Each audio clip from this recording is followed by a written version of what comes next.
Good evening, everyone. I'm Melissa Harris Perry and no longer on mute. Hey, everybody, I'm Dorian Warren.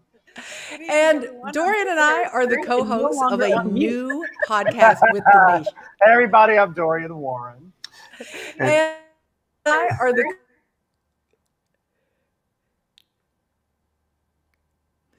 So tonight, we are going to be bringing you a live election night coverage, but this is not going to be a typical election night. So after all, nothing about 2020 has been typical. And Dorian and I decided to embrace all the things that have made this year and this election and this moment so challenging by trying to bring you this experience this evening in a really different way. Yeah, so instead of a studio, we are at home. We're on couches. I'm at the dining room table. And instead of anchor desk formality, yes, come on, North Carolina. Instead of anchor desk formality, we have living room and couch solidarity. Solidarity. So you're not going to hear from correspondents in the field, but you might hear, in fact, I'm sure you're going to hear a baby cry. You're definitely going to hear some dogs barking between me and Melissa. And you will for sure, before the night is over, hear a first grader ask for a bedtime story.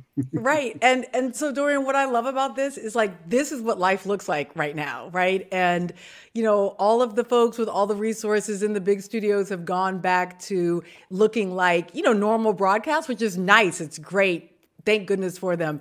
But the truth is that right now, our lives are kind of like this. They're like trying to make it happen from the dining room table or, from your house, from your home office. And so we just want everyone who is taking the time to join us to know that we are right here with you. And not just us, but we actually have a kind of crazy, amazing lineup of guests. I actually, Dorian, can't quite believe at a certain point, we were getting excited when people were saying they couldn't make it because we just have so many smart people tonight. We've got elected officials. So we're going to hear from two members of Congress. You want to say who they are, Dorian? Well, we have Representative Pramila Jayapal and Representative Karen Bass coming up in the next 4 hours sometime. So you got to stick with us. You got to stick with us to know, which is so cool, right? So Congresswoman Jayapal is the leader of the Progressive Caucus. Representative Bass is the leader of the Congressional Black Caucus, and both of those caucuses will undoubtedly be impacted by what happens tonight. So we have these elected officials, we have policymakers, we have professors, because come on. We have philanthropists and activists and organizers and so much more. So honestly, this may be just a tad overwhelming, just like this year has been, but we promise you that you will never forget the insights and the analysis that these particular guests are going to bring. Indeed. And Melissa, we are doing election night with a system check focus. So that means, yes, we will tell you when the Associated Press calls the winners in key races. Yes, we will keep count of the race to 270 electoral votes. But at system check, we always want to know more than just what happened. We want to know why. We want to know how it matters. And we want to know how it matters for freedom, for democracy, for justice, for basically our lives and the lives of Black and brown people and working class people and queer people and people who have been often on the outsides of our democracy.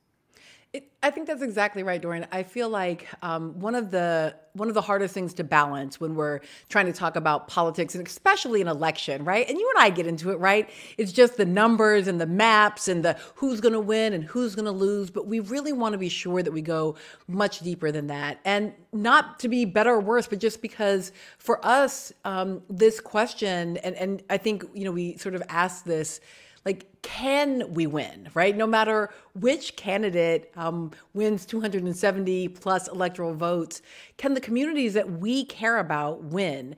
Can the policies that we care about win?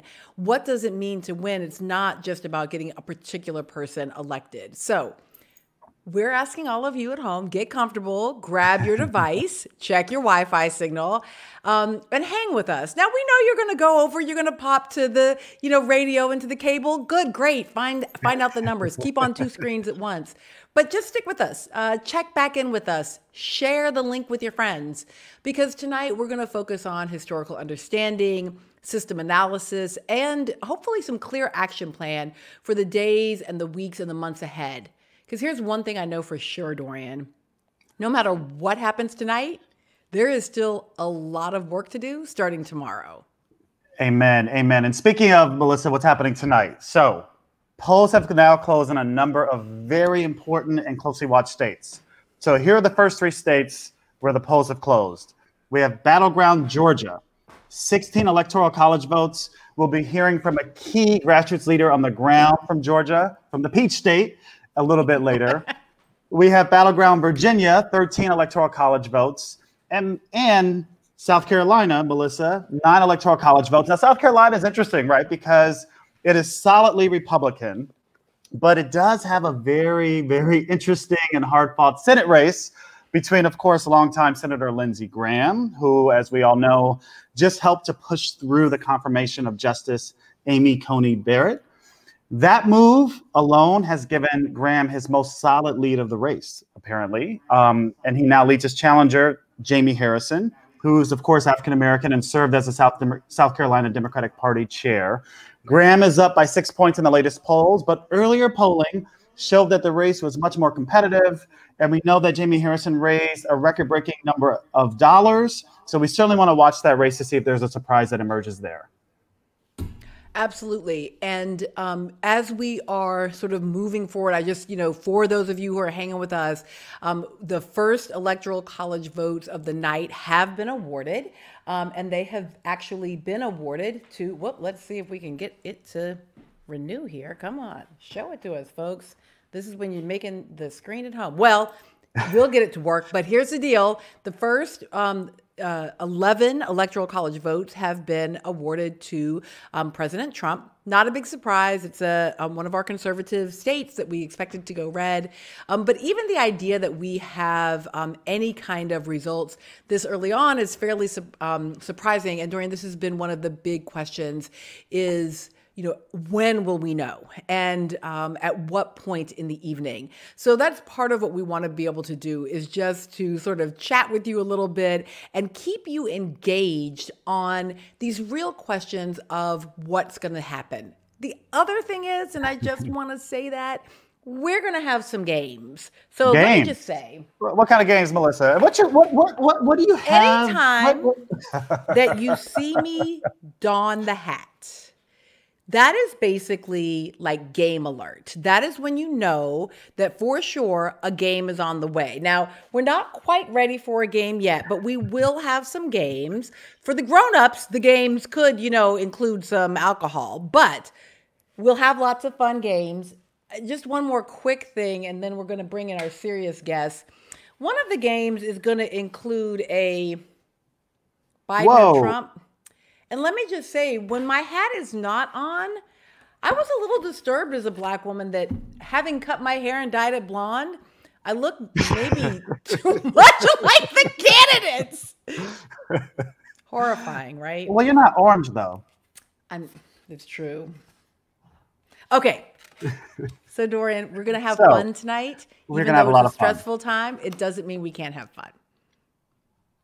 I think it's time, Melissa, to bring in our first guest. And of course, as the first polls in the country begin to close, I want to let everyone know who's joining us that tonight's System Check election coverage is presented in partnership with Community Change Action.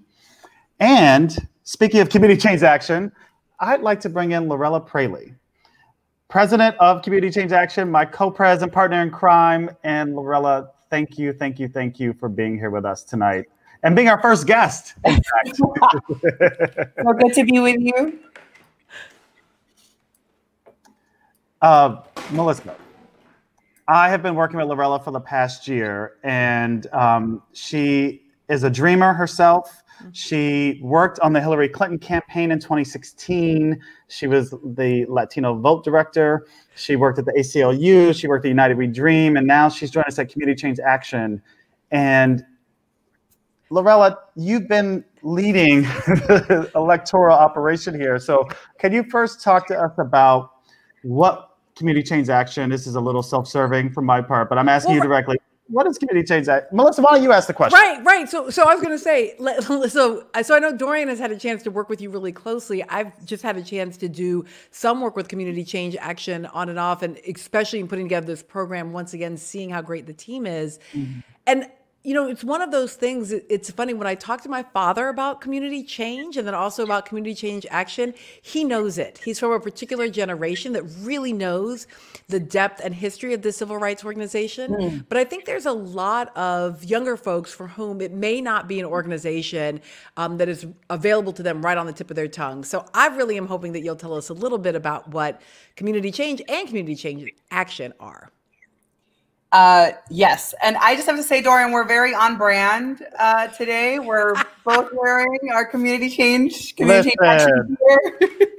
That's how I showed up this morning to vote. So, Melissa, I think the best way to describe the work that we do is that at Community Change, we believe in the power of ordinary people. We believe that transformation is possible, but it's only possible if we organize people, everyday people, because we believe that they have the power to transform systems, to reimagine the systems and the laws and institutions that govern their lives. And so that is at the core of everything that we do. We do it by partnering with organizations on the ground. We do it by bringing people together who are themselves impacted and who are themselves closest to the pain and therefore closest to the solutions. And, this year in particular has been challenging on many fronts. But one is that because of the COVID crisis and how hard it hit our communities of color, Black, Brown, Latinx, API folks, undocumented people, we started by advocating for economic relief and inclusion in whatever forms were coming out of Congress, and lifting up these stories of people who had been left out. And, I know that you all focus on systems, but talk about an unemployment insurance system that doesn't actually get to everyone, right? 9 million people still today have not received their stimulus check. And so how are we centering those people in whatever we do? And then we had to move quickly to rebuild our electoral programs. We had to alter our plans because we weren't able to do our traditional door-to-door operation and speak to voters face-to-face. So like many organizations, we transformed our organizing programs to be digital, online, via phones and Zooms, but still using as the base of our electoral programs our trusted partners on the ground, right? So at our core for Community Change Action, we believe that it isn't just about the message. It is about the messenger, and that you can't just parachute into a community, but you have to do this work year round. And I say this especially today because there's a lot of chatter about the Latinx vote, a lot of early chatter and criticism, and everyone's coming for a community. Like we're all supposed to be one monolithic voting block. But if you are not on the ground and you don't understand our vote and our people, then that's where you end up. You end up with a very superficial analysis of who we are and what it takes to get us to vote. Lorella, I'm wondering, just to keep it real, how you're feeling in this moment tonight, having worked on the last Democratic nominee for president, having worked on Hillary Clinton's campaign, lessons learned, what are the things you're seeing? What's the same and what's different from 2016 to tonight? There's a different level of seriousness, Dorian. I think in 2016, what happened is people didn't think that he could win. People didn't take him seriously. Not everyone, but too many people, right? And I think what's different this time is we know beyond his work, beyond his proposals, and beyond his rhetoric, what he stands for and what he can do with his governing power, right? And so I think that what's happened is people are not taking anything for granted. And the other thing is the role that social movements have played in mobilizing and activating the vote. A lot of people talk about white suburban women right now. And I keep on coming back to one truth, right? Which is that white suburban women didn't move to Joe Biden and Kamala Harris because of COVID or after COVID. But white suburban women were moving to Biden because our movements did that. They started to move at the beginning of family separation, right? They continue to move, and even in larger numbers because of the racial justice uprisings this summer, right? And so we are the people who are delivering this critical voting block, and we are the people who are not leaving anything on the table. So I feel optimistic, but you know this, Dorian, because we work together, cautiously optimistic. I had a lot of PTSD from 2016. But you know, I think the whole country is having 4 years of PTSD. Yes, exactly. Like, you didn't have to work on the Clinton campaign to know what it was like to experience that night in 2016 and the morning after and the last 4 years. And so that's what's grounding us in this moment. And above all, I think this deep belief that America can and ought to be different, that a different future is possible, and we're the people writing that story, right? I think that's why people are turning out. Lorella, I think you made 2 points that I do want to underline and highlight again here. So one is about the idea of who actually moved voters. And so you're talking about it in the context of white suburban women, but I want to move beyond that and say, I think just experientially for registered voters, you've probably gotten 9,489 text messages or calls, right, or contacts. And my bet is that only a tiny margin came from the party, right, or came from the campaign. Overwhelmingly, right, I was getting contacts from community groups or from 501c3s or C4s, or I was getting contacts from a variety of civil rights-based organizations, environmental organizations, right? That idea of who was doing the work this time. And it's not that it wasn't always true that these organizations were doing the work, but I think there's a level of, we can tell. In 2008, it really was like Obama 2008, every 10 minutes, sending an email. Push the button, push the button, push the button, right? And this time it was your neighbors. And, and the place that you send, $10 to at the end of the year because you don't have a lot, but you just want to say that you care about that organization. And I think it did change a little bit how you felt about being mobilized. Totally. I really do, having been both on the other side of this and worked for an electoral campaign for a presidential, and then being at Community Change Action now, I believe that there is no substitute for the work that we do. That if we're waiting for the party to save us, if we're waiting for the party to activate and expand the base of people that we care about, people who don't even show up in their targeting or their voter universe, then we will never reach our true potential in mobilizing and turning out voters of color, right? And so at Community Change, we had a $40 million program across 20 states engaging, right, more than 13 million voters.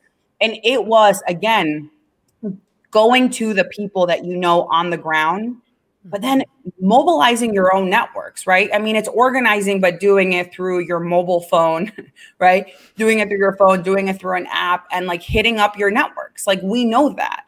And what ends up happening is, having done this, it's like you think of a surrogate, like the most important surrogate is like Jennifer Lopez. And like, I love my girl, J-Lo, but like J-Lo is going to be great to get you to show up to an event, right? Or like sign into a Zoom. But what J-Lo is not going to be able to do is get you to vote. Mm-hmm. The people who are going to get you to vote are your family and your friends and your teacher and your nurse. Like, those are actually your most powerful messengers and your most powerful surrogates. And I think that people are activated in a different way because movements are making the politics the personal, right? And the personal, the politics.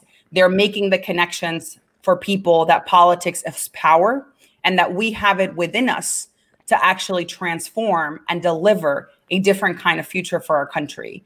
And that's what it comes down to. Like, the party is an actor in that, but the party is not the engine for that. Yeah. Right? Yeah. There is no savior here. It's only the people. Lorella, one last question for you before we let you go back to work and watching returns. This is from an audience member who chatted us. So what does organizing need to look like on November 4th? What is the work tomorrow? Yeah. So I think it depends a little bit on how tonight goes, just to keep it totally real with you all. And so assuming if we enter into a contested outcome where Donald Trump is trying to steal the election, again, there is no message that is going to get us out of that, right? You can't message your way out of that. You can't litigate your way out of that. We're actually going to have to show our power. We're going to have to be in the streets. We are going to have to defend our democracy. We already know it doesn't work in the ways that it needs to, but we're going to have to be the army that does that. Now, if we are not, right, or even past that period, our work is just starting. Think of the next 4 years if Biden and Harris win as a continuation. There is no reason why we need to take our foot off the gas pedal, right? We actually now have to hold their feet to the fire for them to deliver on the kind of vision that they've outlined and campaigned on. And frankly, we need to expand that, right? We need to continue to push the boundaries of the possible, right? And we need to organize and hold them to that. So the work is, we got to continue to build power. We got to continue to engage voters. We have to do the work year round. And if we do that, Dorian and Melissa, I do believe that every day we get closer to the truth and the possibility, because we are reckoning with our history in a different way. And we are more bold about what it takes to bring about, this new America, right? This evolution of our country that is constantly being built by us, for us, right? So I feel more than anything on days like today, so optimistic, because I believe in the American people. I believe in Black women and Latinas to carry us forward, just to keep it real. Yeah. Lorella Praley, President of Community Change Action, my co-president, my comrade, my sister, thank you so much for joining us this evening. Thank you for the partnership with Community Change Action for tonight's event. And I'm just so proud of all that we've done together in this last year and for this election season. So thank you, thank you, thank you. Me too, my brother. I am so grateful to the two of you for having this platform and for ensuring that the coverage tonight is actually from the voices that matter the most. So much love to you, much power to you. Let's win this thing. All right. Have a good night. We'll be checking in with you over the course of the night. And Dorian, you have such an amazing group of people that you have an opportunity to work with. I love your team, and clearly your co-president is an extraordinary person. I want to remind everyone who is joining us here for the live stream that you can post questions or comments, as long as they're polite. They can be silly, but polite, in the comments section. And if you're joining us via Facebook, you could also post questions for us and for our guests. We're going to be monitoring those pages, and we'd love to keep incorporating your voices. And also share the stream. Let others know that you guys can come over and hang out with us here with System Check. Now, we're going to still be waiting on several more states to close at 7:30 p.m., but we're going to take a quick break for our first fun thing, and that is election night bingo. Bingo. Bingo. Throughout the day today, commentators and journalists have been reporting on the very somber and my hat. Hold on. Oh, the hat. You need the game hat. You need the game hat. Okay. So throughout the day, commentators, journalists have been reporting all day, Dorian, on it's somber, it's stressful. Everybody's been like, go take a jog, hit your yoga, get a little namaste on it. And in fact, Charles Warzel, in writing for the New York Times, said that what we are experiencing as a nation is the actual definition of torture. So uncertainty plus the inability to control the outcome. And I get it. I even feel it. but I'm not sure that we have to just sit in a place of torture. Instead, we want to give you a little distraction, a little fun distraction to help manage that anxiety as we wait. So here's System Check Election Night Bingo, and here's how it works. All right, so you're looking at the website here, right? It's just the bit, right? Plus System Check Bingo / System Check Bingo. If you go there, you can download your very own System Check Bingo board. So download your bingo board, keep watching us, and if and whenever you get bingo, snap a picture of it, snap a picture of the board, and post it either to our chat or to Facebook, and we will send out a little System Check swag to the first 50 folks who get bingo tonight. See, we can still make election night a little fun. Back. All right. We're going to be playing bingo all night, but back to election night 2020 with System Check. Now, I'm Dorian Warren. I'm co-hosting tonight's coverage with my co-host, the great, the fabulous, the one and only Melissa Harris-Perry. And last week, Melissa and I launched a brand new podcast called System Check from the Nation. So each week, we're going to work together to check on the malfunctioning and harm-causing systems in search of tools to repair, to imagine, and to build new ways of being. We release a new episode every Friday, and you can listen and subscribe wherever you get your podcasts. I mean, I can't believe we just did the first one last week. Like, it feels like we've been doing this for a minute. Featuring the great Cheryl and iPhone and Alicia Garza, I might add. So check us out there. Listen, so Dorian, I am so happy to be hosting System Check with you because I always learn from you and I always have fun with you. And as a bonus, we are also creating System Check at the Nation. And you and I have been like Nation people forever, or as we say at the Nation family, right? It's a publication where you and I both have a long history as writers, contributors, and in your case, you actually helped to govern the place. So it is my great pleasure for our next guest to bring in our boss, Katrina vanden Heuvel. She is the Nation's editorial director and publisher. I love that Dorian is governing the place. If you can govern that place, what power to you? Oh man, I'm ready, Dorian. Step in tonight. I am so thrilled we're doing this.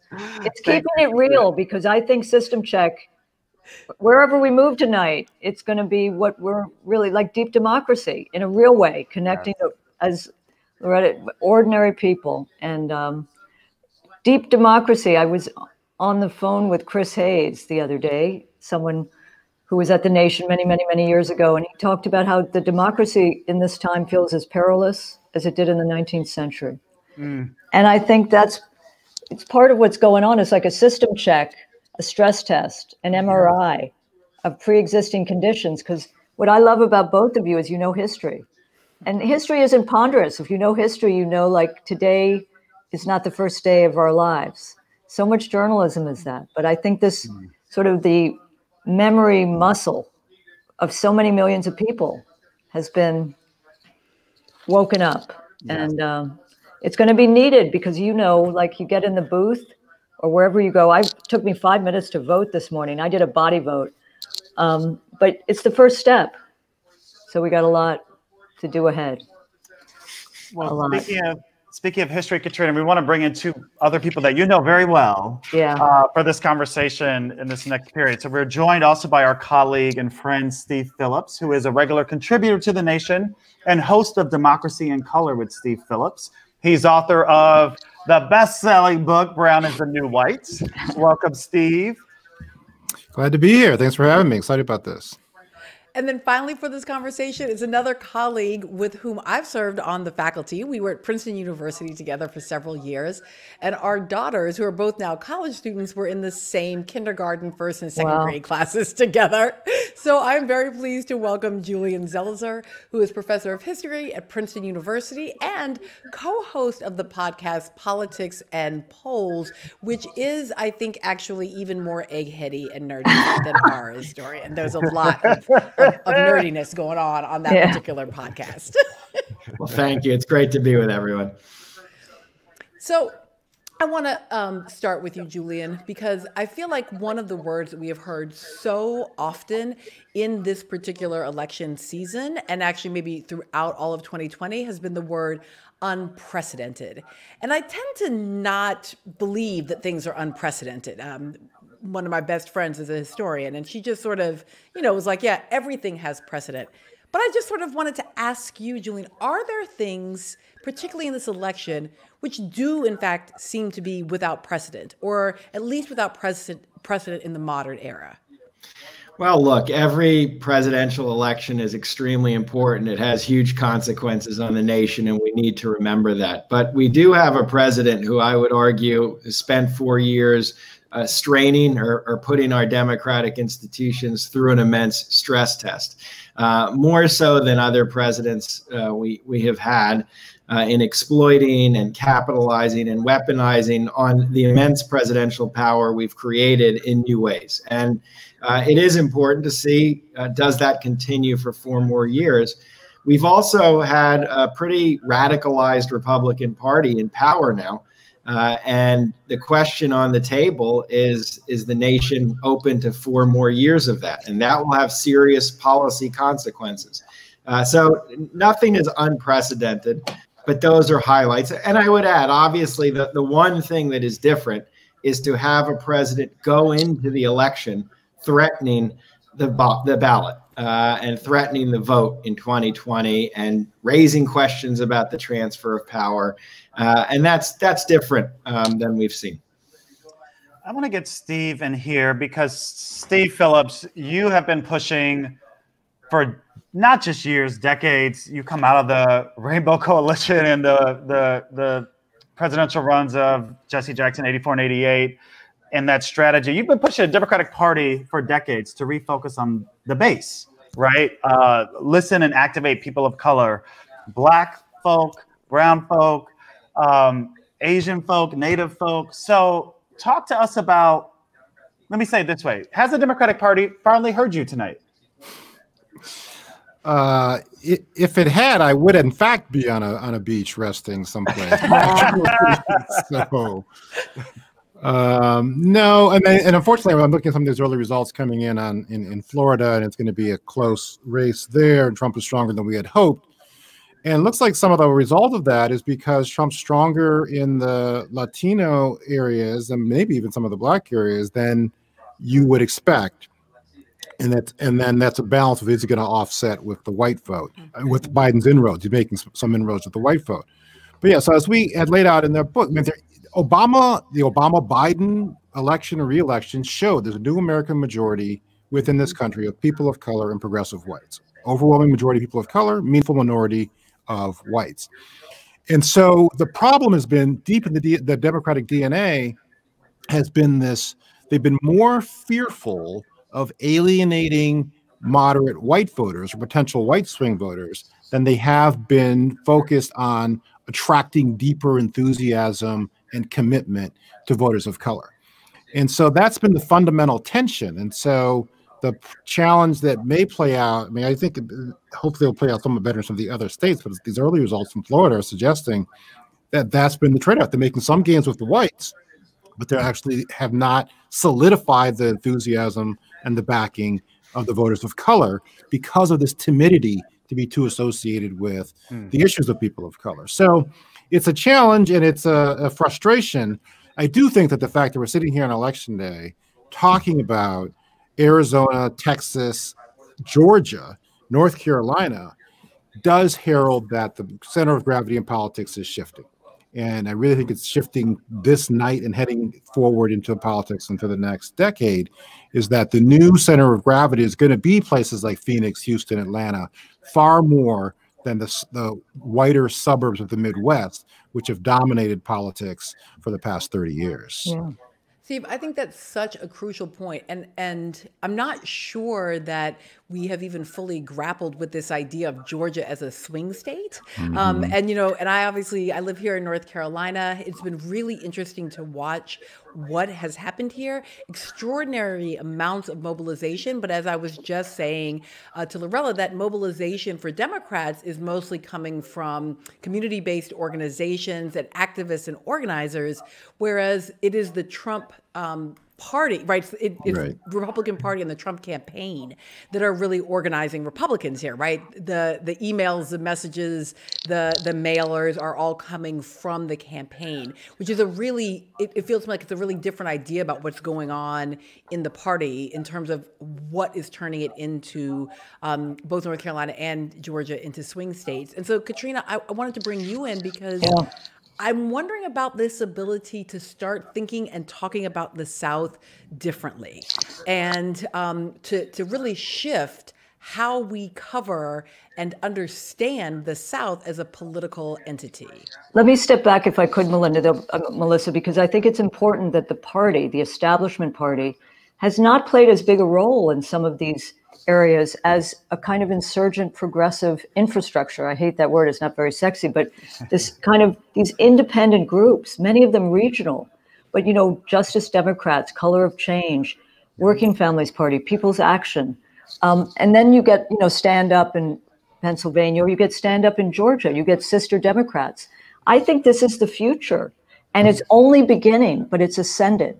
And when the Democratic Party, the establishment, told candidates they couldn't use their vendors for mailings and things if they were primarying a candidate who was already elected, that was a backlash. So I think you see in the electeds you're going to have on Pramila Jayapal, Karen Bass, you see in the Progressive Caucus, you see in these independent groups, and particularly the ones we saw around Stacey Abrams, around Alabama, around Mississippi, around Georgia, around North Carolina, and even Arizona. I think you're right. Ohio's no longer a swing state.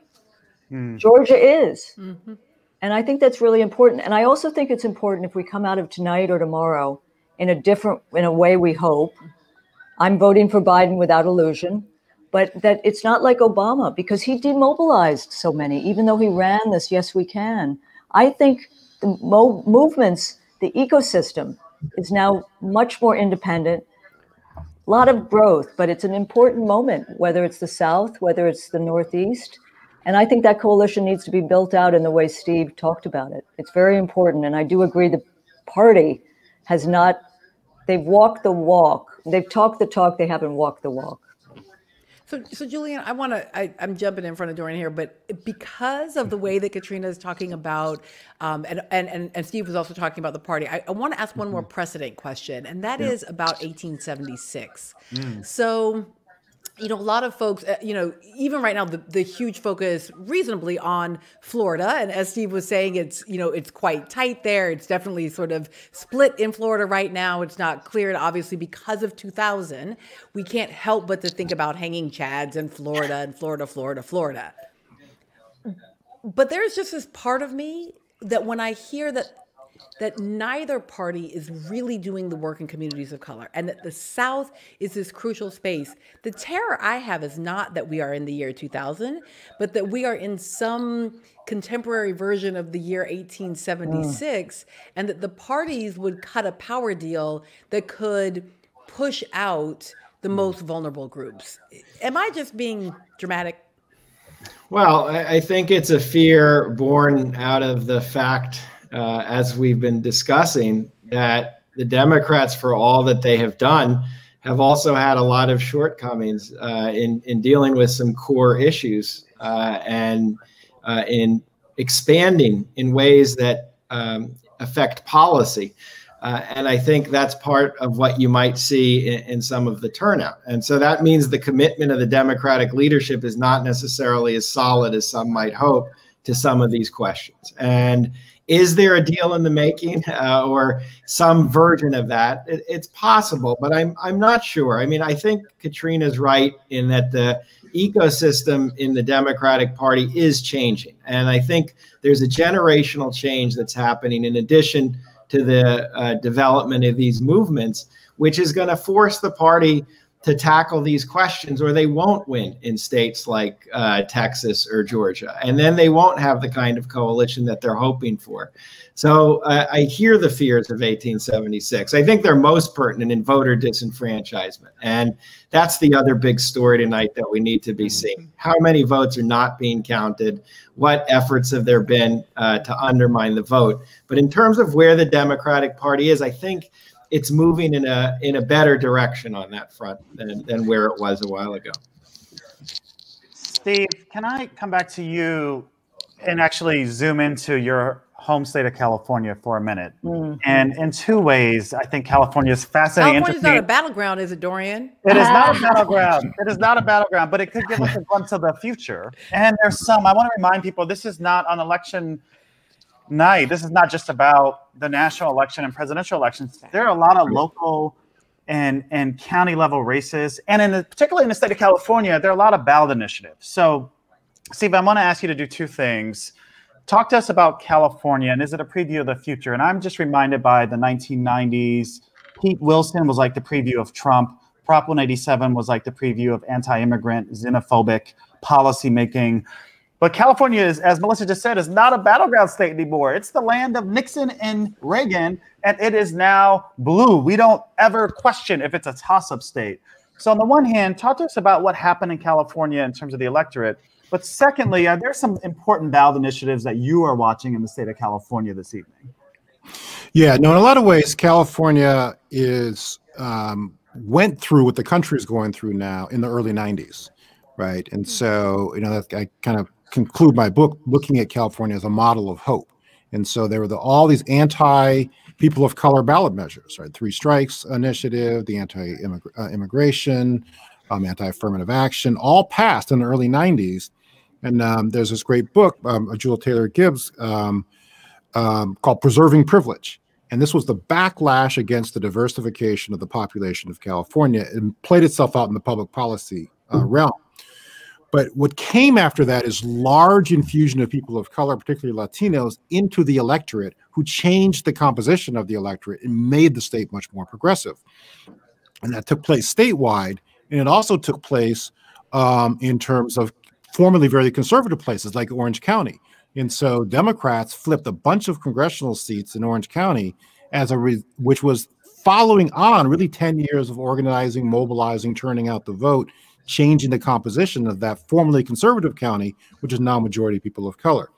So that's kind of the harbinger of what actually could be. And so you've seen that model play itself out over the past 10 years in Virginia, as Virginia's gone from purple to really fairly strongly blue. They've already called it for Biden. And that's the work of New Virginia Majority, a lot of these community groups changing the population to have the politics change. And so what's next is Texas and Georgia and Arizona following that path. And so that to me is what California represents. And then we still do have challenges in terms of the public policy piece. I mean, the hope is that we can have more of a model of what governance and public policy could look like, right? I mean, when Gavin came in, Governor Newsom, he did put a moratorium on the death penalty. And so they took those chairs out of the death chamber within California because we now have a more progressive governance.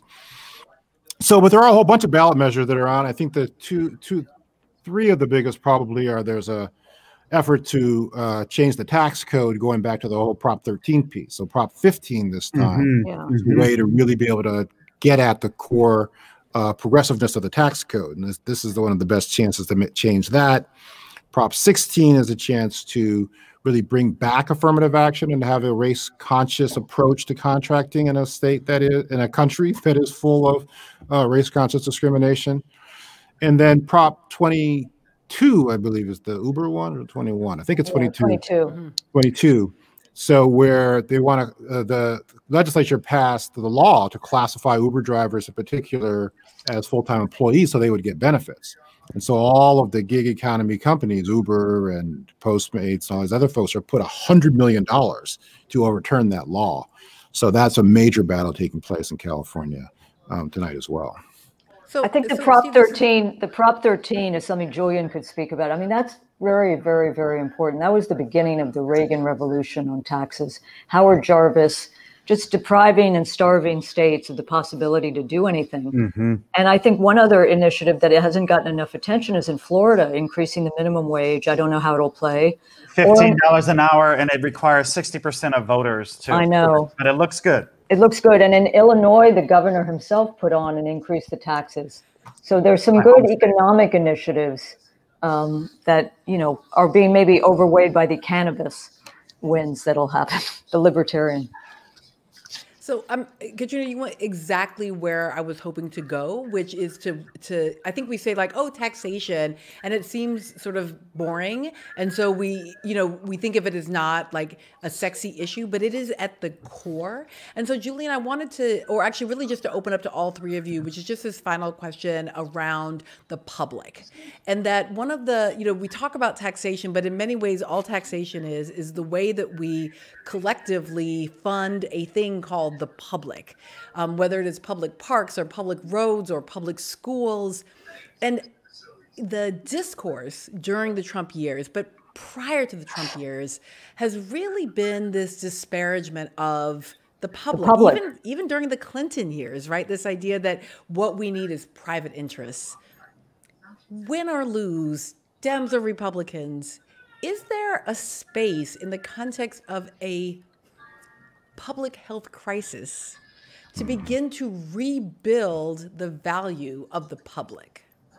I mean, I think there is. I think talking about Prop 13 and the anti-tax revolt that takes place in the 70s and then through Ronald Reagan as president, all of this was connected ultimately to a fundamental philosophical difference that unfolded in our politics, where the public came to be defined as being healthy if markets were flourishing.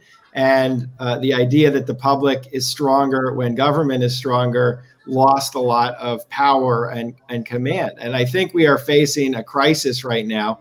Hopefully that will end at least this phase soon, but we know this is an ongoing threat where government is an essential part of the solution. You can't actually solve this without government, which means expanded federal presence, which means an expanded tax base. And I think there's an opportunity for Democrats to make a case in a way that would appeal to a broader part of the public than's been possible for a long time. And it's an issue that intimately affects every family. And when you have something like a Great Depression in the 1930s, I think there's usually room for liberals to reimagine how we define these terms. And I don't know if Democrats will proceed with that opportunity, and part depends on tonight. But I think this crisis has created a window for that argument to reemerge. Mm-hmm. I agree with Julian. I think there has to be something very clear. I think the first step if Biden's elected is a major stimulus that is about revival and recovery and reinvigoration of the country. But both parties have been seen as, lobbying, as not doing the public good. And as Roosevelt said, though that is outdated, in some ways it shouldn't be, government is us. And I think government has to improve the condition of people's lives. And that has to be its first task, and be very, very clear about it. So there's hope in this time, because there are possibility of Julian and Steve, and you all said reimagining. And if not now, when? I mean, this is the opening. And coming off of Trump, who is so privatized with greed and callous, the public sector, I think there is a possibility. But it has to be done with movements. It has to be done with governing, bold governing, and humane governing that speaks to people and to their families and security. Yeah, and I think the one thing is that Trump has taken such a wrecking ball to the social contract that we have an opportunity to build a new one. And the Republicans have totally shown their lack of good faith. So much of the social contract is a compromise with people who we thought were acting in good faith, and then we see actually are not. So we should not be constrained. To this reimagine, we should not be constrained. I didn't even know until Ruth Bader Ginsburg died that the Supreme Court the size of it has been changed by Congress 7 different times. Right. So there's nothing stopping us changing the size of the Supreme Court other than the imagination and courage to actually do that. when the pandemic first broke and they passed a $2 trillion stimulus within like 2 weeks, people were like, oh, so we could afford reparations, right? And so the level of what is possible is far greater than we may have previously appreciated. And that's what I think is the opportunity and obligation of this moment. Well, sorry if I could just jump in. I mean, there is one reality that if tonight went the way the Democrats hope, even if Democrats don't have control, do have control of the Senate, Republicans will have a filibuster. No, and but that's the first step up, the movement. That's what I'm saying. The first step up. I don't support ending the filibuster. That's one of me and Dorian's system fights. Well, that's going to be a big fight for the Democratic Party because it's going to be very hard to achieve some of these goals that we're talking about. Absolutely. Unless Democrats have the size of a majority, that Johnson did, and they're not going to have that. So it's going to be a big battle. Mr. Schumer is already on notice, and I think AOC has worried him. He's worried he's going to get. No, I'm serious. I think there's a movement behind it. Imagine a movement behind the filibuster change. That's pretty strategic. But Julian, I appreciate your point here because I like connecting that pragmatism to the point about the ability to imagine, because I think we actually always need both at the same time. Absolutely. Right? We both have to be doing that. And it's funny, Steve, when you said that President Trump has taken a wrecking ball to the social contract, so we ought to be able to reimagine it. Dorian, I went back to thinking about what Sherilyn Ifill said to us about potentially bringing in a new constitutional amendment for voting. And she was like, yeah, I don't really want to do that right now because you can't, if you open up the Constitution, right, who knows who gets to be in control of it. And so it was funny, Steve, when you said it, like my optimistic side said, yes, let's reimagine the social contract. And then my less optimistic, Sherilyn Ifill, newly critical side said, oh, wait a minute. If we were to reimagine it right now, it may be that that some of the terms of that social contract don't look the way that I would want them to look. But Melissa, if you get a Senate, even one vote, well, you need a filibuster. But, in the House, there's some great legislation teed up. Now, some of the House members may decide it was a little too real and step back when it does prove real. But like HR 1 is, automatic voter registration, public campaign finance. I mean, John Lewis's voting rights bill, it's good. It's great. It's real and pragmatic and reimagining the possibilities. That's right. And structural and systemic. We will ask the co-chair of the Congressional Progressive Caucus, Pramila Jayapal, who'll be joining us later. We'll ask her about that. And the chair of the Congressional Black Caucus, Karen Bass, will also be joining us. But what I want to do right now is to thank our guests, Julian Zelizer, Steve Phillips, and of course, the boss, Katrina Mansfield. Thank you, three of you, for joining System Check Election Night with Melissa and myself. Really, thank really you. Bye-bye. Thanks.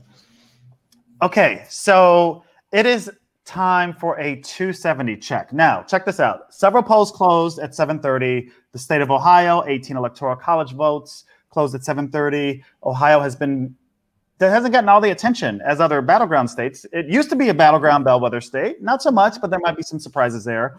West Virginia closed at 7:30, 5 electoral votes there.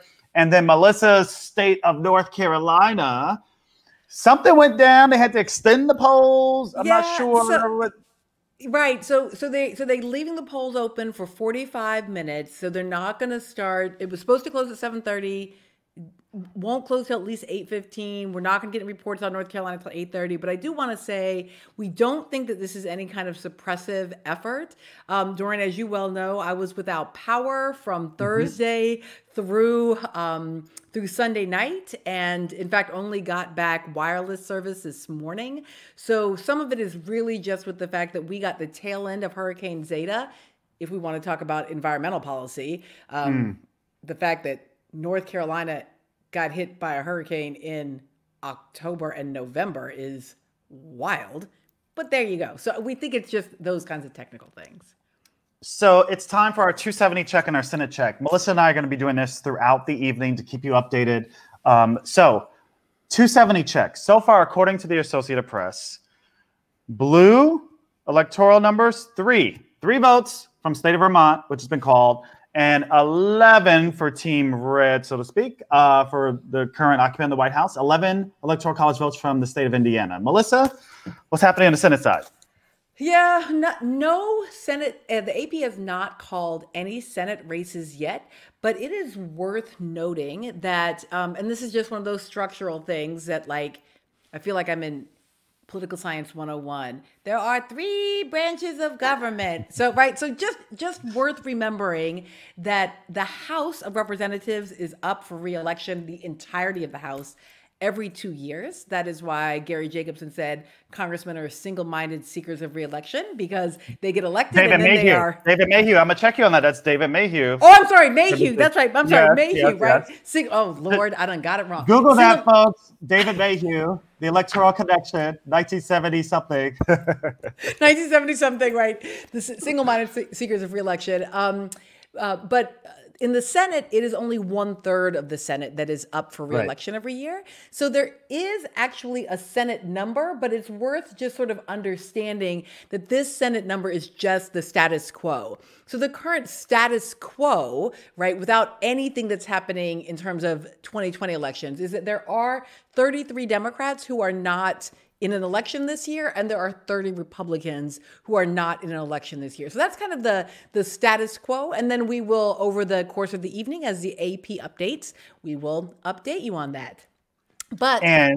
Yeah, go ahead. Keep going. No, keep going. Keep going. Oh, I was just going to start. Oh, wait, something just happened on your screen. I just saw something going on your screen back there. Yeah, well, yes, just for some reason my electoral college votes are not updating on my screen. So it's a little tech thing. We'll just work on that. It's probably that lack of wireless.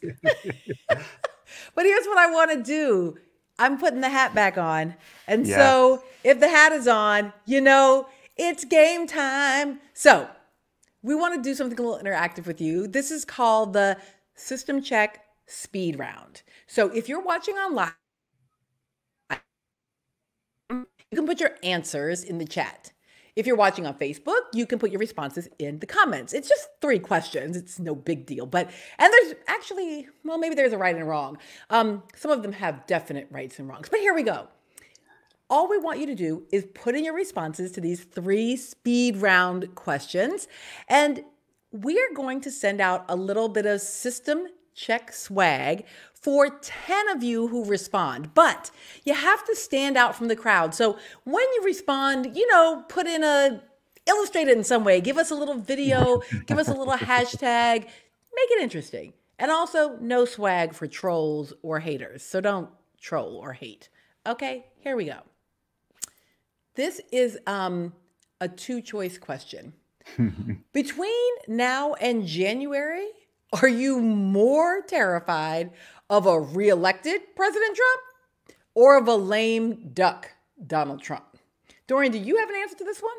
I do. I am more terrified of a reelected Donald Trump, but that dude is going to trash the White House if he loses on his way out. He's going to loot the place. He's already looted the government for the last 4 years. He is totally going to loot the place because he's going to be worried about when he gets prosecuted on the other side of when he gets evicted from public housing. Listen, Dorian, I don't think a lot of people know this, but I have like 25 chickens and 10 ducks. And one of my ducks actually was attacked by a fox back in the summer, but we saved her. So she is in fact a lame duck. She has one leg that doesn't work as well. And literally, you learn so much farming. And let me tell you, a lame duck is a very loud and needy creature. And the idea of Donald Trump loud and needy is very distressing to me. All right, question number 2. If Senator Kamala Harris is elected Vice President of the United States, who will throw the biggest celebration? Will it be the AKAs? Will it be HBCU graduates? Will it be Jamaican Americans? Will it be Jamaican AKAs who attended an HBCU? Or will it be Indian Americans? Or all of the above?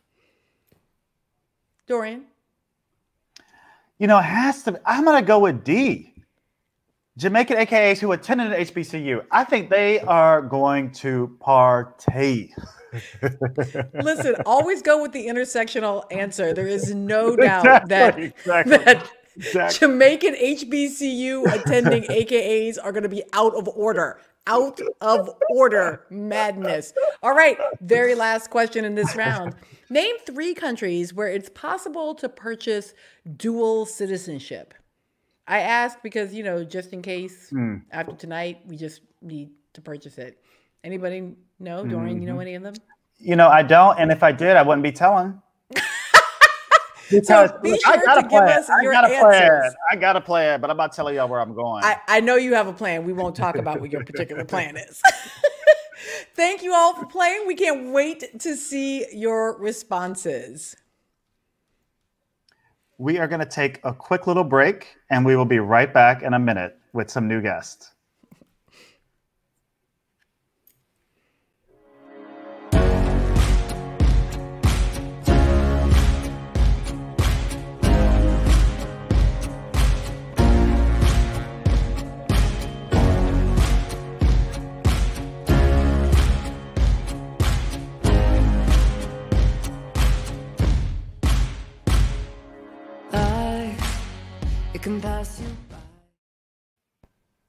Welcome back to Election Night 2020 System Check. I'm Melissa Harris Perry, and I am here this evening with my friend and podcast co-host, Dorian Warren. And like many of you, we have been feeling, kind of different about this election night than we have about similar nights in the past. It's always a bit nerve-wracking, but as political nerds, the night usually feels a little, thrilling. But the stomach-churning angst and the insomnia and the genuine fear that so many in our families and communities are feeling has dampened at least some of that nerdish enthusiasm for election night. But it is not all doom and gloom. Tonight holds some exciting possibilities. Kamala Harris is positioned to make history tonight. Southern states are battlegrounds in ways we haven't seen since, 1992. And in the state of Florida, a more just system of enfranchisement may be decisive in terms of determining that state's 29 electoral votes. So polls in nearly all of the most competitive states, not all of them, but in many of the most competitive states this year, are going to close right now during this 8 o'clock hour. And so joining us for this important hour, we have some amazing folks. We have Christina Beltran, NYU professor and author of the brand new book, Cruelty as Citizenship: How Migrant Suffering Sustains White Democracy. Also joining us, Melanie Price, endowed professor of political science at Prairie View A&M University. She's the author of The Race Whisperer, Barack Obama and the Political Uses of Race. Thank you both for being here. Thank you for having me. Hey. Thanks for having us. Hi. So we were just talking about HBCUs and who was going to lose their mind the most. Right. So, Melanie, I had this great opportunity to meet some of your students and engage with them via Zoom on a GOTV event that we did. So how are the students of Prairie View A&M, which has this long history around voting, how have they been activated, and how are you thinking about the positionality of HBCUs in this moment? So we're thinking about it on 2 separate levels. One is only about half of our students actually came back to campus. And so of that half, they are there, they are voting, they are participating. Texas has been engaged in early voting since October 13th. And so they have been going steadily. And today everything goes well. I think part of the reason why the county is sort of behaving with us this year is because just before early voting, our students were testifying about a case from 2018, right? And you don't sort of in the middle of litigation turn up. Well, if you have any sense, then you don't turn up in the ways that people would expect, right? So everything has gone quite well. So far, we haven't really had any problems, I'm thankful to say. Just real quick, we have 1,000 questions for you, but I do want you to just tell folks what that 2018 case is or some aspect of it, just so that folks will know. So in 2018, the county, which we've had a long history of conflicts with, I was also a student at Prairie View A&M, and when I was a student there, they indicted 19 students for illegally voting, and none of them were ever prosecuted. But they shortened the voting hours for the students after having agreed on how early voting would go with the students, they then in turn reneged on what they had agreed to. And so the students, in fact, had less access to early voting, and they had to travel a greater distance to do it. And so our students sued them, and now they just finished testifying over the summer into really September about that. So Christina, your book is so timely, and of course I can't wait to read it, and it will also depress me. But as you know, 4 years ago, candidate Trump stoked open racist hatred of particularly Latin American and Mexican immigrants. And then after he won in his first week as president, he issued the Muslim ban. Later that year, he tossed paper towels at Hurricane Maria survivors in Puerto Rico, and he behaved as if Puerto Ricans aren't American citizens. Then his administration made it a policy to separate families, to cage children who arrive at the border. We know that there's still more than 500 children who are still have been reunited with their families. Then we know all of these actions and policies, right, solidified the support of his base, right? And so win or lose, we can't pretend those supporters are going to disappear. So what do we do? What's the path forward after tonight? And how do you make sense of all of this, what we've been living through the last 4 years, and what do we do after tonight? Yeah, that's a great question.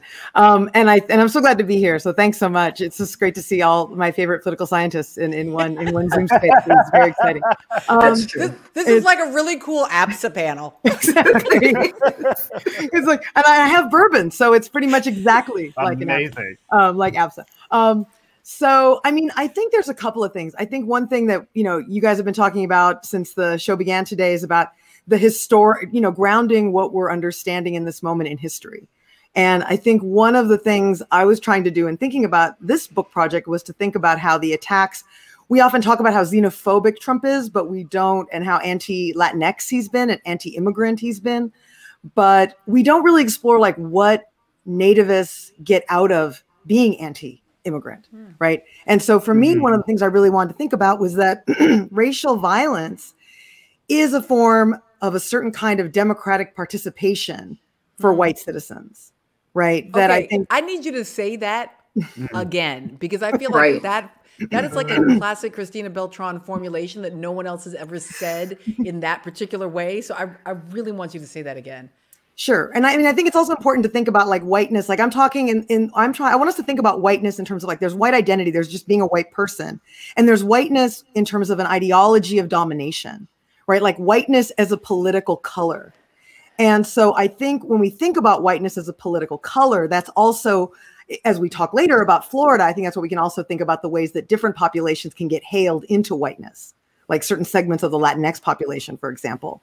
But I think this idea, I think we don't understand how democratic and participatory things like Jim Crow were, right? That it wasn't just a matter of exclusion. I mean, we often use the water fountains as the paradigmatic example of Jim Crow, but the real reality of Jim Crow was that it allowed bus drivers, waitresses, real estate folks, teachers. It allowed a wide-ranging mass base of white citizens to police Black bodies and determine and try to police those bodies and try to determine certain forms of racial domination over those groups. So it is a participatory civic experience. When Adam Seward talked about cruelty is the point, I completely agree with him. But I also, as a political scientist and as a political theorist, wanted to think about how white domination is a civic experience. And I think it's a civic experience that a certain segment of Trump voters have less and less access to now because of things like the Civil Rights Act and the Voting Rights Act of 64 and 65.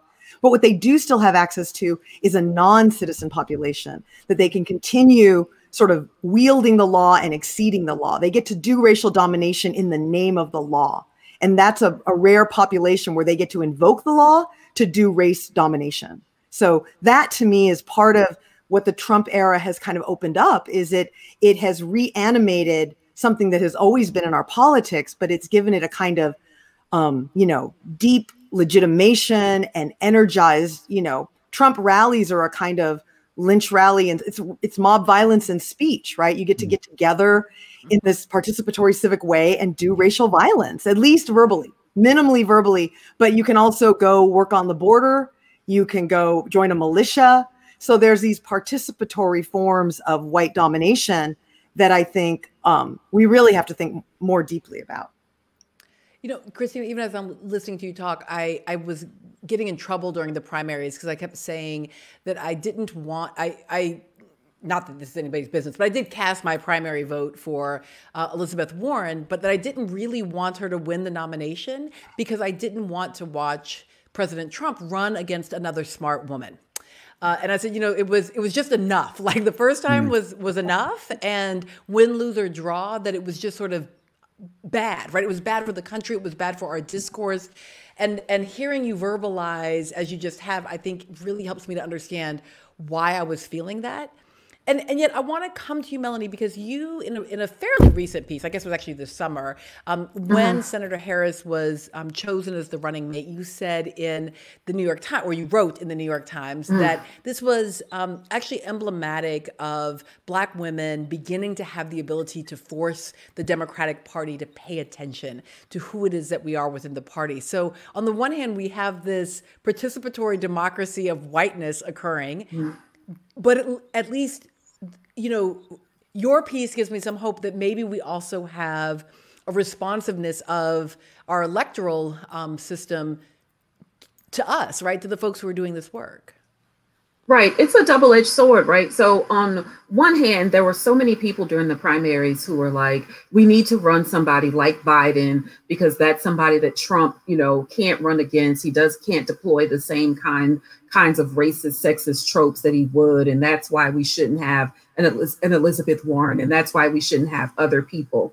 But at the same time, I kept asking them, when aren't those tropes deployed, right? When aren't Black women going to be under attack? What will be the candidate where there won't be some comment about Black women being too sassy or being too bossy or angry? And so at some point we have to sort of step out. And what's been really interesting is Black women who really have done a lot of work historically as the background people for campaigns, for community work.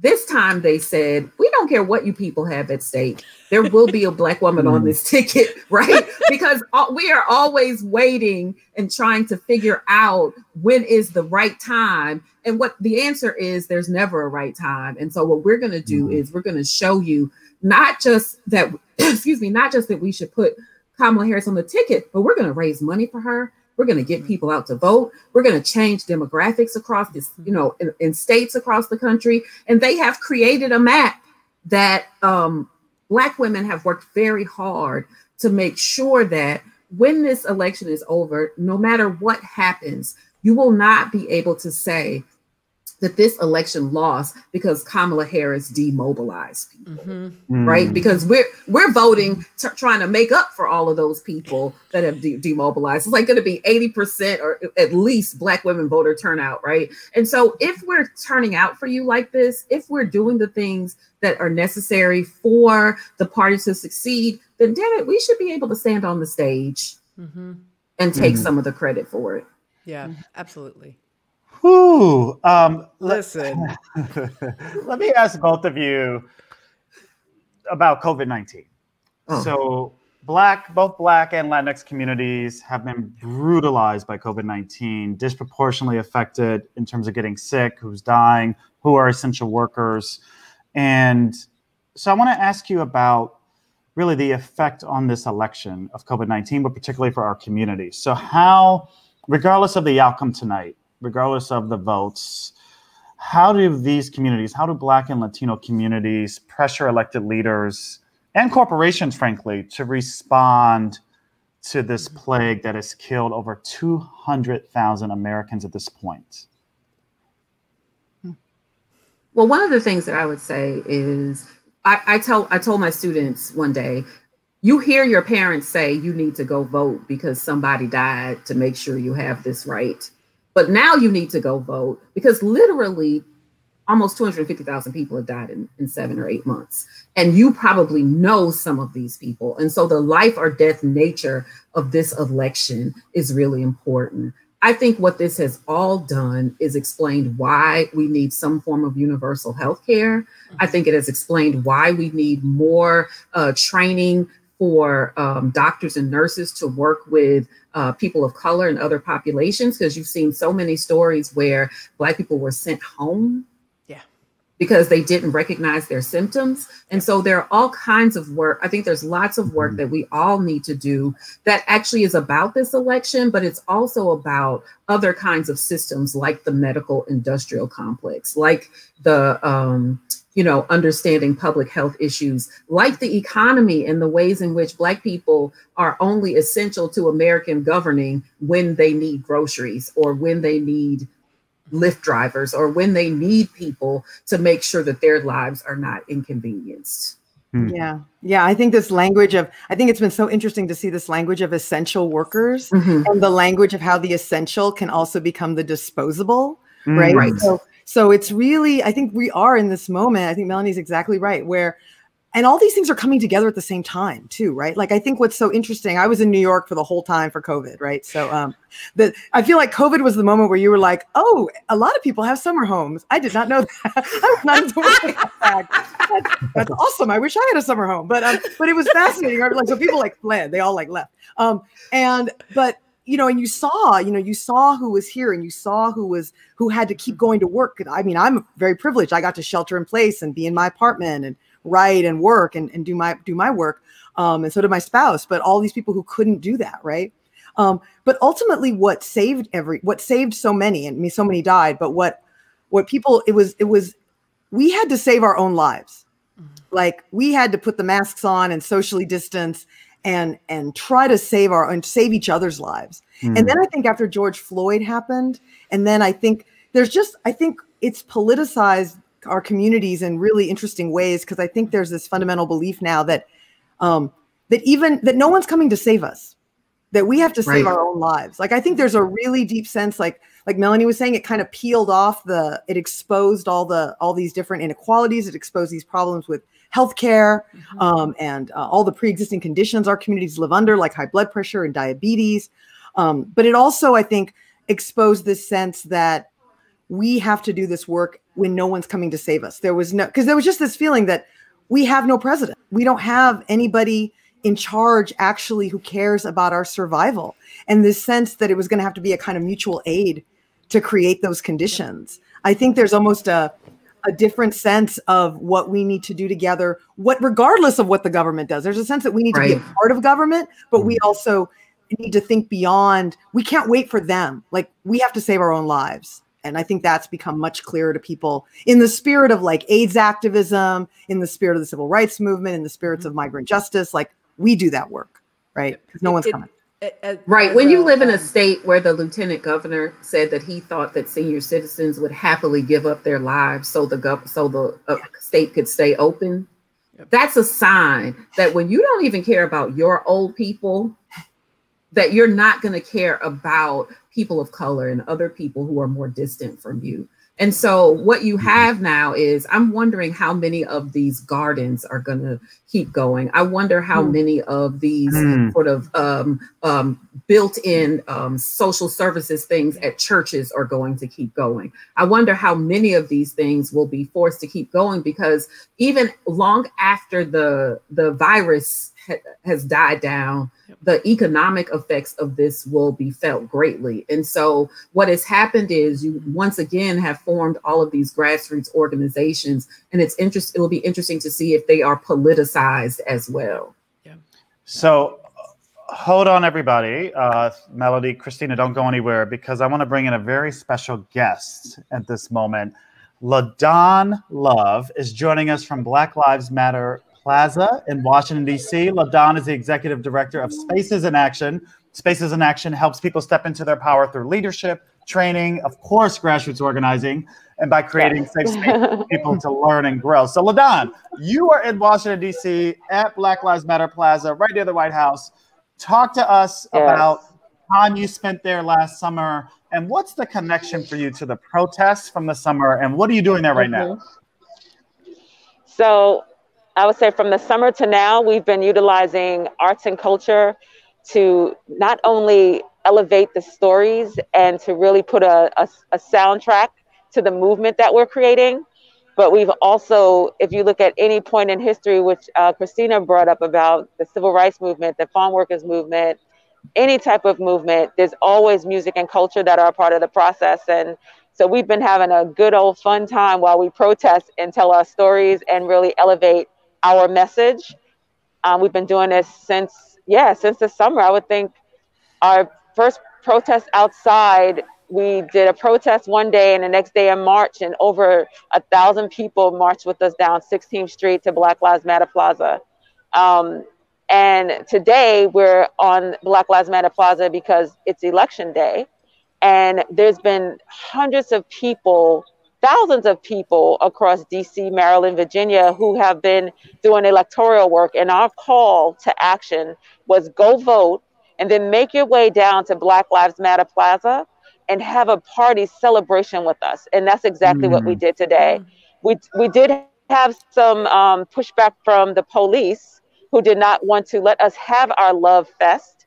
And our Love Fest was music, right? And so folks like pretty much had a sort of a standoff with the police in a certain sense, because the music we wanted to hear, people started dancing, and then the police just had to give us some time with the music. But the truck did wind up moving to a different place, but we had a contingency plan, and we had a sound system, and we had dancers, the People's Dancers, which was organized by Owade, a local dancer. And, you know, due to the pandemic, there's a lot of people out of work. Some of those folks are professional dancers. Well, we had the opportunity to have them on Black Lives Matter Plaza today, and they did a flash mob. So they taught people how to dance, and then they did a dance. And then they also did a choreographed dance that they did themselves. And one of the things that Owade said was, we are on Black Lives Matter Plaza. There are folks that are pro-Trump.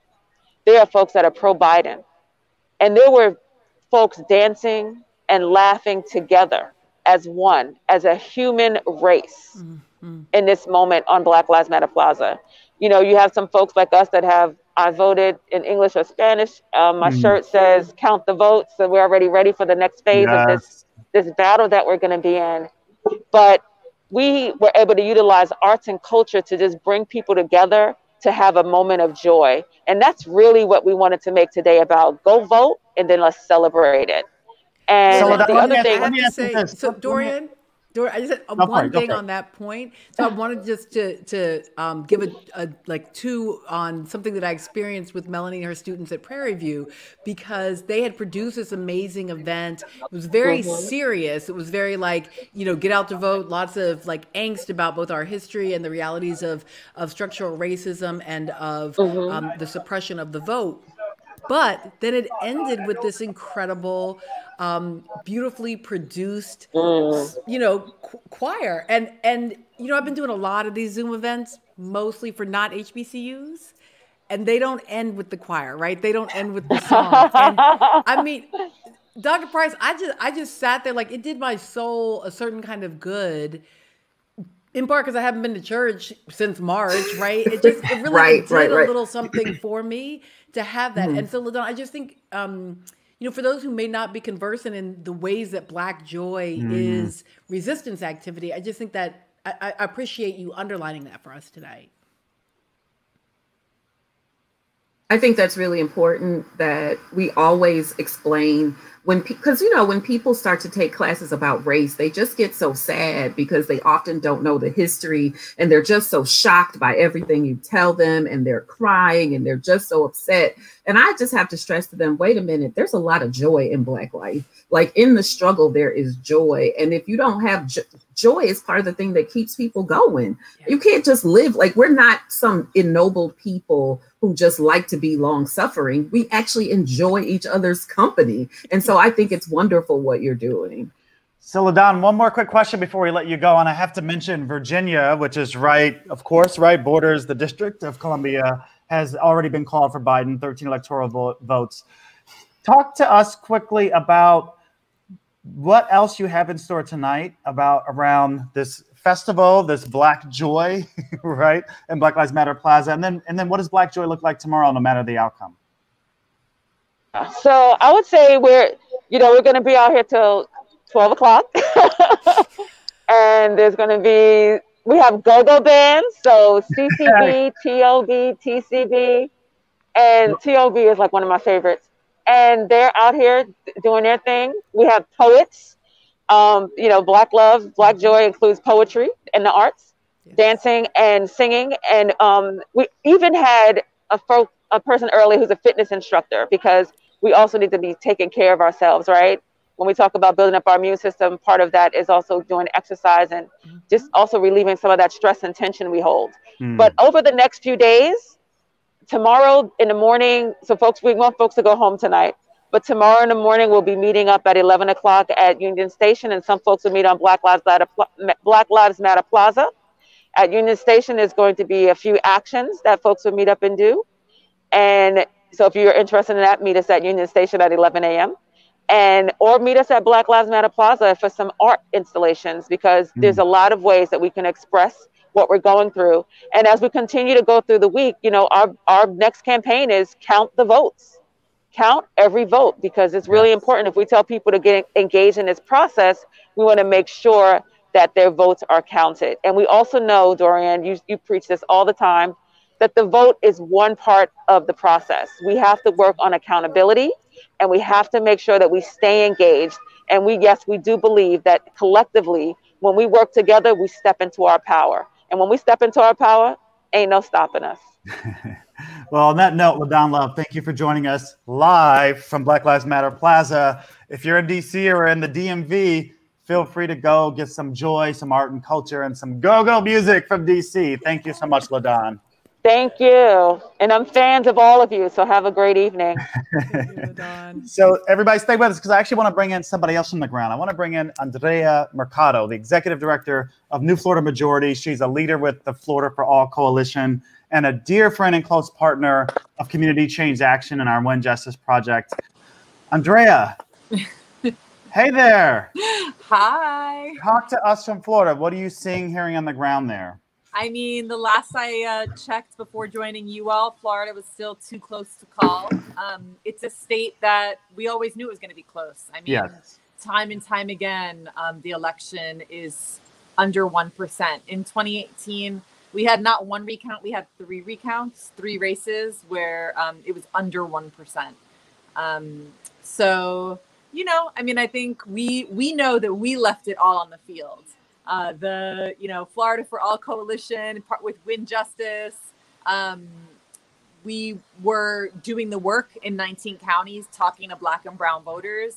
I loved hearing talk about joy and celebration. I mean, I was out there with Trova bands, and we had live music and just bringing a lot of our cultural brilliance and excellence into voter mobilization. I was checking out a graffiti mural that one of our partners did for us in Liberty City today. So, I mean, no matter what, I mean, I think we're going to keep fighting for our families and for our communities, and organizing and building the power that we need to defend our communities, our children, and our future. Andrea, just on the point you just made about what I love about New Florida Majority is the incredible on-the-ground, year-round organizing work. Let me repeat that. On-the-ground, year-round organizing work of New Florida Majority and talking to Black and brown voters about all the issues in their lives. And I'm wondering what the infrastructure you've built on the ground, how does it matter for big elections like this, especially in Florida is the swingiest of swing states in all sorts of ways. You can interpret that however you want. It is a swing state. It is really, so talk to us about what happens, no matter what happens tonight, and you've been working your ass off. What is the task ahead tomorrow in Florida and for you? I mean, we've been building power. We had actually close to 500,000 Latino first-time voters in Florida this year. The Black voters continue to show out in record high numbers. The youth vote is astonishing. It's incredible. It's something to watch. And, we do our people's assemblies every month from Miami to Jacksonville. And so we're going to continue organizing and pushing. It's a lot of defensive work in a state like Florida, because while the state swings in presidentials, it's been controlled by the Republican Party in Tallahassee for 20 years. And so the fight is real for our communities and for our families, to make sure there's investments in education and healthcare, and especially in the context of this pandemic when Black and brown communities have been disproportionately impacted. So we're going to keep organizing. We're going to keep doing what we do, and keep registering voters and expanding the electorate. I mean, in 2016, there was 4 million people of color and young people who were eligible to vote but not registered, or registered to vote and not voting. So like those are the kinds of conversations we're having with people every day, year round, about why we need to build power, and what is it that we want, and what do we want to manifest, and how are we going to get there, and just having those like serious conversations about our plan, our strategy, how we're going to do it with rigor and scale, and how we're going to bring some cultural life, and how we're going to be like real about what it is that what it looks like to build the state and the communities that we deserve.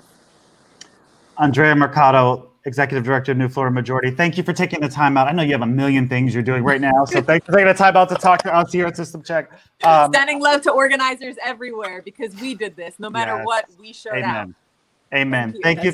We're with you, sister, and we'll talk to you very soon. I love that point that she made just as she was getting off, Dorian, that no matter what, right, organizers won. And there's a way in which, you can't lose in organizing. You can lose a campaign, right? You can lose a fight, but because organizing is that long-term work, as long as you are engaged, right, you can't lose it. That's right, Melissa. And I think we might have to say goodbye to Professor Melanie Price. Thank you, Professor, for joining us. Christina's going to stick around, but Melissa's going to give us a quick update. Thank you, Melanie. I appreciate it. And we never really lose Melanie because she writes for the New York Times all the time. So be sure that you follow her writing and her work. It is time for a little 270 check. A couple of things have happened. So the first thing to know is that, not because it's like actually important. No, it actually is important. But because my state has closed. So North Carolina has closed now. We're starting to get the early results out of North Carolina. There's about 60% reporting. And the AP is still calling it too early to call. But with about 60% of the precincts reporting, North Carolina is currently trending towards Vice President Joe Biden. In the overall 270 count right now, we have, for the blue, we have 30 electoral college votes, and for the Republicans, 37. Some of that has to, again, to do with not the swing states, so Georgia hasn't been called yet, Florida hasn't been called yet, North Carolina hasn't been called yet. So I just want you all to know that's where we are, but again, it's quite early, and we are going to begin to get some of those numbers out of those East Coast swing states quite soon. Oh, actually, look, it is updating as I speak. So in fact, there are 63 electoral college votes in Joe Biden's column and 90 electoral college votes in President Trump's column. That was literally being updated. Thank you, Zach. Zach Bynum from American University is updating us from the AP today. So thank you, Zach, for that. So we're at 63 and 90. I just want to follow LaDon's lead a little bit here. I know we're a little heavy on time, producers, but let's go ahead and do a wellness check. All right. So I really appreciated what LaDon said about our ability to survive all of it, includes being able to do things like what I'm going to ask you to do right now. Take a deep breath. See, this is the kind of thing that happens on live stream that never happens on TV. If you need some water, please walk away from the live stream or carry us on your device with you. Go get some water. It is my belief that you should always drink more water than you think you need. If you need to, go ahead and stand up. This is the time to get a little stretch on. Oh, I really needed that. Oh, wow, okay. I might not ever be able to stand up again. I'm getting old. All right, I'm on auntie years here. Take a deep breath, because we're going to make it. I promise. Now, we're going to get started again. Whenever you get your water, take your little stretch. Come on back to us. Again, I'm Melissa Harris Perry, and I'm working tonight with my friend and my podcast co-host, Dorian Warren. And we are here on live stream on Facebook until at least 11:30 p.m., and we'll stay with you longer if we need to. please remember that we really do want to hear from you. We love seeing your comments. I know at least one of y'all is getting close on your bingo card.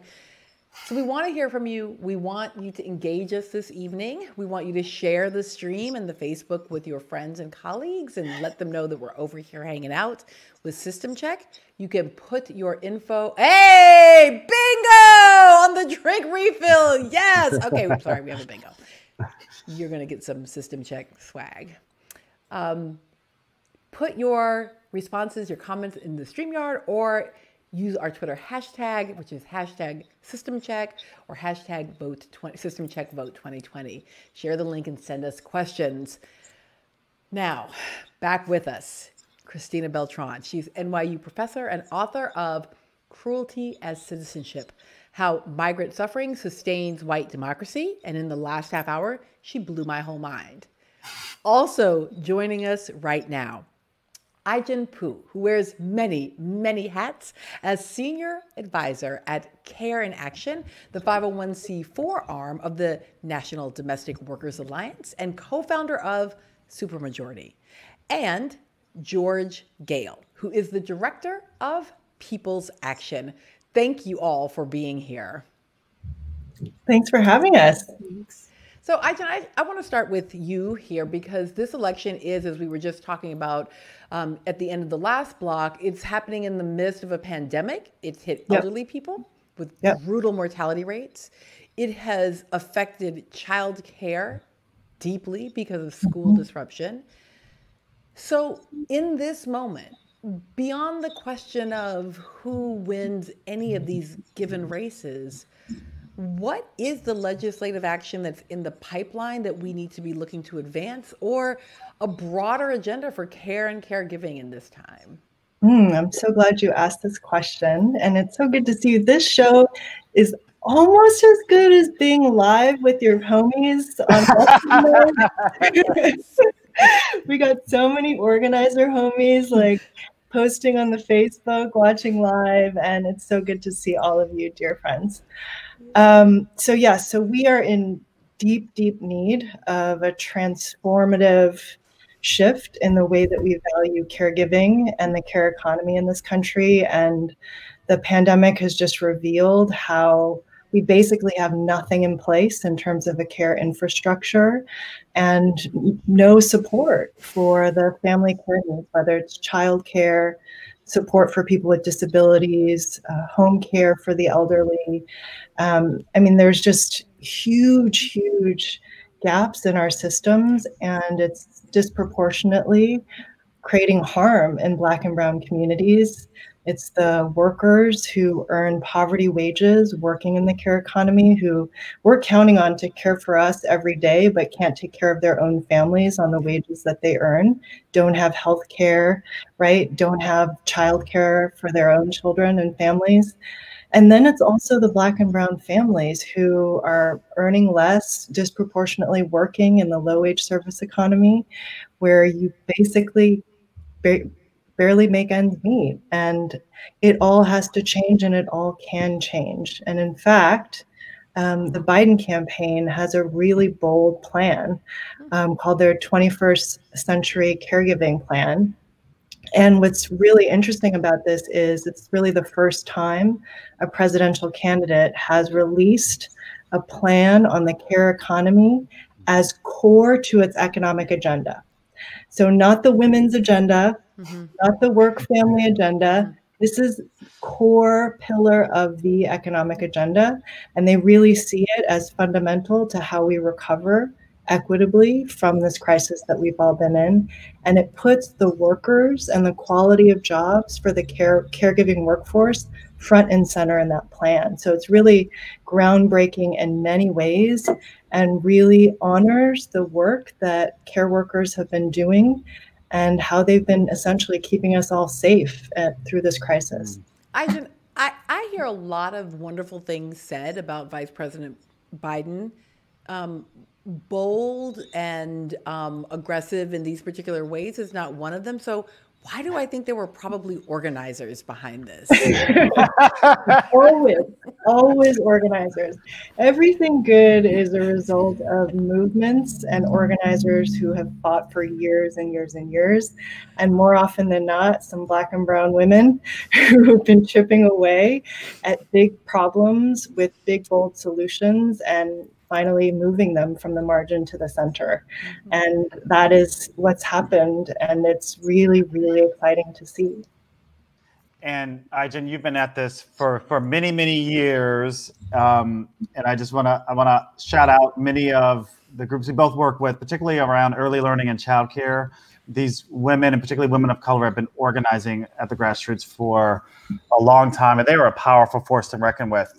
But we've been talking about Black and brown voters. George, I want to talk about white folks, and not just because you're a white guy. You actually do the work. So listen, we know, organizers and scholars know, that the United States has never actually been able to enact a multiracial, robust, class-based movement to end poverty, to transform American racialized capitalism, because what often divides the coalition is race, right? Yeah. Let's speak to it. Sure. You have been doing some incredible work on deep canvassing with rural voters, particularly white rural voters, but let's remind people, there are lots of people of color who live in rural areas. Black folks country too, that's right. Yeah. But George, talk to us about the work you've been doing in terms of this deep canvassing work, which is so compelling, and why it's so important, and what the strategy is looking forward. Yeah, thanks for saying that, Dorian. So I forgot how much I missed some Melissa Harris Perry until I jumped on the pre-screen. It was so great to see LaDawn. That was awesome. I'm going to call her when this is over. First, to say that, I think people do forget how diverse rural America is. So rural America is only 14% whiter than the rest of the country, though that really doesn't show up in the headlines. There are over 100 majority Black counties in this country, and most of those are in the South and inclusive of rural. The Latinx population is the fastest growing part of rural America, and is now the second biggest racial group in rural America, and half the country's Native Americans live in rural communities. So just to make that clear, and I think we got to continue to kind of bust the myth of rural is white.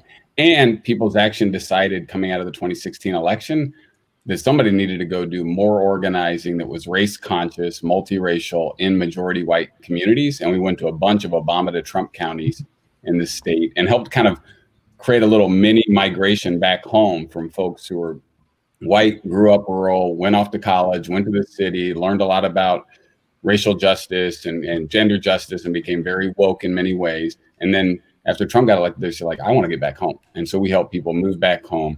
And we started by knocking on 10,000 doors and asking people, what issues do you care about most? What do you see as the solutions? And who and what do you think is responsible for the declining conditions in the community? And then we do what good organizers do. We organize on those exact issues. We move people into a multiracial organizing context, and we won on those issues. We stopped fracking pipelines. We stopped factory farms. We expanded Medicaid. We got more addiction relief. We won the first ever rural living wage. And then people were suddenly in a multiracial context, and there was a lot of waking happening. There were really hard conversations, and there were beautiful cathartic ones. It really kind of felt like we were winning. And we kept running up against immigration as a bridge that was too far for many rural folks. And that was across race, but definitely skewed white. And so to get right to your question, finally, Dorian, we launched this deep canvas. So deep canvassing, this is long form, 15 to 20 minute conversations pre-COVID on somebody's front porch. They're non-judgmental. They're grounded in radical empathy, where we create a relationship with somebody really quickly, and we don't judge them. We don't jump on them when they say something that we wouldn't agree with. Yep. And we also are vulnerable with them and share what we're up against and what we're struggling with. And in that test, which we teamed up with UC Berkeley and Yale to run the measurements on that, we improved support for undocumented folks being included in public benefits by 20%. And it lasted 4.5 months, all from a 15 to 20 minute conversation. So, and we think deep canvassing for us is one of our primary ways to move rural white folks. And I would say, white folks generally, to be more conscious on race and move them into a multiracial coalition. So George, I love that. And I want to bring Christina in on this because I distinctly remember I was, so this is in the in the midterm elections. I was in South Carolina, just, working with a candidate there, and specifically around this question of, he's rural. He is a landowner. I always hate sort of the way to think about this, but, farming is such a quirky way of thinking about this because our version in our head of what we think a farm is, right? So he's a white man, Southerner, always had voted Republican in South Carolina, owns land. But for him, there was a clear both economic and solidarity question around President Trump's immigration policies and immigration discourse. And it was one of those like slightly uncomfortable moments at this event where, he said, yeah, the folks who work for me, they do. And it was a little like, icky, but also felt like an organizing moment because he was able to acknowledge and recognize that there was shared interest and that these people were not some others, that he actually knew all the people who were being deeply and profoundly affected by these policies. So Christina, I just wanted to bring you in on this, and particularly on an election night, when there are so many who cannot vote, not because they don't want to, but because they cannot vote, how we can start thinking about building coalition in a broader sense, because in fact, Latinas are right at the core of both these rural questions, particularly in our food systems, and these care questions. Yeah, no, exactly. I think this is such a fascinating conversation. And when George was talking about deep canvassing, I think this is like just such key work because the ability to do deliberative work together, right, where we can expand the ground of persuasion. My dad was an auto worker and then later the president of his local in Van Nuys, Local 645. And he would always talk about as an organizer, like you're always you walk in the room and you're trying to move people somewhere they aren't yet. They're not there yet, right? You're trying to get them to imagine themselves in this picture of the world you're trying to create with them and trying to listen to them and grow the terms of agreement. And I just think that's so critical. And I think in this political moment, when it comes to white voters in particular, when I was saying before, there's, Trump has really harnessed this one sort of nativist kind of politics of grievance and domination politics. But he's also bifurcated the white vote in this really interesting way, right? So there's also a lot of white voters who are appalled and horrified by this. And so I think this is one of the first elections where you have a lot of progressive or liberal white voters who are afraid of members of their own family. Politically, they're afraid of them. They're worried about the people that they have on their Facebook pages, friends from high school. Like they feel like the political future they think they can thrive in is going to be stopped by the very people they, have connections to. So I think this question of sort of, immigration remains this incredibly hot topic. But I think there's also this newfound sense that like the monster's in the house, like the things that are tearing us apart in terms of authoritarian rule, in terms of anti-democratic politics, that's not coming from some outsider who's refusing to assimilate.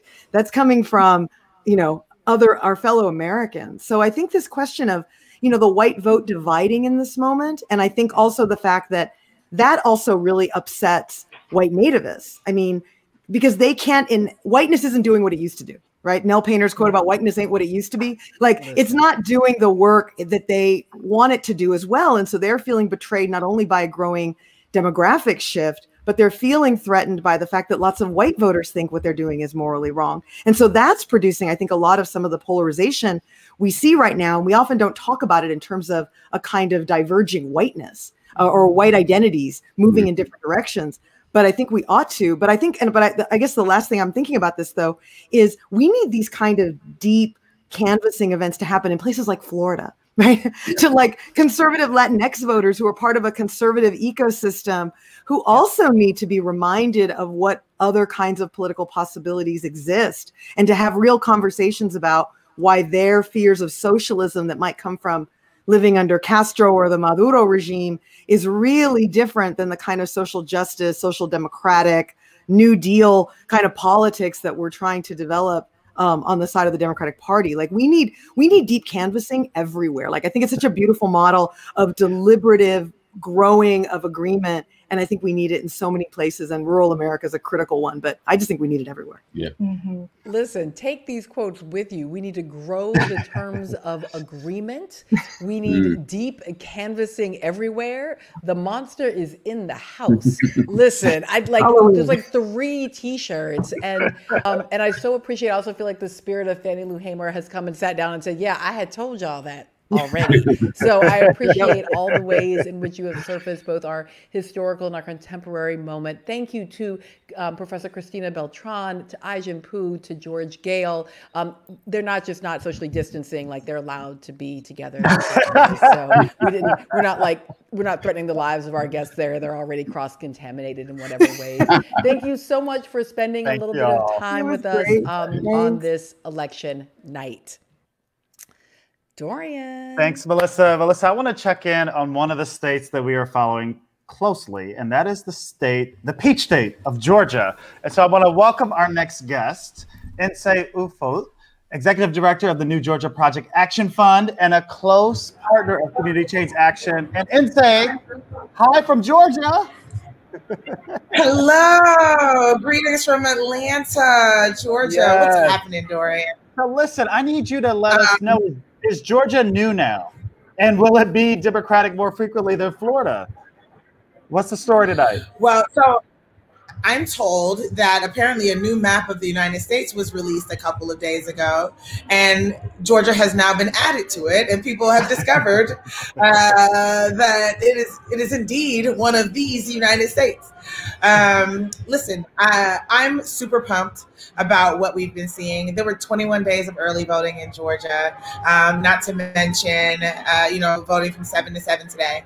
And I think that Georgia has made national news over the past couple of years because, the entire country watched the governor's race be stolen and no one be held accountable. And voter suppression and what it looks like in today's form has also become a part of our national political and policy conversations. And so that's why people know who we are. And while that was very much on display today, as it has been in previous elections, the other thing that, the context, the waters in which we swim is that we banked a lot of votes over the 21 days of early voting. And so, there's still 300,000 votes to be counted. We won't things soon. So to all my friends and families that are texting me, don't know anything yet. But I mean what I say. Count every vote, right? Yeah. Count every vote. Make sure that every vote is counted. So That's right. We're breathing. And say, so I love that. Count every vote. And I want you, one more question for you. Talk to us about why the stakes are so high in Georgia. I hear you have 2 Senate races and there's special elections and it's all straight. So talk to us about the stakes for the Senate, the United States Senate that runs through Georgia tonight. Yes. So it is well known that Democrats need 4 seats in order to gain control of the United States Senate. So there is there's a path to a flip in the partisan control of the Senate that is completely and totally dependent on what happens with Georgia and Georgia voters. And so in addition to, possibly voting for a Democratic president for the first time in decades, there's also a number of scenarios where control of the United States Senate is the path to the control of the United States Senate runs directly in Georgia voters. And that is why all of the work that we've done up to this point, as well as the work that we will do over the next couple of days to make sure that every vote counts. Thank you so much, Nsé Ufot. I know you're busy. Sounds like a party in the background, so I will let you get back to your election night work. Thank you so much for joining us on System Check. So as we approach the 9 o'clock hour, we are beginning to see the ways in which this election is reshaping our country. And what shaped this election is a question we should all be asking. So we want to take a minute and check on the system of strategic messaging. And it's an honor and a pleasure to to welcome our next guest, Anat Shinker-Osario, who is the host of Words to Win By, and she is the principal of ASO Communications. Anat, welcome to System Check. How you holding up, sister? I'm great. Everything is going the way that we expected. Our votes are on their way. It's like the ride of the Valkyries. You can hear them. Dun, dun, dun, dun, dun, dun, dun. And everyone's flipping out, even though we told them early votes get counted late in many places. So it's nothing to freak out about. So Anat, you are my and a whole bunch of ours go-to person on what's been good and bad, or maybe to say it better, what's been wrong and evil about campaign messaging this year? Oh my gosh. Is this the like Wagner ring cycle length live stream? Is that how long we're going to be on? In 2 minutes or less. What has been bad? In a nutshell, talking about Trump is how we got Trump. Something I've been yelling and screaming about for 5 years. I think we're close to understanding that. We, on the left, if we were the ones writing the story of David, it would have been a biography of Goliath. And it has taken us a very, very long time to understand that belaboring how massive and aggressive and all-consuming and all-powerful our opponents are does not actually win as a strategy. But slowly, slowly, we are coming around to understand that we need to give people something to vote for, not merely something to repudiate. Well, okay, what is the story? In that sense, what is going to be the story of this? Let me back up. I love when you say that if we were writing the story of David and Goliath, to be a biography of Goliath. Okay, but help us think through how to write the story of this election. I know there's still a lot of uncertainty right now for folks. What is the story of this election? Yeah, the story of this election is the story of voters.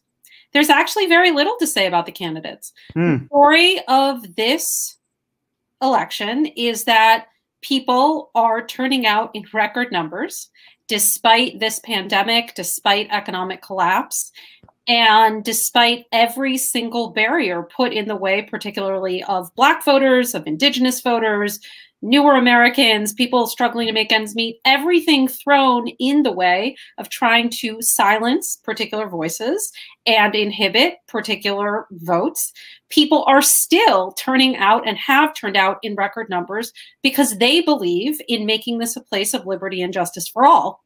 And they are unwilling to let anything get in the way of that. And so the reason why I feel absolutely fine right now is because I believe in us. And I know that we are turning out. I know that we already have. And so that is the number one story of this election. The number two story of this election is that Trump knows that he is losing. He has known that he is losing for a while. And he knows that the only hope he has is to keep people from voting. Joe Biden, you know, not perfect, won't go into it, but Joe Biden has run and won a campaign to earn our votes. And Donald Trump has run and lost a campaign to keep us from voting. And so he is bound and determined to wait, because that's all he's got. I'm going to bring Melissa back in because she has a question for you, Anat. Awesome. Hey, Melissa, you're eating. Okay, well, you know. I know. I did the actual blackest thing and the most southern thing. I went and got some chicken while I had a little break. I was very hungry. It's why it's not cable. But I was slacking and saying, you have to let me back in because I just want to scream with joy that, again, that phrase, talking about Trump is how we got Trump.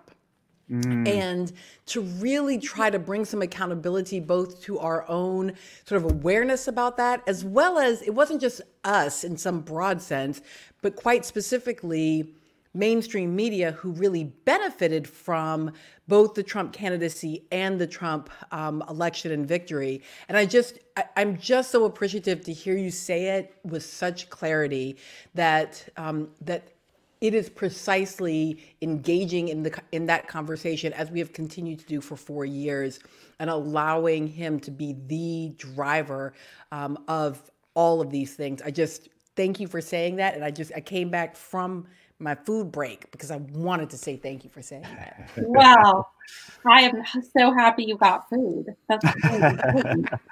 Yeah, I think. Sorry, go ahead, Dorian. No, you go. Please go. I think it's absolutely. I mean, of course, everything you're saying is right. And it's a cash cow, right? It's been a cash cow for the mainstream media but not just the mainstream media. I mean, we have Facebook, which has literally monetized hatred. It has monetized rage, and it has monetized deliberate division. And of course, I was listening intently to iGen and to George and to Christina before, and everything they're saying, as expected, spot on.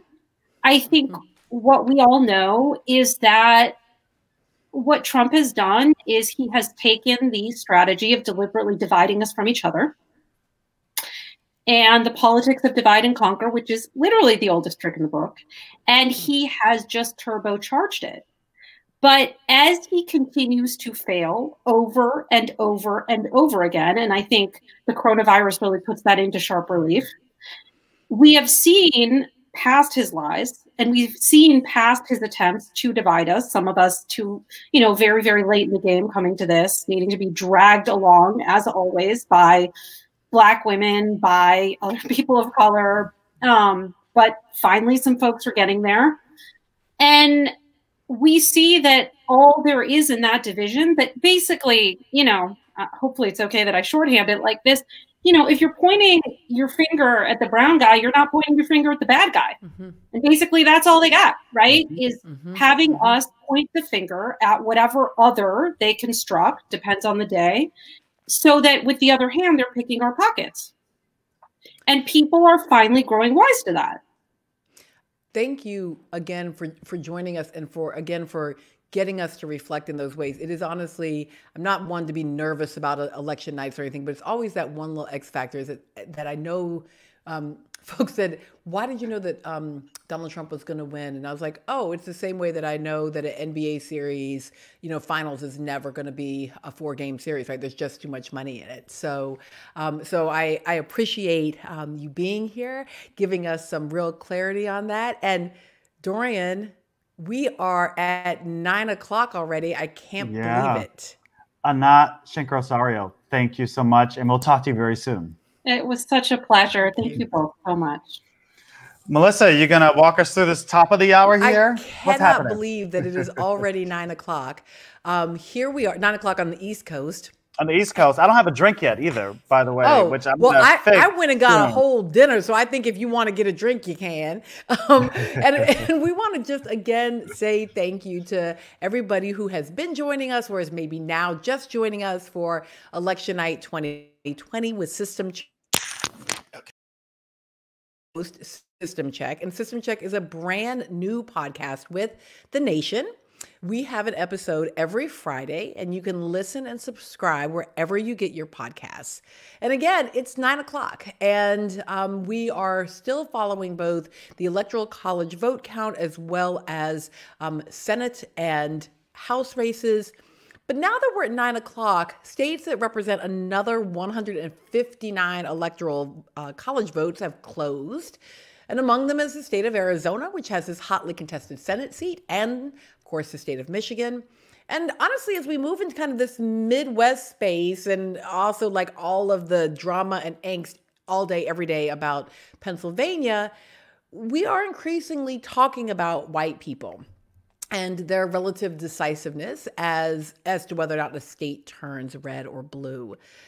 And because we think maybe we should, have a practice of talking to people, not just about them, we've got two great white guys and somebody else. So here they are. Jonathan Metzl. This man is undoubtedly destined to become System Check's senior whiteness correspondent as we go along. Dr. Metzl is the director of medicine and health society at Vanderbilt University. He's also the author of Dying of Whiteness, Joining Jonathan is one of my favorite white men, Dave Zirin, who is a colleague at The Nation, sports editor at The Nation, and host of the Edge of Sports podcast. And the one brother we're letting into the white boy talk, CNN political commentator, New York Times bestselling author, and former White House aide, Keith Boykin. Thank you all for being here. Thank you. It's great. So, Jonathan, I want to start with you because you're a psychiatrist, and we've been hearing from several folks tonight, particularly Christina Beltran, about this idea that whiteness is almost a diagnosable condition. Can you talk to me a little bit about what you learned in Dying of Whiteness, about the ways that whiteness is deployed and used by, or failed to be used by white folks who are thinking in the political world? Look at Kentucky tonight. I mean, Kentucky was a state that expanded the Affordable Care Act, and life expectancy went up for white Kentuckians. People paid less for their prescription drugs. There were fewer medical bankruptcies. And tonight they overwhelmingly voted for a guy whose platform is, I'm going to take away the Affordable Care Act. And so, there's just again and again and again, this notion that basically to be white in America, it's not about looking out for your own biological self-interests. It's to adhere to this hierarchical platform that is anti-immigrant, anti-government, pro-gun at any expense, even if you're voting like literally almost for the coronavirus itself. And so, it's the point where people keep asking, like, because of my book, why are white people voting against their own self-interest? And I'm like, they're actually voting for their self-interest. Their self-interest is not biology as you might think about it. It's actually maintaining this particular racial hierarchy. And so that's the dominant narrative of whiteness that we have in this country. And tonight, really, that's what's on the ballot. And I think people are surprised to see that a lot of people are still voting for that because that's kind of what they've been doing. So it's interesting when I hear you say that, Dr. Metzl. And Keith, I want to come to you on this because on the one hand, it feels like it's on the ballot, but on the other hand, it feels like there's no way to make a decision that isn't about some level of an affirmation of at least a version of whiteness. And it feels to me that in part, this is the choice of Joe Biden was one that in part made by African-American voters, but was about sort of trying to think about how or chase or address or try to bring back in white male voters. And I'm wondering how you think that's kind of working out for the party. Well, I guess we'll see tonight, won't we? It's an interesting proposition. I don't think Joe Biden was the only candidate who tried to do that, by the way. I think Bernie Sanders tried to do it from a different point of view from the left. Listen. And I'm not sure. I've never been a fan of that philosophy. I think the Democratic Party is pluralistic and diverse, and we should be the party leaders and the nominees should be representative of that.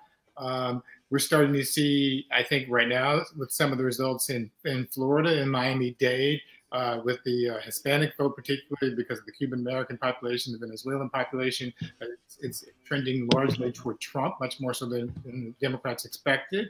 In some places, we'll see whether having a 70-something-year-old white guy at the top of the ticket really helped or not, and whether it was useful. But I think what's going on though is that Joe Biden is assembling a different coalition from the Hillary Clinton coalition, a different coalition from the Barack Obama coalition, which were much more diverse coalitions. Joe Biden is an old white guy, so he's going to appeal to old white guys. So he's going to Michigan, he's going to Wisconsin, he's going to Pennsylvania, he's going to Minnesota. And honestly, at the end of the day, it may not be a pretty victory if he pulls it out, but he only needs to win those three states, Michigan, Wisconsin, Pennsylvania, and keep all the other states that Hillary Clinton won, and he wins the presidency. So in the end, that may be a smart move, but whether that's enough to mobilize the base in the future is a different question.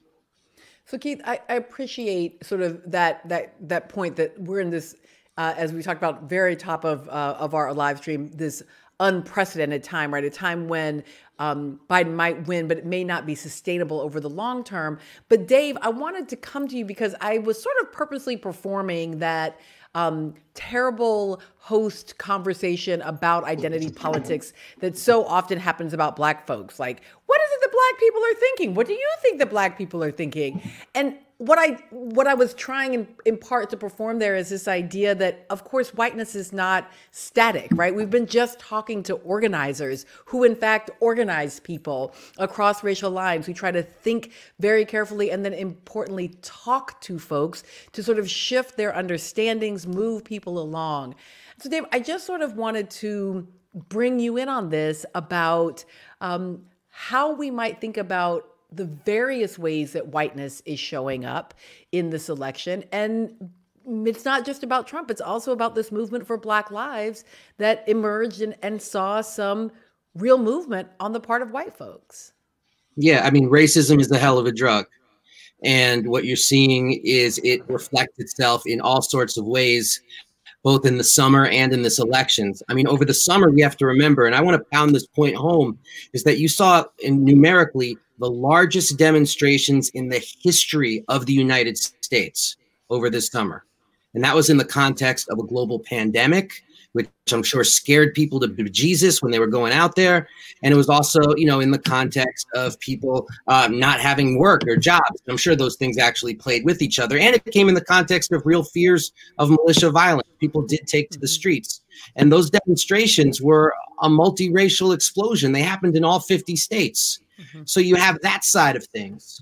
And then you have this other side of things where you have, you know, an aging white population in the United States that is delinked from traditional organizations, whether you're talking about unions or clubs. I mean, people are more atomized than they've ever been before.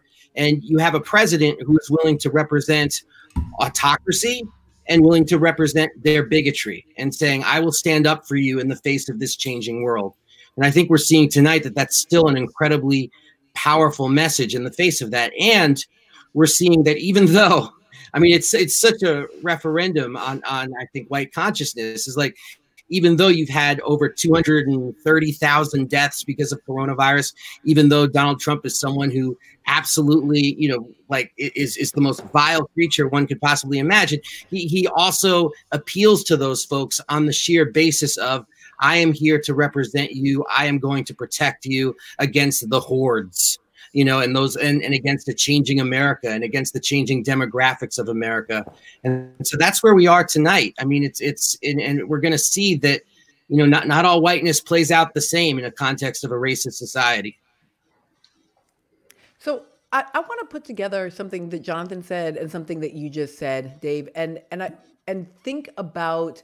And this is going to sound odd, but think for a minute about messaging. It also goes back to something Keith said around sort of Democratic Party strategy. So Dave, what I'm thinking here is in the context of professional sport, in this summer, in the movement for Black lives, as there was this massive, as you point out, largest in history set of demonstrations in the context of a pandemic, we saw this swift movement on things that we had been talking about for a long time. Like, for example, the Washington football team, right? Like overnight changes its name. But then, Jonathan, to come to you on this, but then we don't, however, necessarily see the public policies that also might have been attendant with that, right? And so I was hoping maybe I could just get the two of you to get in conversation for a moment about like that kind of messaging. And again, I don't want to just think of it as posturing, because it did matter for the Washington football team to no longer be called what it used to be called, but how that moved, but policy didn't. Mm-hmm. Well, I mean, I can start. I mean, I think that there's this huge element in what happened over the summer in what we can describe as woke marketing or woke capitalism. I mean, this idea that if you're the NBA, you are trying to appeal to an audience that's young and that is diverse and that is less tolerant of intolerance. And you want that audience for your product. And they went all in to try to get that audience. And then you had the extra added pressure of players, particularly with the centrality of Black athletes who just had enough. They'd had absolutely enough, and they were even willing to go on strike for Black lives after the shooting of Jacob Blake in Kenosha, Wisconsin. It was just too much, even with all the messaging. So you had this very interesting dance between woke marketing coming from the top, but a very real rebellion from players at the bottom, and a very interesting dance that played out between the two. Now, it's interesting, I think, right now, is that I think that it did appeal to a huge number of people, and it also provoked a backlash among other people, like because it's especially white people. Like, I want my sports, and I want my sports a la carte, no political messaging. Of course, they don't care about political messaging when it's nationalism, corporatism, Native American slurs as the names of football teams. That's all. That political messaging is fine, but not political messaging when it's pro-blackness. That's when the rubber really does hit the road for a lot of folks. So I think all of that plays into some of the dynamics that we're seeing tonight in this national referendum on our character. And I'm very worried about where it's going to go. Okay, so hold on a second, because I want to get to the rest of y'all, but we have somebody special. And first, what I need to do is I need to bring my co-host, Dorian Warren, back in. Dorian took a little break. He's got his drink together. But I hope you are very much still sober, because you've got to introduce our next very special guest. Oh, you're muted. Hey.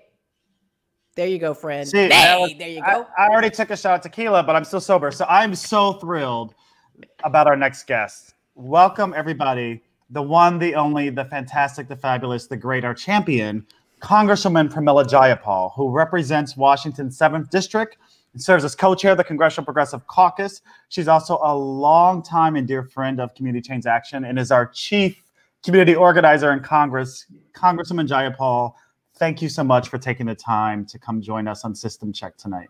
Oh, it's such a pleasure to be with my friends. Hey, Dorian, it's so great to see you. And, you know, everyone's got our hearts in our mouths right now, right? I mean, we are just waiting for this victory to be a victory and this night to really be able to get us back on a path to justice. So, Congresswoman, on this point, we're all waiting. Can you paint the picture for us of what's at stake in this election for progressives, particularly for people of color, for essential workers, for the immigrant justice movement? Just paint us the picture of why tonight matters and why this week matters and why we're all a little nervous and jittery right now. Well, everything is at stake. You look at the virus and you look at the disproportionate effect on Black and Brown and Indigenous communities, the fact that Black people in America are dying at twice the rate of white people from COVID, that essential workers are disproportionately Black, Brown, and Indigenous folks and working class folks who aren't getting tested. There's no contact tracing. We know that this president doesn't even believe that the virus is real. He keeps saying that there's no virus out there. And we know that 9 million people have gotten the virus. But in addition to that, 233,000, and the number's probably gone up, I can't keep track every day, have died. And so that's on the line, our health, our well-being. 1 million people every week are filing new unemployment claims. We know that 87 million before COVID hit had either no insurance or were underinsured, and another 12 million minimum have been added to those rolls of the uninsured because they lost their jobs and they lost their health care. I'm out here in Seattle and we've had fires ranging. This president doesn't believe in science. He doesn't believe climate change is real. He's not willing to do anything that, that angers the fossil fuel companies. And importantly, Dorian, we have had money transferred from our poorest folks, which is folks of color, working class folks. $50 trillion has been transferred to the top 1% in the last couple of decades. It's not just Donald Trump, but it's gotten significantly worse under Donald Trump. And then, of course, the issue that we've worked on for so long together, immigration. This president is a xenophobe. He is intent on shutting down all immigration to the United States, including legal immigration. And he's used immigrants as political footballs. And then finally, racial justice. I think I've run out of words to describe this president when it comes to encouraging violent white supremacists, doing everything he can to fuel that violence across the country, doing nothing, actually undermining the fact that racism is even real. He's not willing to decry the Proud Boys. He promotes QAnon. It is just horrific. And he delights in destroying our Constitution. He will be a dictator for the next 4 years if he wins. That's what's on the line. So you sober me right on up.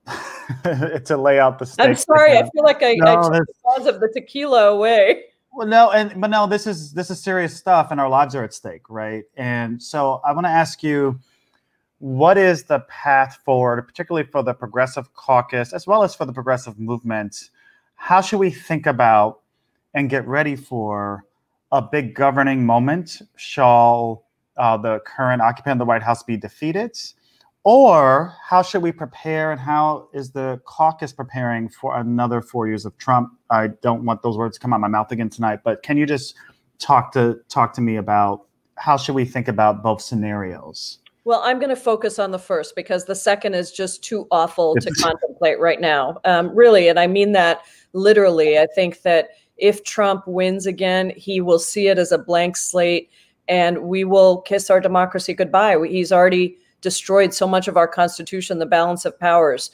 And the Republicans have been content in enabling him to do that. So let's just focus on winning, because I still believe, I'm looking at numbers in Ohio where, Democrats are still, Joe Biden is still running ahead in Ohio.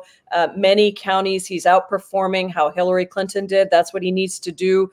I think we'll win Wisconsin back. I think that, we will, I believe we will win Michigan, but I think these are tough moments. So how do we get ready for a governing moment? First, we got to win. We got to see that we can get the Senate back. If we don't have the Senate back, we are going to be very limited because Mitch McConnell is going to do everything he can to block progress in the Senate. So that is a different governing scenario than if we have the Senate, in which case we have a lot more leeway. But in either case, we know we have to pass a $15 minimum wage. We have to make sure that we are putting forward a bold climate plan to really address climate justice. We need to pass immigration reforms. Dorian, you know that there is bipartisan support for many of these reforms, and we need to pass them and take that political football of immigration off the table. We have work to do on education, keeping education public and also helping people to go to college, get a higher education degree. Joe Biden has already incorporated parts of my College for All bill saying that we will make public education, higher education free for families earning up to $125,000. That's a big deal. We need to do a big COVID relief package, regardless of what happens in the Senate. We need to take care of our essential workers. We need to make sure that there are some immigration provisions in there. We need to really double down on assistance for rental mortgage assistance, utility assistance. So there's a lot of things that are on the table. But number one, first and foremost, of course, after the COVID relief package, is democracy reforms. We've got to deal with democracy reforms. Voting rights, more essential than ever as we see what this president is trying to do. Statehood, DC statehood, we passed that in the House. The John Lewis Voting Rights Act, critical. Yes. HR 1, let's get money out of politics. It all starts there. So these are, there's a big list. I won't lie. There's a big list. And one of the things that we have to think about as progressives is how do we sequence that list?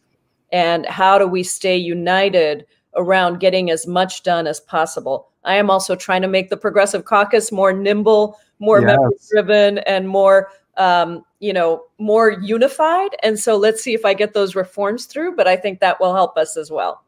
Congresswoman Jayapal, let me ask you one more question, and that is, you just laid out a robust and bold and visionary agenda that will change so many lives in this country. And I have to say, my brother, who's an essential worker, and sister-in-law in Chicago are watching. My mother's watching, as well as lots of organizers and activists. So what would you say to your family members, my family members, folks that want to be engaged after today and this week? What can we do to support you and the Progressive Caucus in actually creating the political will to win that ambitious agenda you just laid out? We have to organize, and no matter what happens tonight, we cannot give up. And we have to think of this not just as an election fight. We have to think about it as a 7-day a week, 52 weeks a year fight to stay engaged and to really organize, to be involved in the issues that you care about. I know we're going to go through our volunteers and we're going to ask people, what are the top 3 issues that you really want to engage in, so that we can call you out for those fights? And that, I think, is the most important thing. I think there's too many people, Dorian, that think about elections as, okay, that's the time we have to jump into action. But we organizers know differently, right? We know that we have to organize year round. And we're not going to be able to pass any of this if we don't have a strong, bold, courageous, progressive movement that is pushing Chuck Schumer if he's the majority leader, Nancy Pelosi if she's the House Speaker, and Joe Biden if he's the President of the United States. So that movement on the ground, that grassroots organizing, is the way we got $15 minimum wage done. And for the essential workers that are out there, first and foremost, thank you so much. We will not forget you. We will get relief to you. We will make sure you are appreciated in the way that you should be. And then we need you to keep doing the work. Keep doing the work with us, because we've got a big movement to build, and we've got a lot of work to do to return our country to justice. Congressman, I actually think I have you for maybe 2 more minutes, so I want to take advantage and ask you a question about, you just talked a lot about the progressive movement. And can you give us some guidance about, yes, we have to organize and we all have to stay engaged. We can't go home and stay home on the couch. Just, you know, tonight we're on the couch watching the returns nervously. But how do we really build together that multiracial progressive movement? It can't simply just be a few folks here and a few. So it has to be, and I'm hearkening back in my head to Reverend Jesse Jackson's formulation of the Rainbow Coalition, right, in 84 and 88. And the idea, right, you bring together workers, farmers, Black folks, immigrants, brown folks, Asian Americans, Native Americans, you know, that vision has continued to animate the progressive movement. But obviously this president has done so much damage and unleashed, frankly, very, very vocal and sometimes violent white supremacists in this country. Let me just say those words and be real about it.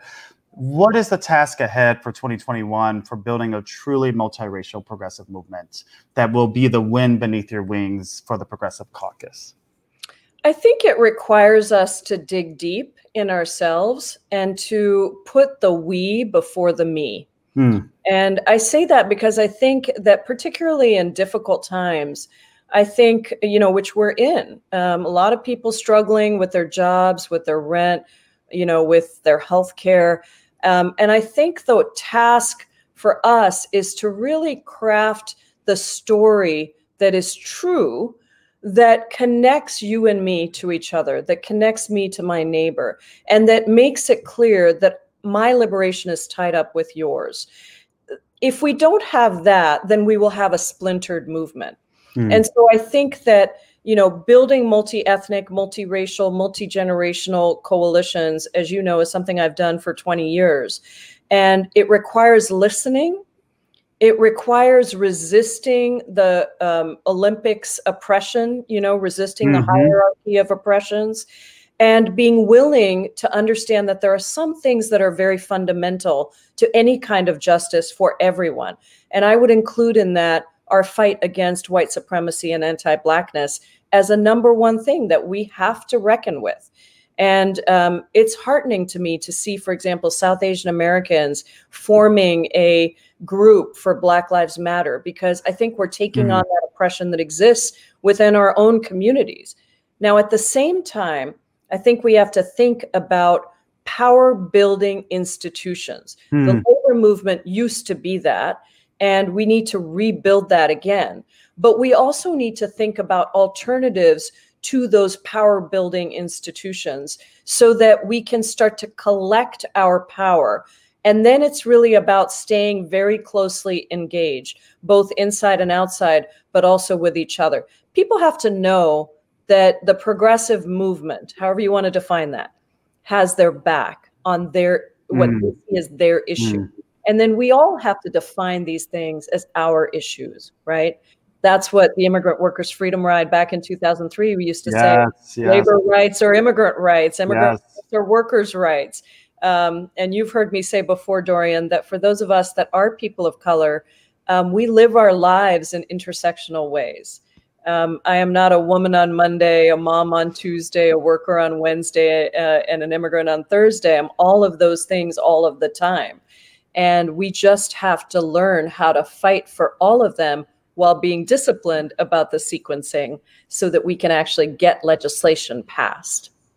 Congresswoman Pramila Jayapal represents Washington's 7th District and is the co-chair of the Congressional Progressive Caucus and my chief organizer in Congress. Thank you, sister, and thanks for all you do and all the we're just so appreciative of you being a champion for all of us. So thank you so much. Thank you so much. And we stand on the shoulders of so many great people. We can never forget that we got to keep our hands on that moral arc of the universe. Thanks, Dorian, for everything. Amen. Amen. Thanks, Melissa. Thank you, Representative Jayapal. So it is time, Dorian, for a quick 270 check. Yeah, because I don't know what's going on. You gotta, I know. You just having a good old conversation, just getting your life together. But here's just our basic 270 check. Vice President Biden currently has 115 electoral votes that have been awarded by the Associated Press. President Trump, like I'm choking on it. Yeah, President Trump has 120. So it's 115 to 120 in the horse race that we're not really covering, but we want to keep you up to date on. In the Senate balance of power, we are looking at Democrats right now with 39 seats and Republicans with 36. But you'll remember that many of those were seats where there was no race at all. And let's just do a quick deeper dive into two of the southern states that we started out the evening talking about. In North Carolina, my state, and in Georgia, many of the counties that are most likely to go to Vice President Biden, those most Democratic counties in both of those states, still have a large number of votes left to report. So I want you to just stay tuned because they could either tighten up or shift. So just stick with that. Florida is at this point definitely trending towards President Trump, but polls can be a little misleading. So turnout is the most prominent factor. And so we're beginning to see some things there around Latino men who are going for Trump. So let's just make sure that we continue to keep our eye on that. Now, we still have a lot of great guests in this hour. I'm going to take a quick one-on-one, and then we're still coming back to our guys who are waiting for us. But I am going to take a quick one-on-one with someone I'm very excited to talk to. Because for more than 10 years, I've had the pleasure of serving as a trustee of the Century Foundation. And the Century Foundation is a progressive, independent think tank that conducts research, develops solution, and drives policy change to make people's lives better. I am so pleased to welcome Mark Zuckerman, who is president of the Century Foundation and who served in the Obama White House as deputy director of the Domestic Policy Council. So nice to see you tonight, Mark. Great to see you, Melissa. So, Mark, I really want to ask you about this top policy priorities for 2021 that the Century Foundation recently released, because we're kind of interested in what are our policy priorities, no matter who wins or loses at the White House. So what was that list about? What are those priorities? Well, let me give you a couple of examples, Melissa. So in K through 12 education, for the years that I spent in the Obama administration and on Capitol Hill, we knew we needed to make more investments in K through 12, but we didn't know how much and where. And what we did for the first time is we analyzed every single school district in the country and said, what would it take to get all the school children who are in that district, everyone, up to performing at an adequate and sound level of achievement? And we calculate that it would take $150 billion a year of more federal, state, and local investments to make that happen. And for the first time, we've demonstrated why you need to make that investment, and that making that investment would make a huge difference in terms of equity in the country. And so for the first time, policymakers on Capitol Hill and a new administration will have a benchmark to make those necessary investments to really make our education system equitable. Along with that is we have a very segregated school system in the country. We know that, and we've known that for a lot of years. 20% of school children go to all white schools. 20% of school children go to all minority schools. That's 40% right off the bat that are not integrated around the country. We can do a lot better than that.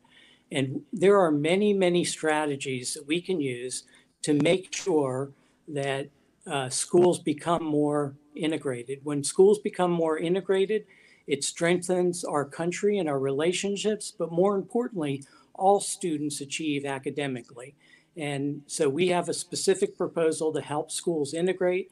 We have a program at Century Foundation called the Bridges Collaborative that has 50, 60 school districts coming together with charter schools and housing agencies to advance integration in the country. And so we have to make that commitment and those investments. So that's one area that we're investing in and hope that the next president could do. But if I could just pick up on... I want to jump on that for just 1 second, and then I promise I'll let you go. But I mean, or let you return to your next thought. But I just want to emphasize for people that even in the context of an administration that may not necessarily be considered friendly, there can still be bipartisan support for these kinds of policy initiatives in the right circumstances. So I'm thinking right now of the somewhat surprising bipartisan relationships that developed around reducing incarceration and changing the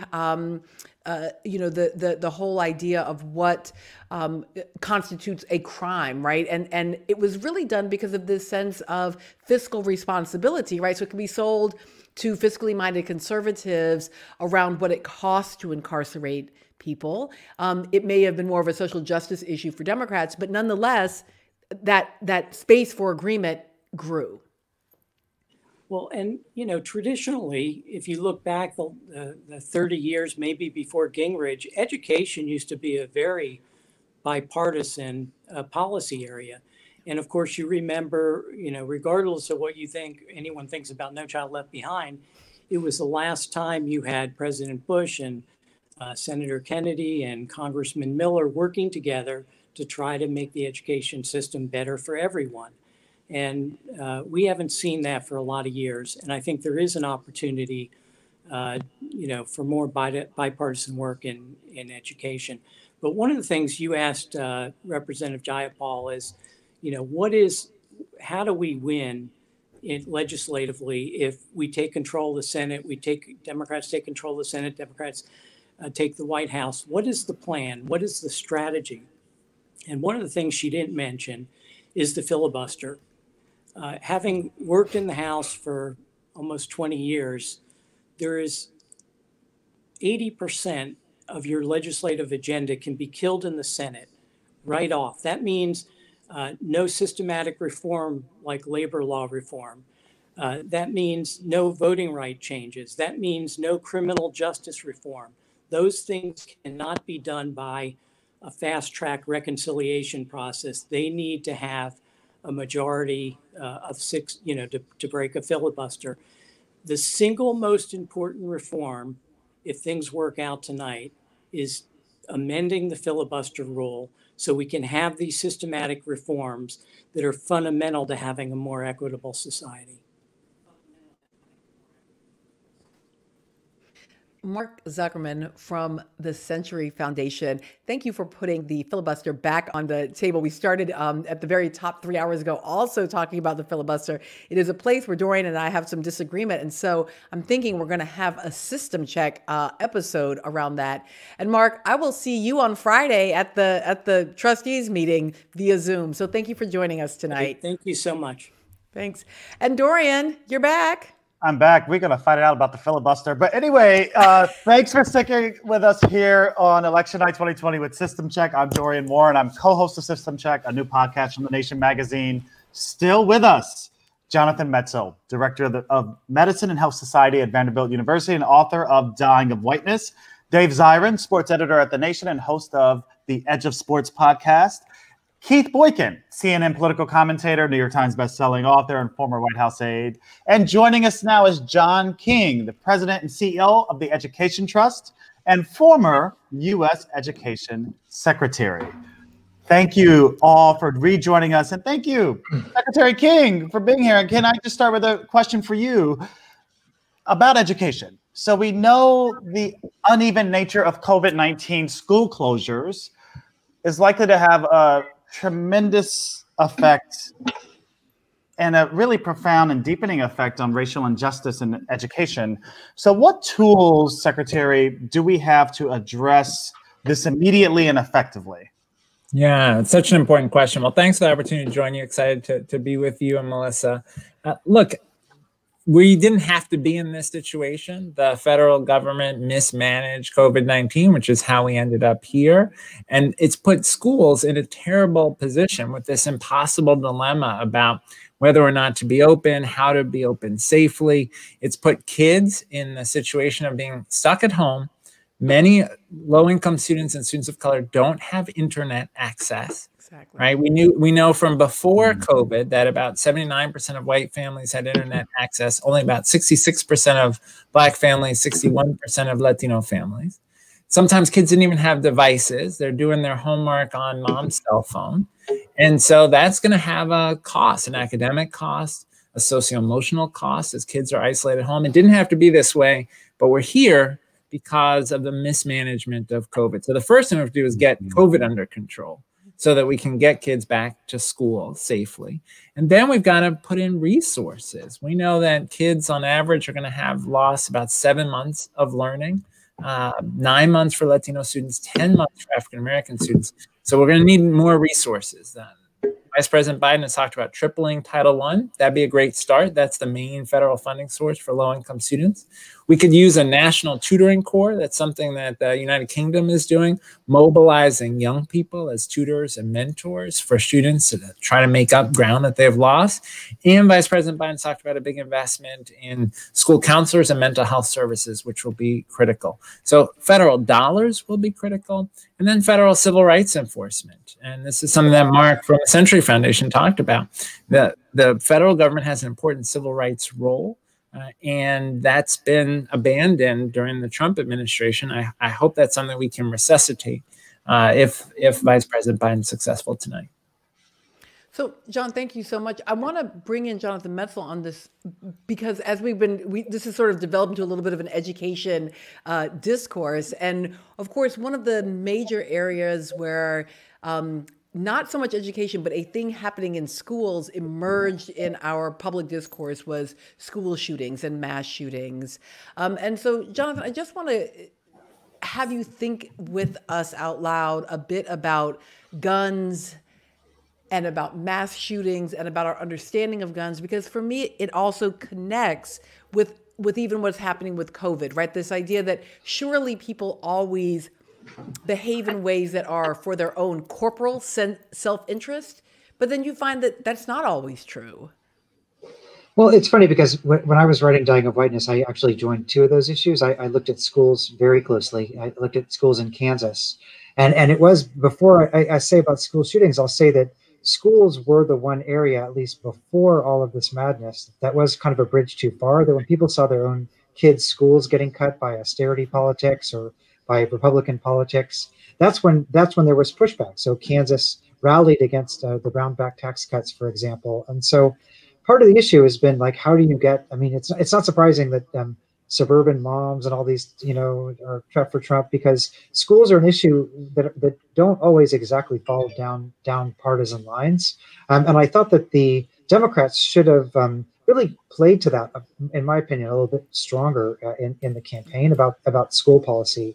And then guns. I don't know how much time we have on the show, but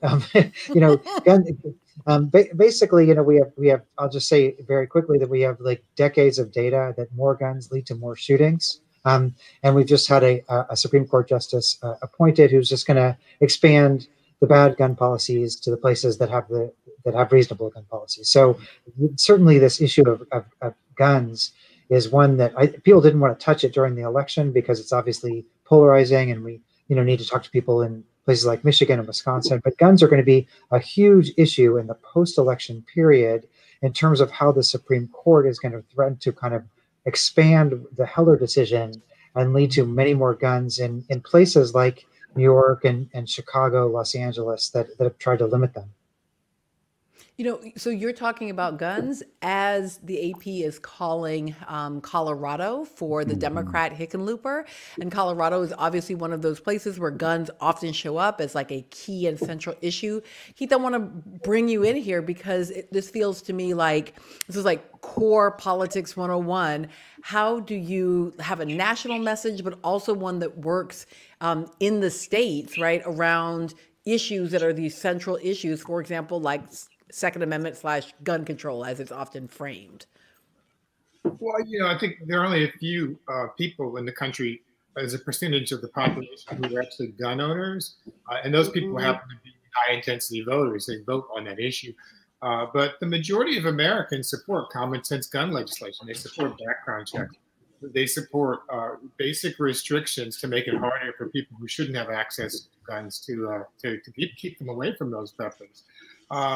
And I think it's an issue the Democrats don't have to worry about and be as fearful of as they have in the past. Now, of course, what happens is that the Republicans traditionally have exploited this issue by exaggerating the Democratic position, as Donald Trump has done most obviously, saying that if you elect this particular Democrat, Joe Biden, Hillary Clinton, Barack Obama, whomever it is, that this person's going to take away your guns. They're going to destroy your Second Amendment and all this kind of stuff. And it's clearly not true, but it does have a tendency to resonate with the base of the Republican Party. And Donald Trump has been perhaps worse than anybody in terms of doing that.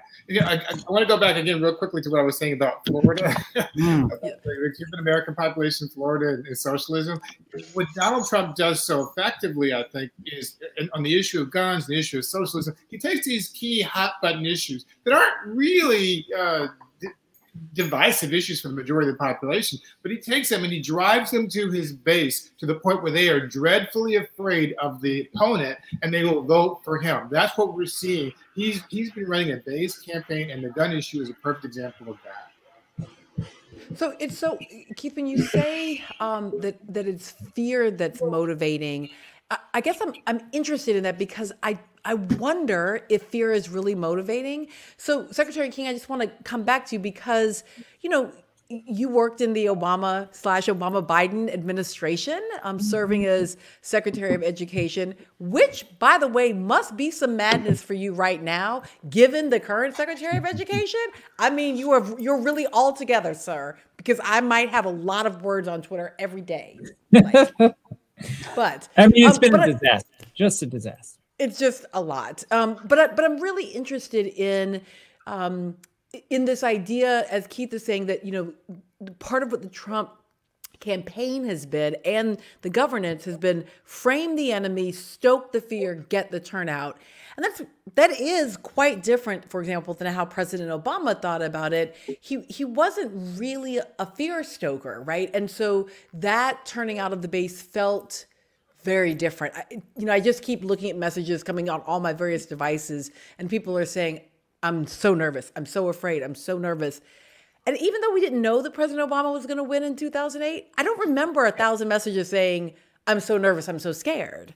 I mean, this administration, their whole approach has been fear, division, trying to stoke not only racism, but really going to the heart of what's going to make people as anxious as possible. And when you hear President Trump talk about, I've saved your suburban communities because I stopped, what that means is I stopped a regulation on affirmatively furthering fair housing, which goes back to the civil rights era, right? That's really him saying, I'm keeping your neighborhood safe from those people.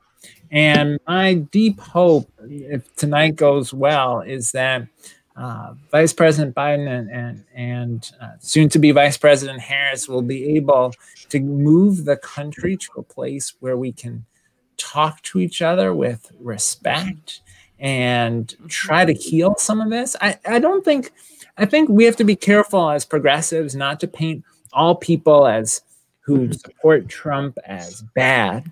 I think all people are capable of good and bad. That's the nature of the human experience. And people have had this devil on their shoulder in Donald Trump stoking the worst elements. And hopefully when we move past that, we can appeal to people's better angels. So, Dave Zirin, I want to come to you last as we wrap up this hour, and I need your best sports metaphor. Are we in the fourth quarter with how many minutes and seconds left of a football game or basketball game? Are we in the ninth inning? Like, how to help us make sense as everyone is on edge right now at 9:50 Eastern at least of where we are and what comes next tomorrow, next week, next year.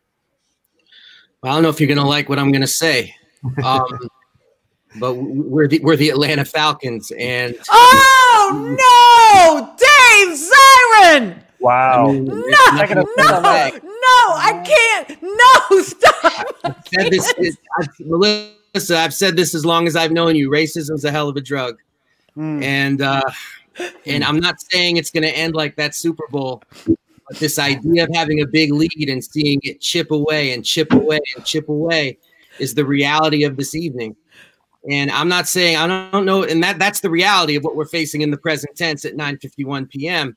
Is it going to end that way? I don't know. But we're in a situation where whether Trump is president or not, we're going to have to reckon with Trumpism for a very long time in this country. That's the reality. And if we don't reckon with the reality of why people are turning towards white nationalism in the United States and how that distorts our politics so dramatically, we're headed down a very, very scary road. Whether Trump wins or not, the future does not have to be an authoritarian white nationalist one. It absolutely does not. But how we organize, how we struggle, and the kind of demands that we set out for the people in this country is going to be critical for the kind of future we're going to have. So, Dave, if you ever say that I am anywhere like or near or around an Atlanta Falcon, I will literally explode. But I forgot about your New Orleans connections. I'm so sorry. I can't believe you did it. But here's what I just want to make this one last connection. I know my producers are like, hush, but so we hear from Secretary King this possibility. Secretary King, what I heard you saying was something a bit like what Dr. Angela would say, that she'd say, never call the bad people, right, or the people who've done these terrible things, never call them animals or monsters. They're human, and all humans are capable of good, right? So anything that a human is capable of, you are capable of. And anything that a human is capable of that's bad or good, you're capable of. So either you nurture, right, those things that turn you into an evildoer or into a good doer, right? And in the course of our lives, we do a little evil and a little good. But Dave then also points out that our current underlying structure nurtures that evil, right? It nurtures the white supremacy. It's already baked into the cake in the ways that, like, just being whack is baked into the Atlanta, whatever that fiber of the Falcons is. So it is both that optimism and that pessimism of the American story, that yes, people are capable of more, and we created systems that nurture the worst. That'll have to be the last word for this hour. Thank you so much, Secretary King, Jonathan, Keith, my brother, Dave. Thank you to each and every one of you. Thank you for joining System Check on Election Night 2020. We're going to take a little break, and we're going to listen to a couple things. No matter your zip code, which shows that the burbs are far more diverse than one party would have you think, that real strength actually comes from sticking together and voting. We will also hear and listen to Arc of Justice, which focuses on work by Community Change Action to turn out low-income voters of color, and a little piece from the Black Freedom Collective about this past summer of work and joy in Black communities. We'll be back very, very soon. Don't go anywhere.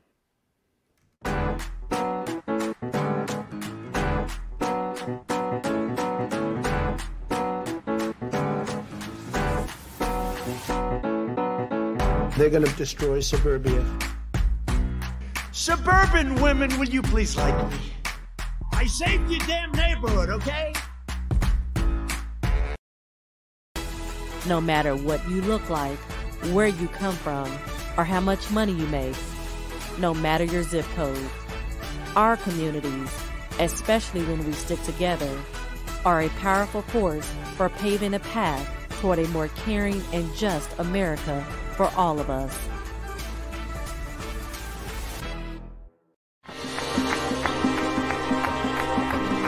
I see our folks on the ground working to turn out low-income voters of color, and they are so focused that it's a reminder to all of us to do everything that we can by ensuring that our folks turn out at the polls.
Hi, welcome back, everybody. Again, I'm Melissa Harris Perry, and you have joined us for Election Night 2020 with System Check.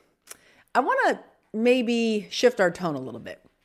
It has been really important to us to give you a place that you can turn to during the course of this difficult evening and feel like it's not all bad. Like, we can still enjoy each other. We can still experience a little bit of joy, a little bit of levity, even a little bit of curiosity. It's also been really important to us to provide you with a space where we talk about no matter who wins or loses, there is work to do starting tomorrow. At the same time, I just want to be sure that we are acknowledging just how much is at stake. It really is a moment where it matters who wins. And it matters because this question of whether or not our systems will respond to us, whether or not our systems will listen to our voices, whether or not we, in fact, continue to have the power to shape our systems and to reshape them. So we know that this is a tough time, and it's tough because it's still uncertain. We didn't get some big, huge victory that has wiped the country completely blue or red. We are still wondering, we're still listening, and here's the deal. We are still with you. So we're still on break for just another moment or two. We are going to take a pause and listen to the Black Freedom Collective and think about the joy of music and work.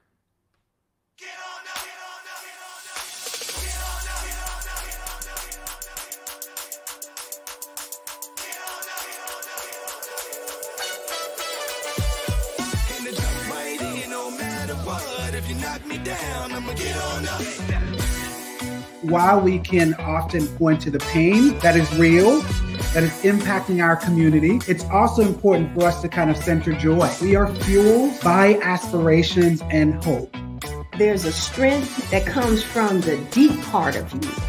When you begin to settle down and think about it and understand the strength, that strength rises up in you, not just for you, but for others. What if you knock me down? I'ma get on up. Top speed when you hit the ground. Just get on up when you get knocked down. You know, the kind of changes that we want to see only happens when you get involved. So this is our democracy, and we got to fight for it. We got to work to create it, to make it more just and to make it more equitable.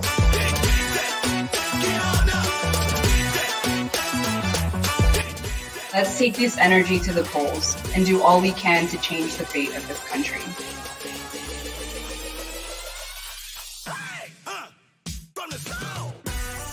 Now more than ever, Black, Brown, and Indigenous people must work together not only to fight for justice, but to fight to create a new America where we are free and where we can thrive.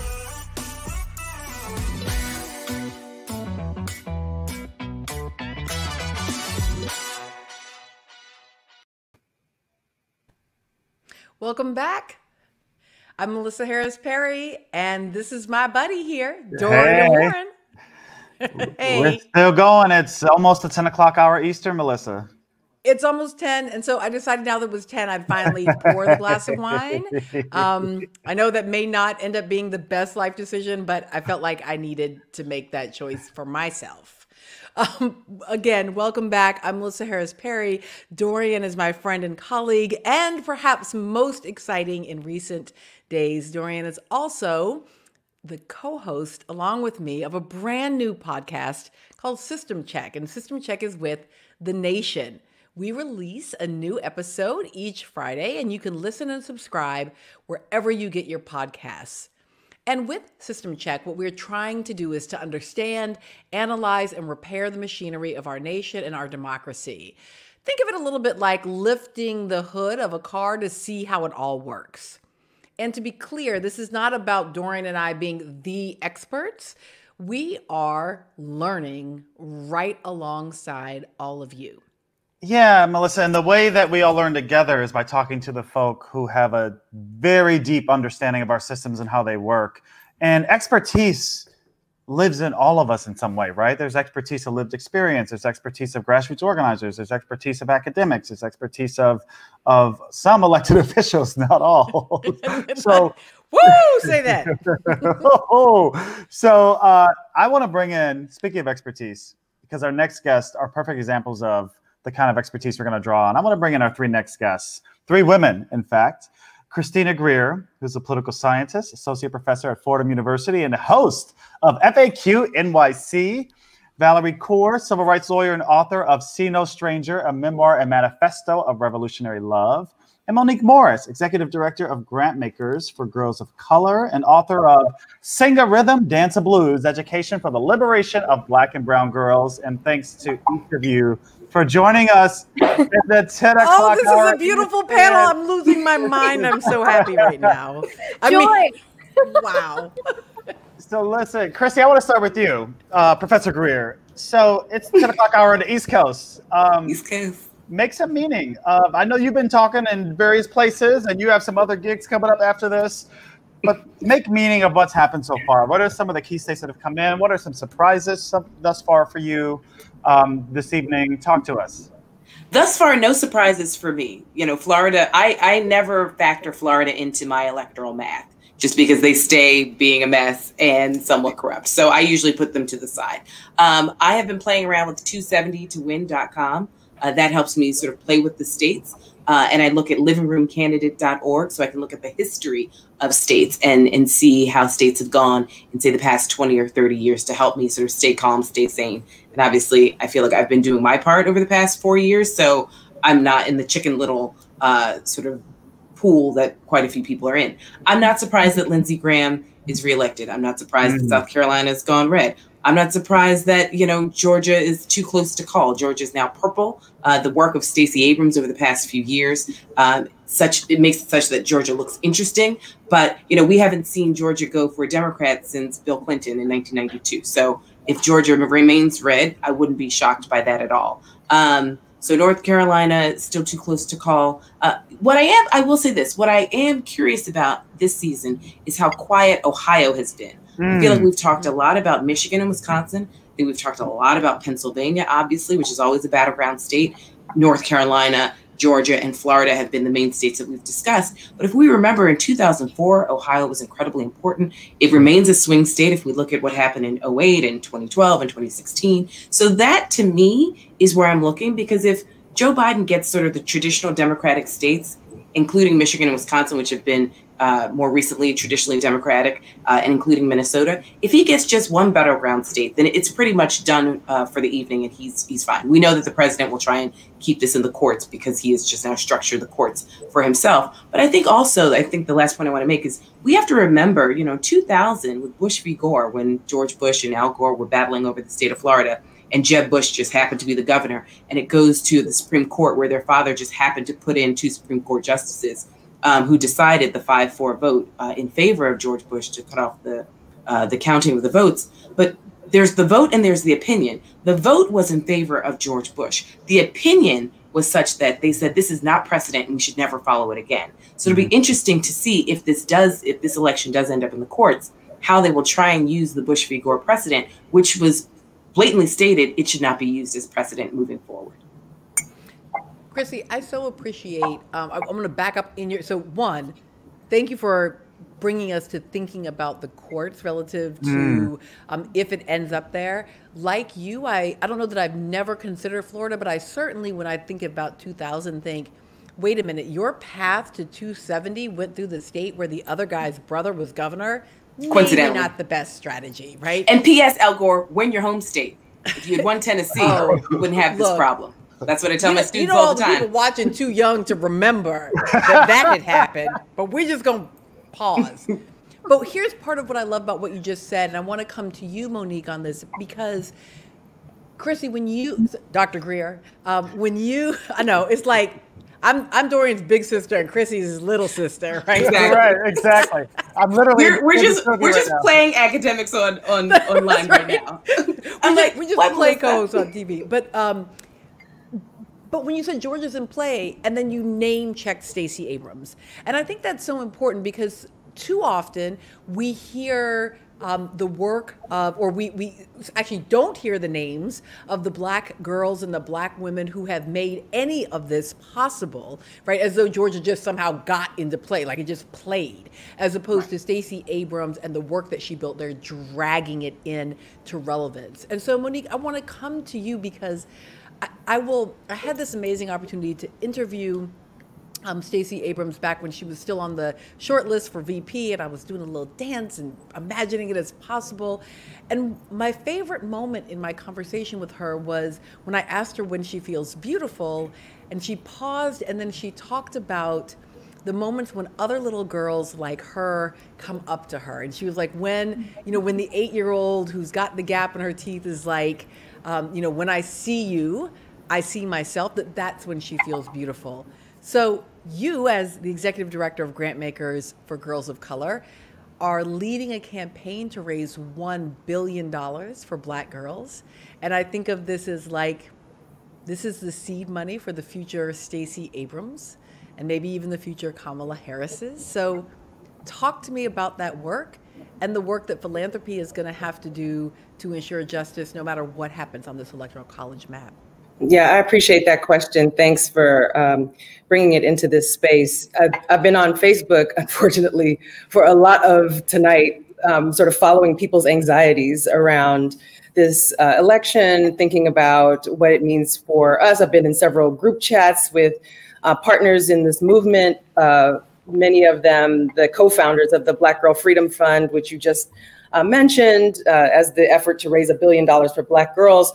There's no question that this moment is presenting an opportunity for so many young people, especially Black and brown girls, to see themselves in this sort of next public phase of articulating how we achieve the democracy that has been, sort of claimed, oftentimes unjustifiably, given the actions and manifestations of our nation.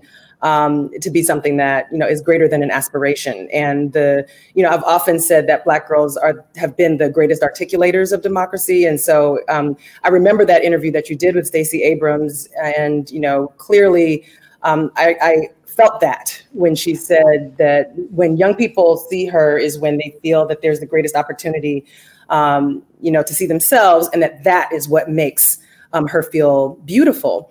Our project, our collective project at G4GC, and I think the work that we're doing in partnership with, our grantee partners and several other organizations to help raise $1 billion for Black girls is absolutely about investing in the promise and recognizing that we get a Stacey Abrams even as Black girls are occupying positions of deep harm and systemic injustice, right? Mm-hmm. That even in the face of all this pain, Black girls become Black women who can feel a justice that many people don't quite understand. And that if we were to invest in the vision, the wisdom of Black girls, then we could have radically different outcomes, radically different policies that create the systems so that the next time we're checking them, they actually work. And so, for me, this effort and really the body of work that is both about resourcing movement is recognizing that our movements are actually really strong. And they're strong in large part because, I think we're in the midst of sort of grand remembering, as a sort of community of people of color, in recognizing who we are, what our power is, and where our strength lies.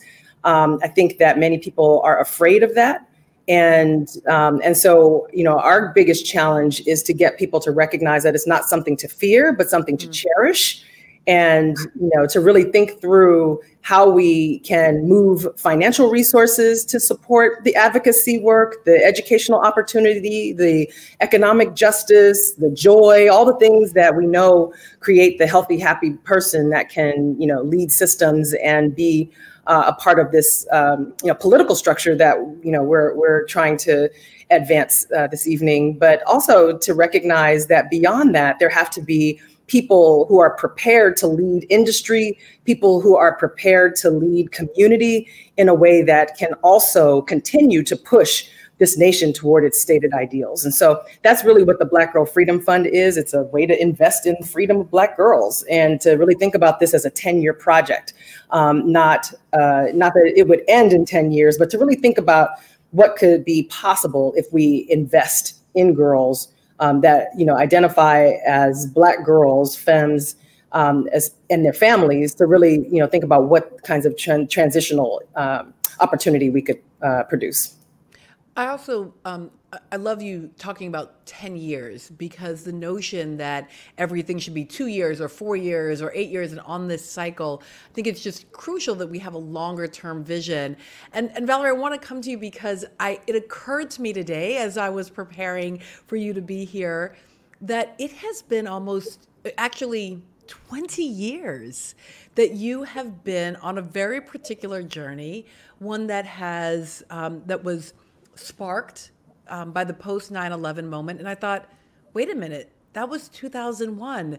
So for almost 20 years, you have been engaging in this work of trying to understand who we are, what divides us, what brings us together, what provides healing. So much of what Monique is talking about there relative to Black girls, right? That sense, I can remember you saying to me, because at the time I was wearing my braids, right? The idea that the braids were a symbol and symbolized racial identity for me, but this too was what the turban meant for sick men. And so I just wanted to ask you, in a moment when so many people are feeling this anxiety that Dr. Morris was just talking about, what have you learned across this 20 years? Oh, my love, let me just say, I have been in conversation with you much of those 20 years. I know, right? And I am so grateful that you brought us together tonight. I miss being at your table, and you brought us together in community precisely when we have most needed people who keep us focused and strong. And so this is what I've learned. It's a question that I have been asking myself every day since the last president was inaugurated. Is this darkness in our nation the darkness of the tomb or the darkness of the womb? Melissa, it is both. It is both. We have lost so much. Those of us who are from communities like mine, who have been losing people to hate violence and state violence for decades, now have lost so much more under this administration in the face of authoritarian assaults on our democracy. And now how much have we lost? Our people, our livelihoods, our safety in the face of this pandemic. And now here, my state of California has been burning. I've been watching my childhood woods burn to the ground in the face of this climate apocalypse. How much more will we lose? So I can taste the ash in my mouth, literally, the darkness of the tomb. And yet, it's precisely in the face of these forces that we have seen what we have never seen before. A global uprising for Black lives and racial solidarity that is truly multiracial. And the strength of our movements that Monique spoke beautifully to, we have seen on the ground. I've seen that in my community. And I've also seen a kind of deeper spiritual awakening among so many of us during this pandemic especially, that no number of cages or bans or border walls can keep us from the truth, that we belong to one another, that we are part of one human family, that separateness is an illusion. And we are only as strong or safe as the most vulnerable among us. And so every time I have seen us act from that place of recognition and love, what I call revolutionary love, I feel like I'm seeing glimpses of the nation that is wanting to be born. So yes, it's the darkness of the womb too. I feel it tonight. Valerie, whenever you speak, you give me some sense of hope, but it is both the womb and the tomb. And even as we look at these results coming in, it's hard for us to think about what happens next. Dorian, do you want to? So I want to bring Chrissy back in here, Professor Greer, because you know, we have been looking at, and a lot of us are still nervous about the national race, but you also cover New York City politics, and a lot has happened there. So can you, and you also are a scholar of local, state, and urban politics. So can you talk to us a little bit about what you're seeing at the local and state level? Like, for instance, in my home state of Illinois, there's a very significant ballot initiative we're watching called the Fair Tax. It would create a progressive income tax in the state of Illinois for the first time, especially on the very wealthy. That's one thing we're watching. There's many ballot initiatives in the state of California and the state of Florida. We don't know. We know Florida has more than likely, hasn't been called yet, but it's leaning Trump. There is a $15 minimum wage ballot initiative there too. So talk to us about local, urban, state politics. What's important for us to know in this moment? Yeah, I mean, you know, what we have to also remember is that were it not for COVID, Donald Trump would probably cruise to re-election. And so I think that that's a really frightening proposition for a lot of people to think about because of what he has done over the past 4 years and what his party has enabled him to be able to do over the past 4 years. So to think about the millions upon millions of Americans who are just fine with his policies, his rhetoric, his way of doing business, and where he has taken this nation in 4 years, what he has exposed of this nation, what he has excavated in this nation. We also have to remember, Dorian, that, you know, there are very few items outlined in the United States Constitution. We know that Article 1 starts with Congress. It's not the executive. That's not until Article 2. But one of the few sort of gems that is in this very short, brief Constitution is a decennial census, meaning we must take stock of our population. So we can't forget that this is a census year. And so based on, you know, the short census that we had in the middle of a global pandemic, state houses across the country will be deciding what districts look like. They'll be redrawing districts. They'll be packing and cracking districts. And yes, many people have left cities because of COVID, and they want more space, and they want, you know, sort of yards, because we recognize we might be in this for quite some time. But we can't forget, you know, we've worked on this for many years, Dorian. People are also being pushed out of cities by this thing called gentrification.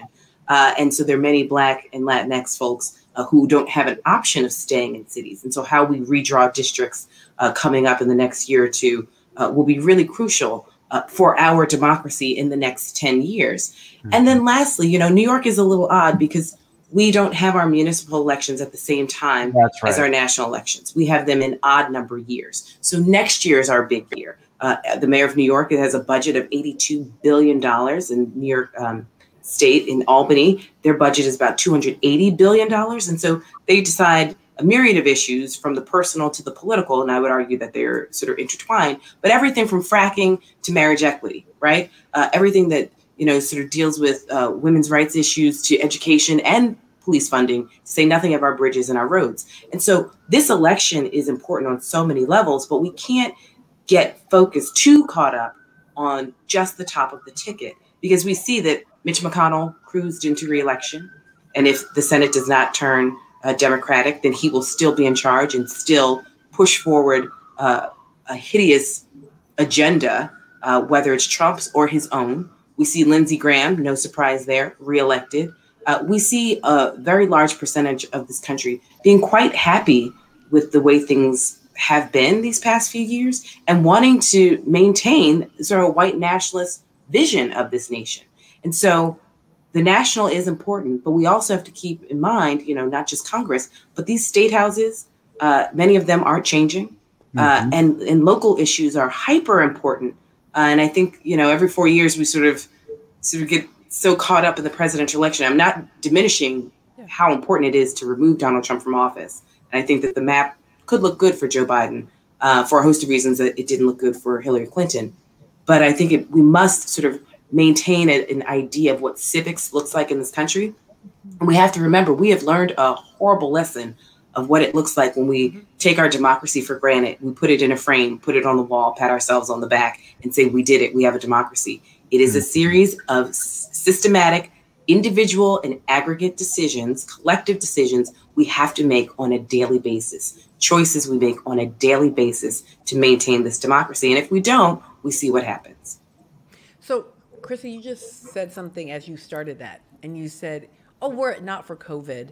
And so as you were saying that, I thought, yeah, but COVID, I'm not surprised about a lot of things.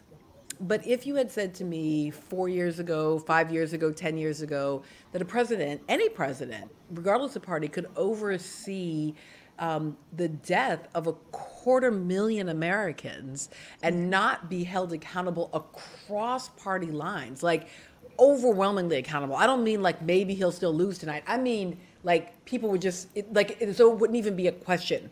I think about LBJ deciding not to run again because of the overwhelming feelings about Vietnam and the idea that a president who earlier in the year, 2 months earlier, had been impeached could then oversee the death of 250,000 Americans. And so, Valerie, to come back to the womb and the tomb, literally we are in the tomb, literally dying, and quite likely the reason that Lindsey Graham wins, despite all the money, I mean, there's lots of reasons Lindsey Graham wins, but the thing that shifted it, that moved the polls, that made it look really clear that he was going to win was about the womb, Valerie. I mean, it was, we were talking about it like it was about the ACA, but Justice Barrett is very much about control of the womb.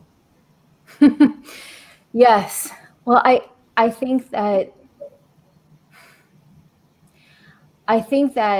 what is helping me have perspective in this moment, when so many people are willing to make a moral deal. I will take the racism and the misogyny and the patriarchy and the tyranny and the white supremacy as long as you give me the right to shut down abortions for any woman who wants to have the right to care for her own body. That kind of moral deal making we've been seeing among an alarming number of people in this country, even those who don't agree completely with the president. It's that kind of deal making. And I think that deal making is important to focus on because that's not going away. We are in a transition. You're talking, when I was thinking about reflecting on the last 20 years, I'm looking ahead to the next 25 years. Yeah. Within 25 years, the number of people of color in this country will exceed the number of white people for the first time since colonization. And we are at a crossroads. Will we continue down this kind of civil war, a power struggle with those who want to return America to a past where a certain class of white people hold dominion and make decisions about our bodies and hierarchies? Or will we begin to birth a nation that truly has never been? A nation made up of other nations. In the history of the world, we've never seen such a nation that is truly multiracial, multi-faith, multicultural, where we strive to protect the dignity of all of us. And that brings me to tonight. Because yes, this election matters. One outcome is going to make that future so much harder, and the other will give us a window of opportunity. But no matter what, we are the ones who will birth that nation. Each of us has a role in the institutions we build, the policies we support, the stories we tell, how we choose to love one another. And so I'm holding on to these three things. Number one, we are in a transition. Number two, no matter what, each of us has a role. And number three, we've got to do it with love. Love refuses to leave anyone outside of our circle of care, even those who would vote against us. And the only way for us to begin to birth the America that is for all is to make sure that we leave no one behind. So I want to invite people to connect. Yes, there's fear and anxiety, but I invite you to summon your deepest wisdom and try to see this moment through the eyes of love to make you strong enough to stay in the labor. And that means letting in joy. which is why I'm so happy that you made space for joy tonight. I used to feel guilty about joy. You know, so many people are suffering. I'm like, no, actually, joy returns us to everything that is good and beautiful and worth fighting for. Joy gives us energy to last for that long labor ahead. Laboring for justice with love and with joy, I've decided, is the meaning of life. Monique, I have to come to you on this because as Valerie was speaking, I was thinking about you were the one who taught me Black girls are the answer, right? And so I have to remember all the time, oh, that's right. Whatever my question is, I just have to go find whatever the Black girl answer is. And so as Valerie was speaking, I was thinking about the conversation you and I had about double Dutch and the brilliance of that Black girl play creation that, you know, just jump rope like this, right, by yourself. I'm not going to racialize that, but, you know, like just individual jump rope. It's good for your heart, right, cardiovascular, but it doesn't build community, right? You can't double Dutch with any fewer than 3 people. And often you need many more, and then you get spectators, and then it's good for your heart and for your mind and for community building, right? Black girls are the answer. So when I hear Valerie talk about what we may need to do in a sort of spiritual sense, not just a policy sense, I just wanted to come to you to ask, so what other answers might Black girls have for us about what is next? You know, I love my double Dutch space because in addition to what you just described, there's also a timing and rhythm and intuition that we have to explore that Black girls have, right? And we downplay sometimes the sort of rhythmic nature of how we interact with each other because of the racial stereotypes that prevent us from, you know, exploring who we are fully, and this legacy of oppression that denies us the opportunity to see the healing wisdom of our rhythms. But, you know, I always think about double Dutch and the role of the person who's turning, the role of the person who's about to jump, the rhythm that you have to actually make it on time in and out of the, you know, the space that Black girls kind of move in time with, right? There's a sort of notion and way that Black girls move through spaces, always evaluating time, always evaluating energy, always evaluating how others are waiting for them, either waiting to receive them or how they're going to interact.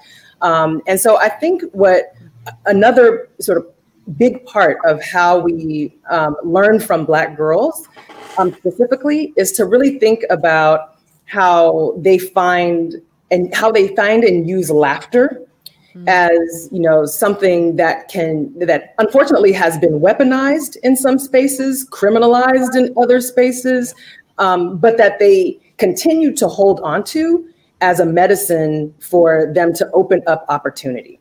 And I remember being in spaces, you know, sort of moving around the country, talking to girls about push out. And the big question was, you know, how many girls have been kicked out of the classroom just for laughing too loudly, right? I know I have a loud laugh. Countless times people told me to be quiet when I was laughing.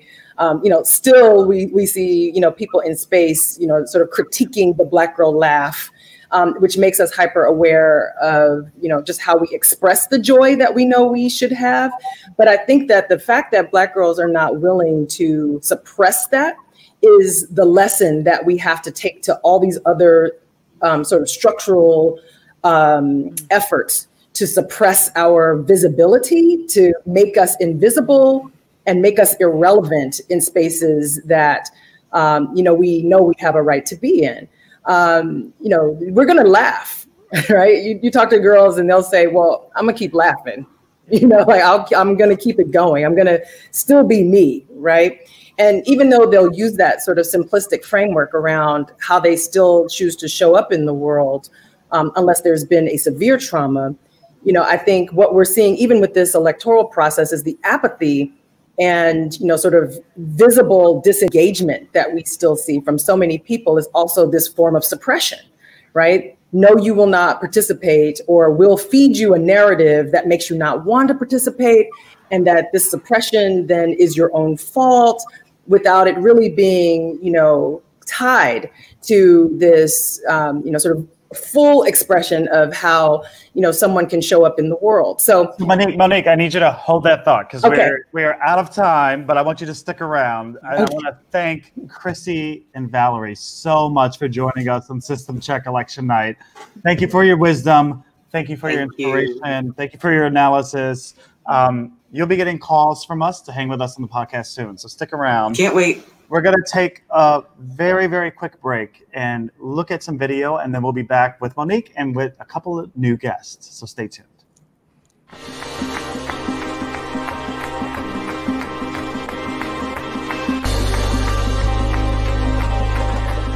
I believe that organizing is the art of the possible.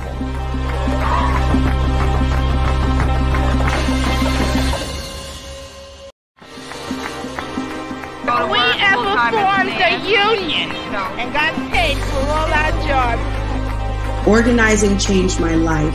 Building power with Black and brown mothers built my spirit and reminded me of who I am.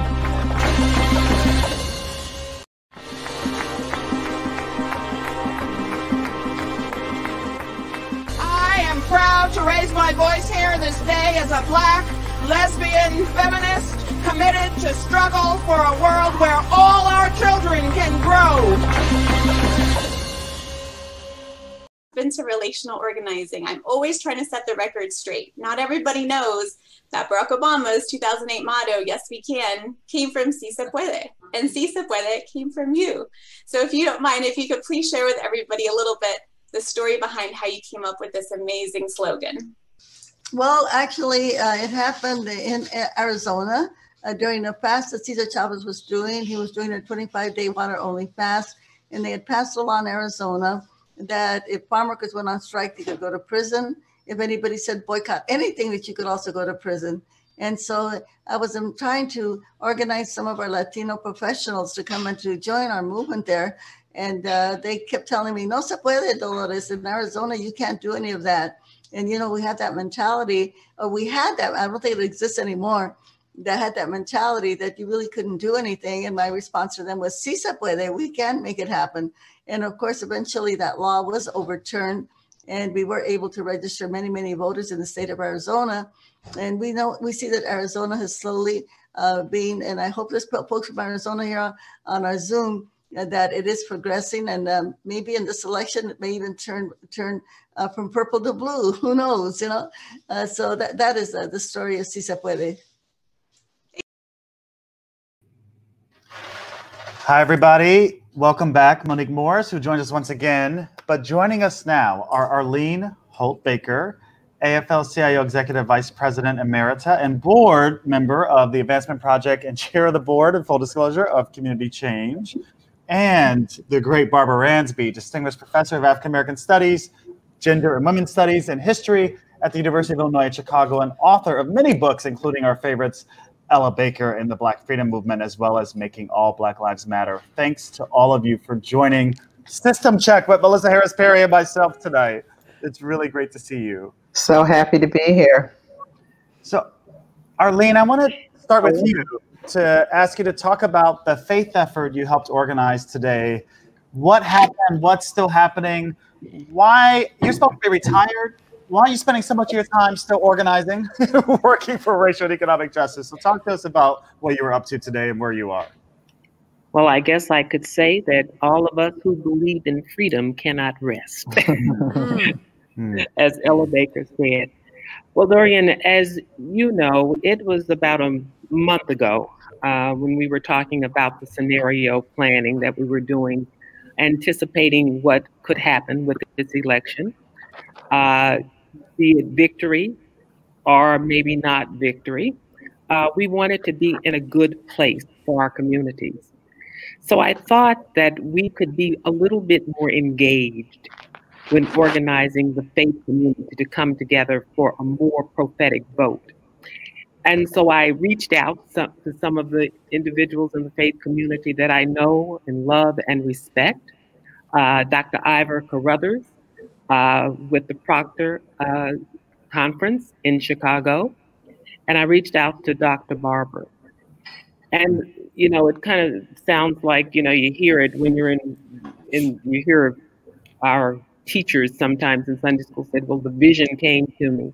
But I myself felt so very dark about what was happening in America. So many deaths, COVID-19, the evictions that were happening in our communities, the fear, the economic crisis that hit us because of COVID-19.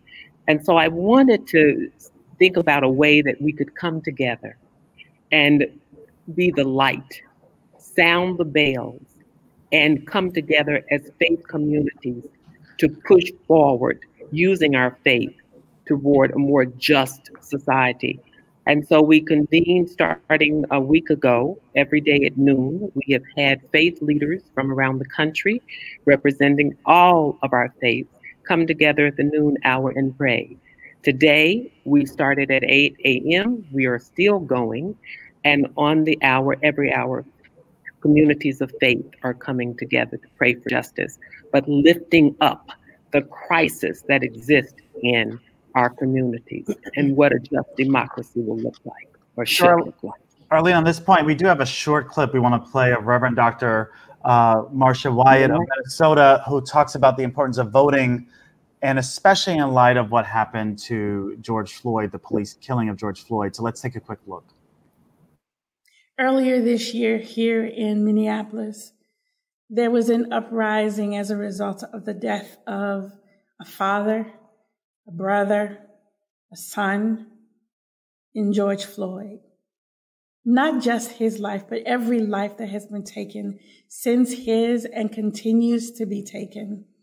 I had to think about, who do I want to represent me? Who is the best person who's letting their light shine, that light that will shine, that draws others together, not push us apart?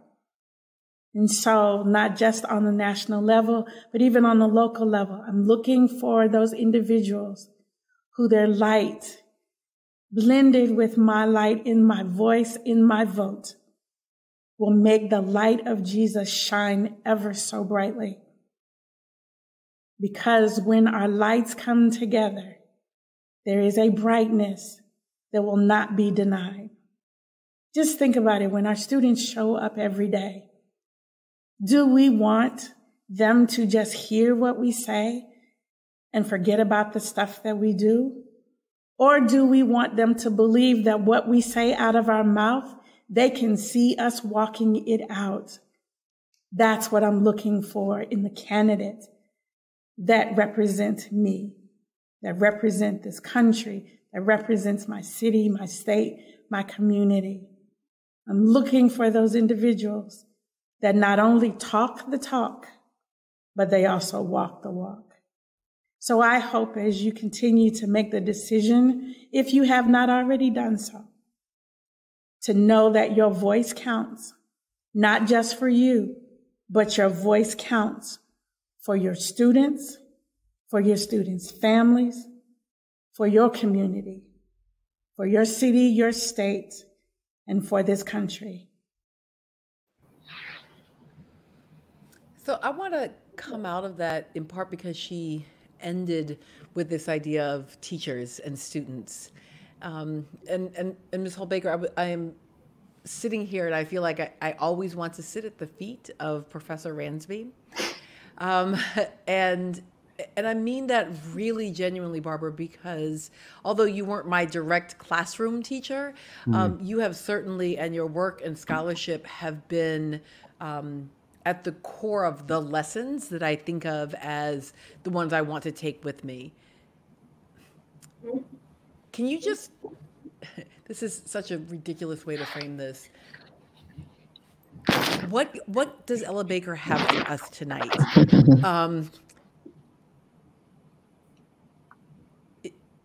Even as I was listening there, I was thinking, you know, we invoke the story, but don't always talk about the suffering that is part of that story. And I think about that in the context of Ella Baker, that we invoke her as winning, but maybe also that we need to invoke and understand that Ella Baker is better than us, and she suffered, and she lived under tyranny. And so we are not so much better that we need not live under tyranny as well. Absolutely. Well, first of all, thank you for your kind words as always, and thank you for having me. I've been doing a lot of. I think we all feel very desperate in this moment, and what can we do to end this nightmare? And I've said no to a lot of things, and when I heard I would be in conversation with, two of my favorite people who are always so brilliant and inspiring consistently, Dorian Warren and Melissa Harris Perry, I thought, of course, election night, of course.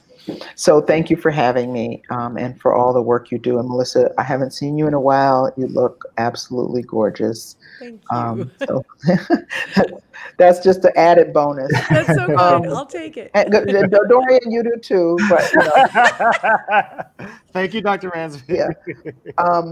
But yeah, to the question of Ella Baker, it was sort of funny when Joe Biden, started his acceptance speech at the convention with a quote from Ella Baker. I got all these texts. Hey, Joe Biden's quoting Ella Baker. I said, well, yeah, but really, is he embracing Ella Baker? And I think the question for me is this idea of the struggle is eternal, and that was both the most liberating and most frustrating thing in my research on Ella Baker, when she said, it's just like, people want to know when we've arrived, what is the end point? And really, one set of contradictions and challenges are addressed, and they give rise to another one. And so, like the kid in the back of the car, when are we there? When are we there? We want some payoff for our efforts, some finite point where we feel that we've arrived. And the bad news is that there really isn't that. When we arrive, we have to look forward to what's the next destination in terms of a freedom journey. And I think that's very applicable to this election night, because of course it's not a night, it's a week or 2 weeks or a month or however long it's going to take to count all the votes. But it's also, I don't really use the language of victory. I mean, on a certain level, of course, defeating one of the most heinous and recklessly incompetent and racist presidents in our history is a victory, but it just opens us up to new challenges, because I'm also fearful of a kind of neoliberal backlash of, trying to find a new center, and that center is really on the right, not in the center, or certainly not on the left. So I think for me, Ella Baker's wisdom is that this is a long journey, and that we have to fortify and bolster ourselves for that journey. And we can't, as Amilcar Cabral said, tell no lies, accept no easy victories. And whatever happens tonight, and I'm hoping that Trump is defeated and we are on a different terrain of struggle. But even if that's the case, we still have a lot of work to do, and all the groups that I've been working with for the last number of years have a vote plus strategy, which is to say that voting is essential and inadequate. And so both of those things, we have to politically walk and chew gum at the same time. In other words, yes, we vote, we want to alleviate the immediate threat of an authoritarian regime, but at the same time, we have to understand that our work is not done. And it is not a liberatory moment, but a moment that gives us breathing room to do the real work that we need to do. Dr. Ransby, can I follow up with you on just that point, and then we'll get Arlene and Monique back in the conversation. But you mentioned the work you've been doing with groups the last few years, for many, many years. You've always been an organizer and an activist, Barbara Ransby, from as long as I've known you, and it's over 20 years. I know you have been working with movement groups, and that this is a movement moment that we find ourselves in. Even though as we sit at this hour, we don't know what's going to happen tomorrow. So you've been doing the work, particularly with Scholars for Social Justice, and doing the intellectual work. So talk to us about what is the nature and relationship of academics and intellectuals alongside movement organizers, and how, say a bit more about how this is a movement moment, how it's much bigger than any presidential election, in fact. That there's the grassroots work that goes on day in and day out that's often invisible. So if you could just speak to any of that, that would be super insightful for our audience. Yeah. Well, you know, I mean, so a number of like reporters, you know, asked me, because I'm a historian, you know, people like, is this a historic moment? And of course, the answer is you don't have to be a historian to know that moment. Just read the newspaper or look out your window. You know, it's the COVID crisis. It's the largest protest in history. And this is significant. Like, we have not defeated white supremacy, but to have 15 to 26 million primarily white people in the street against racist murder, I mean, that is kind of a sea change, I must say. And we need to pause and think of what that means. And I think people were in the street for lots of different reasons, but lots and lots of people in tiny little all-white towns where there weren't even any black people were at least at the minimum saying, I'm not with the white supremacist, you know, militias that are riding around here supporting police murdering black people or murdering black people themselves. So that in and of itself represents a certain moment of possibility.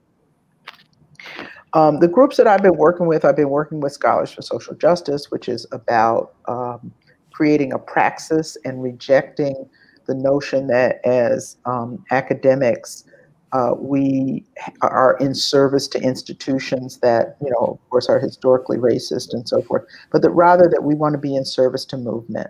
And we want to be in service to movement in a way that appreciates the reservoirs of knowledge in the communities that we are a part of, that we serve, that produced us, that created the space that we occupy, you know, in universities. So we've been doing webinars, we've been doing briefings, we've been doing, you know, a whole teach-ins and so forth as Scholars for Social Justice.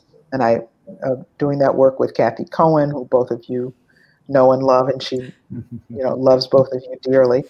And then the other arenas that I've been working in is with the Movement for Black Lives on a new table that they've set up, which is about partnerships and international work. And I really appreciate that international component has always been there and is now instantiated in this new table. And the other is the Rising Majority, which is a coalition. It's a multiracial, Black-led multiracial coalition that includes the Indigenous Environmental Network, United We Dream, Immigration Rights Group, a whole variety of organizations that understand and acknowledge anti-Blackness at the center of a struggle against racism, and also understand racial capitalism as part of what we have to address if we really want to get free. So that's been kind of the work I've been doing. Locally, we have a coalition called R3 Coalition, Resist, Reimagine, Rebuild Chicago. And we you know, Dorian, you know Chicago. Well, both of you know Chicago. And, you know, it's quite the town, and there's a lot of, you know, complex political ecosystems here, as you will. We have this, you know, new Black mayor who is, of course, not serving the interests of most Black people. But we carry on. So I have to say, I feel like I've been watching, like Monique was talking about the Black Rhythm. I feel like I've been watching it with Monique and with Arlene during Professor Ransby speaking. And so I almost just want to be like, Monique. And so that's what I'm going to do, because I feel like, especially maybe as Barbara was talking about, the idea that scholars don't simply serve institutions, but serve movements. And you and I have had many of those conversations. But Monique, if you would speak to philanthropy in a similar way, so the idea of philanthropy simply serving its own, basically its capacity to make more money, even though that's not what it always claims, and how we can think about serving movements. And then Arlene, I would love for you to speak to the question of labor on some of that. Thank you. So I think, you know, for me, as Dr. Ransby was talking, I was thinking about this notion of developing praxis and really challenging ourselves to think about how we move differently. I'm in the fortunate position to be launching grant makers for girls of color, as an independent entity. So we feel a degree of freedom in creating something that isn't bound by some of the sort of typical restraints. And so that many of us on the who are on both in the advisory capacity, but also on the leadership team in other ways, come from movement. There's really not a disconnect between the movement work and its priorities and where and how we're seeking to resource this work. That's something that I think I bring from the academic work that I did, the participatory processes that I led, the work that I did with my mentor, Manning Marable, who was very clear about the need to ensure that we connect our scholarship with community in very meaningful ways and really situate at the center of this work the impacted community. And so that to me is how we engage a reimagination of power. That to me is how we negotiate our own decision-making abilities, to really think through how philanthropy as an industry can think about resourcing opportunity. And when many of us who are, Black women and other people of color enter this field of philanthropy, how we bring our whole selves to this inquiry, right? How we bring our whole selves to this work in a way that allows for us to honor the wisdom that we know exists in our community, that we know exists in ourselves, and that provides the, I would say, maximum opportunity for us to reshape the landscape such that it's not seen as an act of charity when we are resourcing movements, but an investment, which is to me the core piece of how we renegotiate the power, is to really think about investment as being tied to power, and doing some of that work and organizing within philanthropy, which G4GC has been doing, but also to really begin to shift narrative in communities so that others also begin to hold philanthropy accountable in different ways and to think about what the promise of philanthropy is. And that, to me, is also part of the promise of the Black Girl Freedom Fund, in thinking about even how girls who we seek to resource will be part of the decision-making group around how resources are distributed. So to me, this is about, thinking through how we move and how we engage in participatory ways to develop the praxis that is meaningful and competent in all its forms. Aline, you want to think through labor with us a little bit around that? Because I think, I have been thinking a lot about the labor movement, especially as we've seen the growth and the power of our movements recently. I think about Black Lives Matter. We know statistically that if we are to continue to be a movement with any kind of power, it's women and people of color. That's the emerging workforce. That's where we have to look, listen, and understand and want to be real partners. I think it is a unique opportunity for all of labor to come together with those wonderful movements that, especially Black Lives Matter, to have them listen and understand where they are coming from, what the issues are. And so often, we have not always invited in the community to truly be a partner. But if we don't do it at this time and this moment, we will really miss the opportunity to grow and be as powerful as we can be. So I think it's an opportunity and it's a moment, and we have to take advantage of it if we want to be the real voice for working people in this country, especially for Black and brown working people.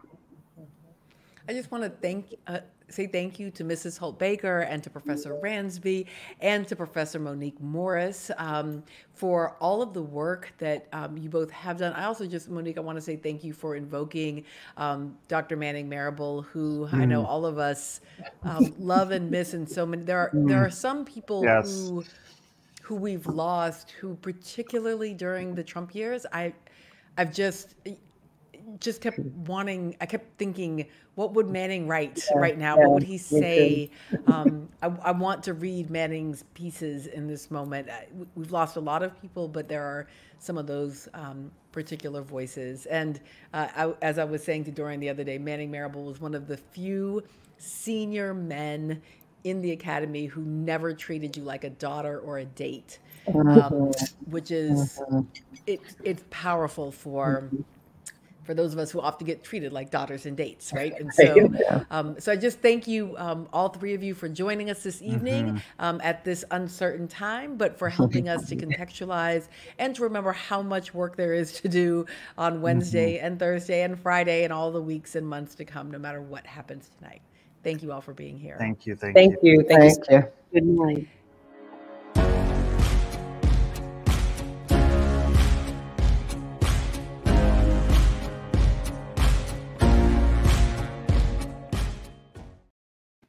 So Melissa, it's that time.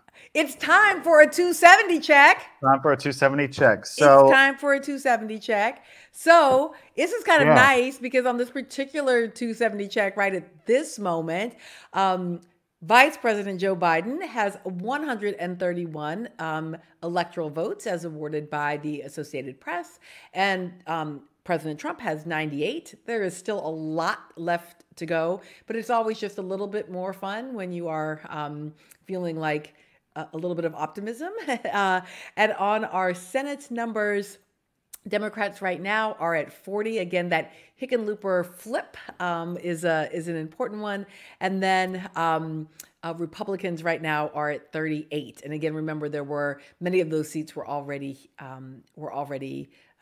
without contest in this election. I'm sorry, it's getting late. Speaking of it getting late, and as we were saying, thank you, and having some gratitude for our last guest, and also for the shoulders on which they stand, I want to make sure that we say thank you. And, you know, I've been thinking it all night, but I just want to make sure that we say thank you because we are so grateful for everyone who has spent even 1 minute of this night with us on Facebook. But or on the live stream or on YouTube, but this is all happening because there are some extraordinary team members whose faces you cannot see, but who are doing incredible work. And I just want to call the names of the Anna Julia Cooper Center team, who Crystal Dixon and Jamie Crockett and Miller Coffee, and even a team member who was a team member from the way back and they came back to team member with us again tonight, Zach Bynum. You know, I called you all on 48 hours notice and said, will you help? And everybody said yes and has been doing a great job. And Dorian, you have some names to call too. I want to shout out the entire Community Change Action team, particularly Christina Reyes, who has been the maestro, along with our fabulous executive producer, Shanta Covington. But also, we have some other folks to thank. Mika McDonald, who's been the lead on our digital graphic stuff, which look amazing. Dominica Ghanem, Carmen Orozco Acosta. And there's just been, everyone just threw down on short notice to make this night happen. So I just want to thank everybody who made this live stream happen. And we couldn't have done it without you. We're so grateful. Stay tuned. We still have another hour. Wait. We have one more. I don't know if we're allowed to say her name or not. Oh, I think I just did. Yeah, I think I just did. Yep, go for it. Shanta Covington. So you and I have known Miss Shanta Covington and known that she is capable of amazing things. But as we sat and got confirmation after confirmation after confirmation of guests as she helped us to frame and write and think about everything we would do tonight, we are not done. We are not going away, but we needed to just take a moment before people got too tired. We just really needed to say thank you because you got to understand this whole night system check has and some pretty extraordinary ones who are making it happen. And I want to make sure, did we leave anybody off? Let me just make sure. Carmen, Christina, Crystal, Dominica, Jamie, Mika, Miller, Shanta. Did we catch everybody? Just want to make sure we didn't leave anybody out. I think we did. That's our big brown black queer crew. Listen, there ain't nobody not at somebody's intersection tonight in our crew. Well, it is 10:59, Melissa, Eastern time. We are coming upon the 11 o'clock hour, and everyone's like, feel the energy going down. So we got to get the energy back up, folks, because the night is still young. We still have a couple more guests ahead of us who are going to be fire, I know. So yes. What's happening at the 11 o'clock hour now that we're here? Well, so everything is closed, and yet all the questions are open. And I think that's part of what, this is kind of part of the moment, right? Is that we're in the home stretch historically, right? Historically, we would be at this place where it would be about time to kind of start wrapping it up and calling it. But we may not be anywhere near the home stretch in this overall election. So again, remembering that this is not just about the presidential election. This is about that Senate power. This is about the congressional power. This is about your gubernatorial elections. I've been watching North Carolina real closely all night because it's been flipping back and forth at the presidential level. I'm tired. I know you must be tired. We haven't told everybody why you're really tired, but I know you must be tired. If you are tired and you are watching us right now, I just want to say this. It's okay. Oh, wait a minute. Hey, I'm sorry. We just got all the West Coast. So as you might expect, California, Washington, and Oregon are now all in Vice President Biden's columns. Let me just say that. So now that you know that, let me just say, we may not get a lot more answers tonight. We want you to stay with us here because we have a couple of additional fantastic, you do not want to miss them guests who are coming up. But from a wellness perspective, let me say this. If you're exhausted, it is okay to go to bed. If you're feeling cranky or your head is hurting, try drinking a little water. If you're feeling really anxious right now, go into the kitchen, find the kids' Halloween candy, get out the chocolate, and chase away the Dementors. But if you are awake and you're woke and you just need to take a little edge off and you're over 21 and you don't have a drinking problem, then it's also okay, and no one here will judge you if you decide that now is the time to pour a little wine. Dorian, what was it again in your glass? Or a little tequila. It might be water. I don't know. We're gonna see what this is. It could be tequila. Could be tequila. It's 11 o'clock, so we're allowed, right? Look, this, my friend, is not cable news. This is me at my house and you at your house. So I think I'm not driving. So I think I'm not driving. Well, so, on that, no, Melissa, I want to bring in our next guest. Yes, let's do it. So I want to introduce the one, the only, Maurice Mitchell. He's National Director of the Working Families Party. Wait a minute, we booked Maurice Mitchell? Mo Mitchell. Mo Mitchell's here. Mo Mitchell's here. He's also a leader of the movement for Black Lives. And brother, thank you. Thanks for joining us so late in the evening. You're on mute, though. You got to unmute yourself. You know, you're in 1,800 Zoom meetings a day. You know how to do that. And you're also like super young. You're supposed to just like work, just like the technology just works. Dorian Warren, Melissa Harris-Perry, what an honor to be with both of you. Oh, man, it's a pleasure.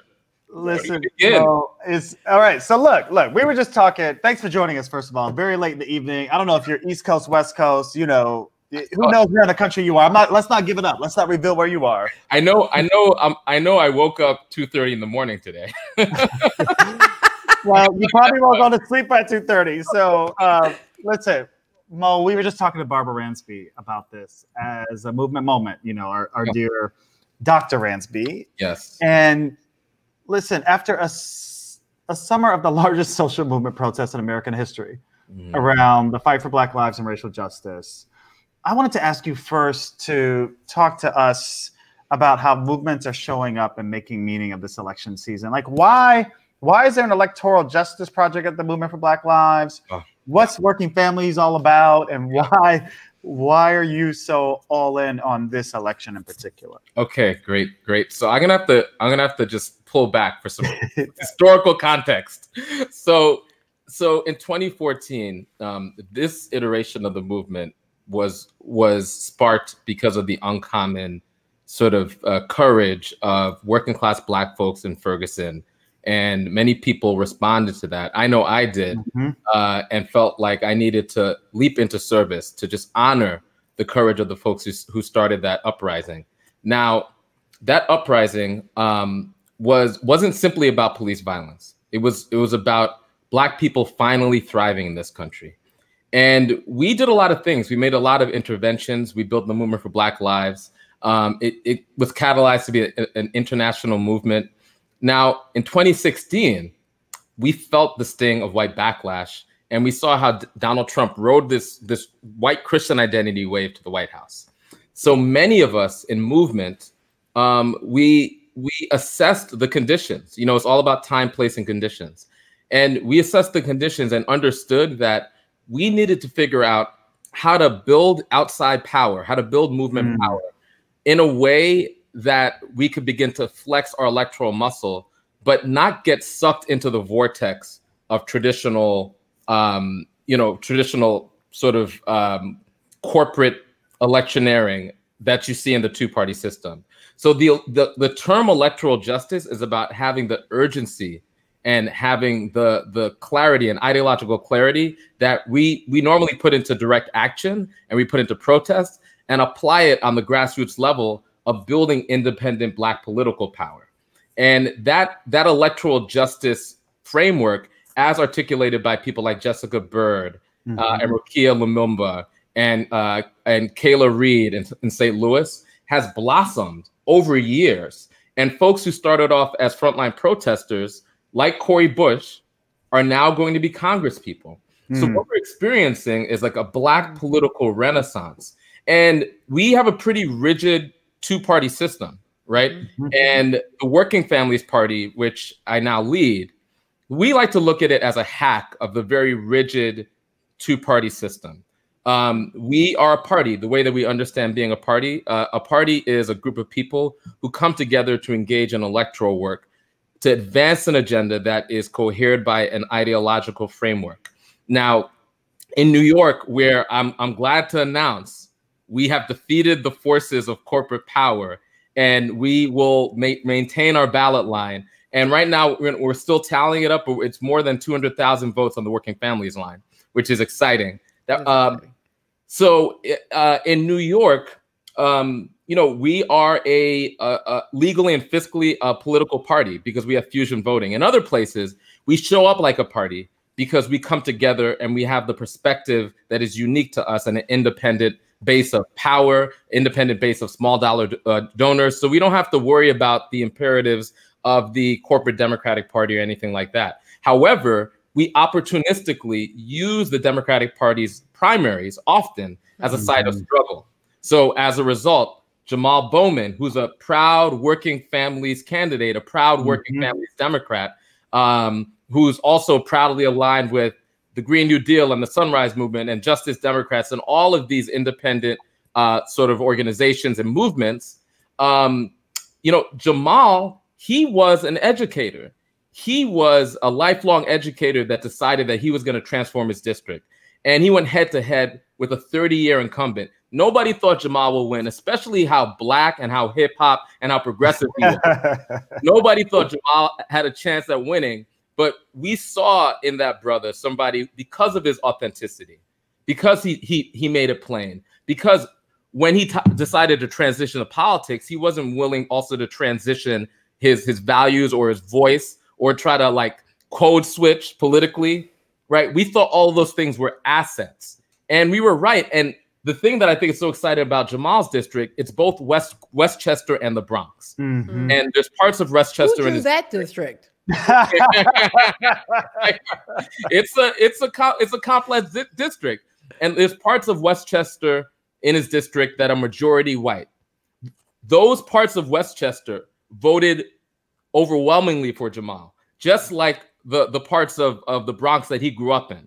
So what that tells us is that there is a coming together, a nexus of different qualities, independence, a commitment to your values, being proud and unapologetic about your identity, all of those things. And I think it's important to talk about all of those things, because sometimes we we should lift up Black candidates, but identity and only focusing identity will lead you into the fallacy of liberal sort of diversity, right? Where we just count Black people and we're like, oh, there's a bunch of Black people here, we won, right?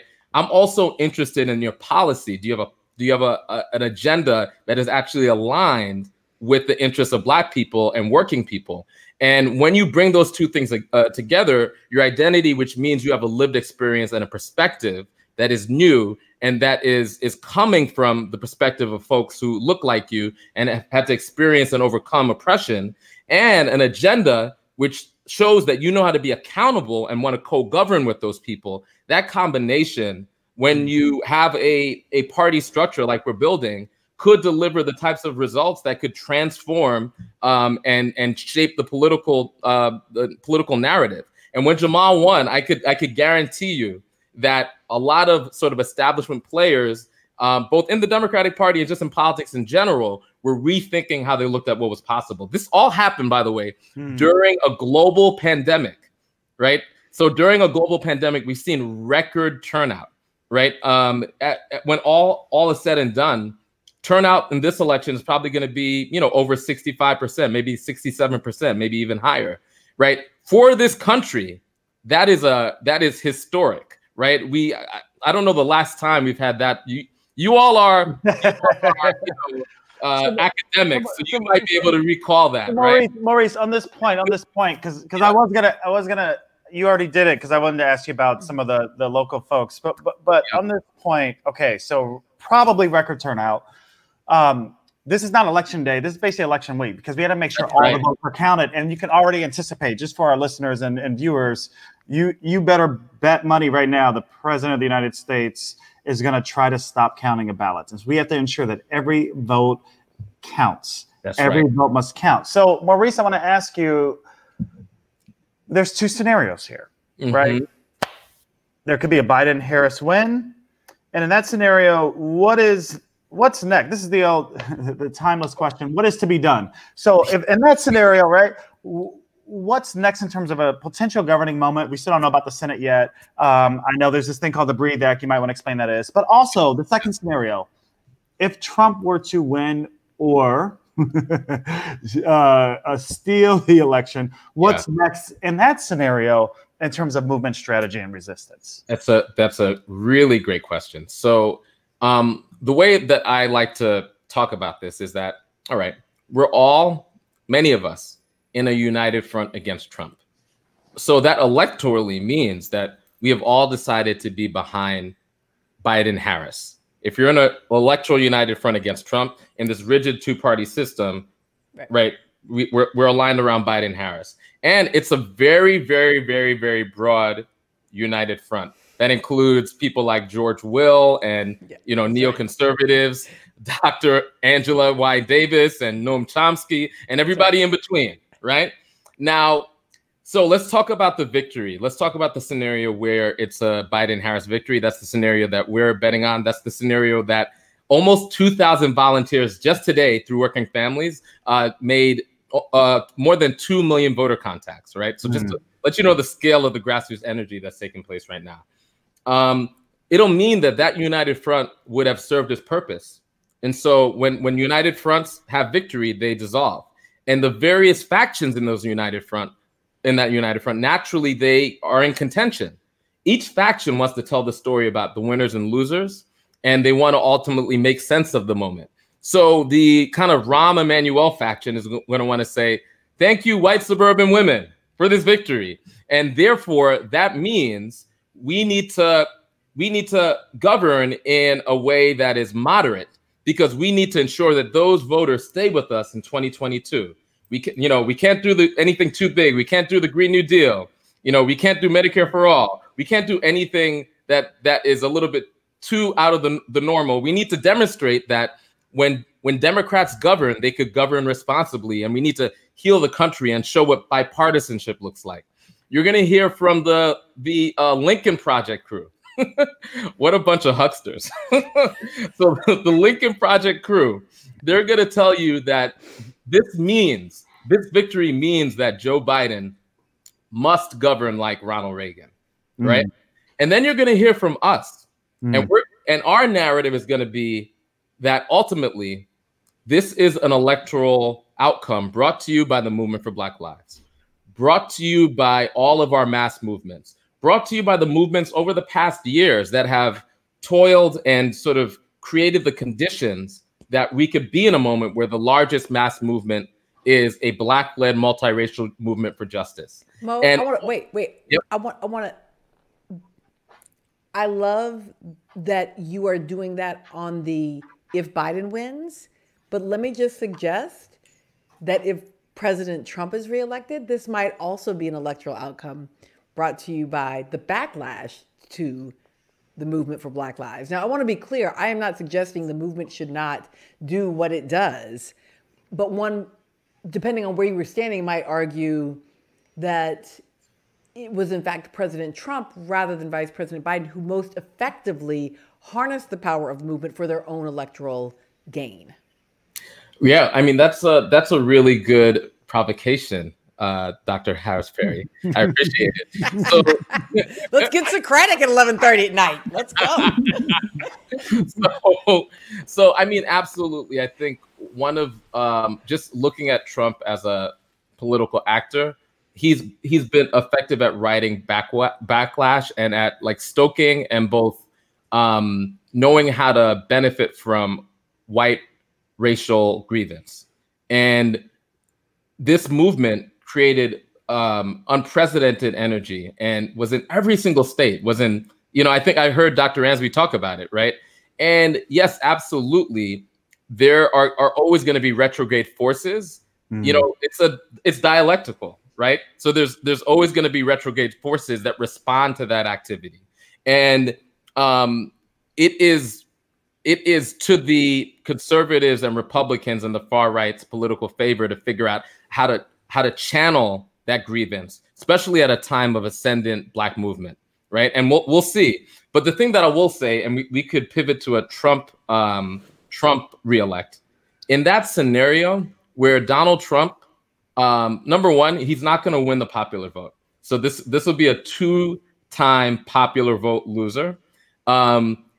Number two, I think if he squeaks out a victory, it will be marginal. And that margin, the story of that margin could be told by voter suppression and depression. And number three, we continue to organize, right? Like, so people say things that I think, are either overcorrections or it's just like only part of it. Like I remember in 2016, there were all these folks who realized that oppression existed right after Donald Trump got elected, and they were like, this is the worst thing ever. And we actually lived through hundreds of years of slavery, right? There are worse things that could happen to us as a nation, right? However, Mo, I gotta pause you for. I'm sorry, I gotta pause you for just 1 second, and this time not to be provoking. Can you stick with us for a second? Because I do actually want to come back to that, in part because some of the polling data is in. But we have a guest who we absolutely have to pause for in this moment. Dorian, would you like to introduce our guest? I would love to. Stick with us, Mo. Okay. I'm so delighted and pleased to welcome Representative Karen Bass, who represents the 37th District of California. She's the chair of the Congressional Black Caucus. And guess what, y'all? She's also an organizer. She is the founder of the Community Coalition in Los Angeles and South LA. And Representative Bass, thanks for joining Melissa and myself for this evening of election night coverage with System Check, our new podcast with the nation. So thanks for joining us. Representative Bass, we are so excited to have you here and have a million questions, but we know we don't have a million hours. So let me just jump right in. We were just talking about the movement for Black Lives as well as Black voters. Some of the early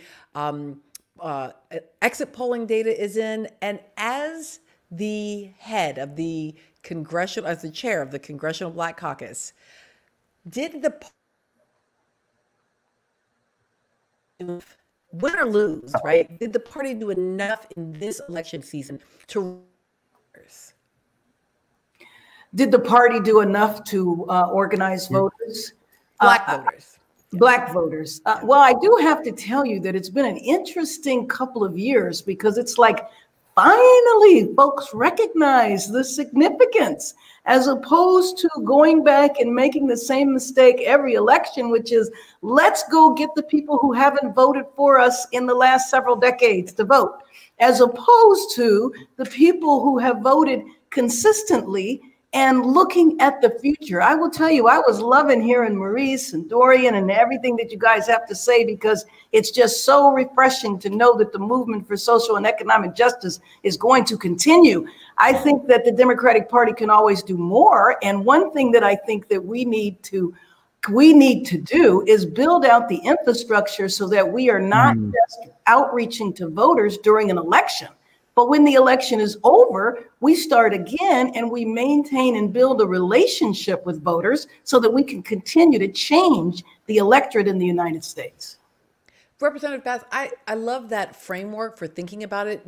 Both infrastructure, which one of our earlier guests said is not sexy, but a crucial term, but also that idea. I think when we talk about voters, then we do think of ourselves as voters only every couple of years or every other year, whenever our voting cycle is.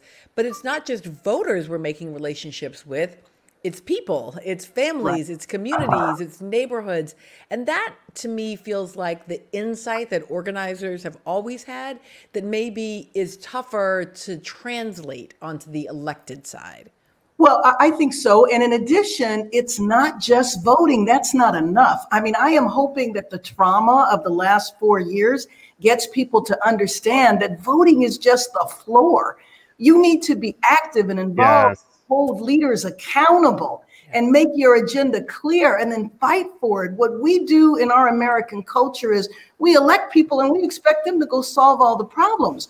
But we can't solve the problems, especially for our people, if we don't have a strong outside strategy. The only reason why we even addressed policing legislatively is because of the movement outside that forced it to happen on the inside. And I think as activists on the outside, though, I think could get better at being more strategically using people on the inside and understanding that we might have differences, but sometimes even when we differ, that outside pressure is still really helpful to those of us on the inside.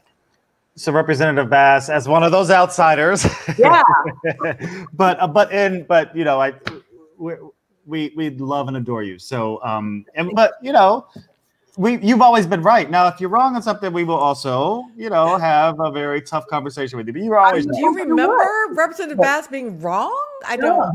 Never. But I do want to ask you this on this point about those of us on the outside, us organizers on the outside, and the task ahead for us in thinking to 2021. No matter who's in power, we know it's going to be a hard slog. So, what is the role? Can you help us think through the role for those of us who are organizers, but also ordinary people? I'm thinking of my mother and my brother in Chicago right now, and our friends and family around the country. What's the charge for us in terms of winning on the policies that will transform people's lives?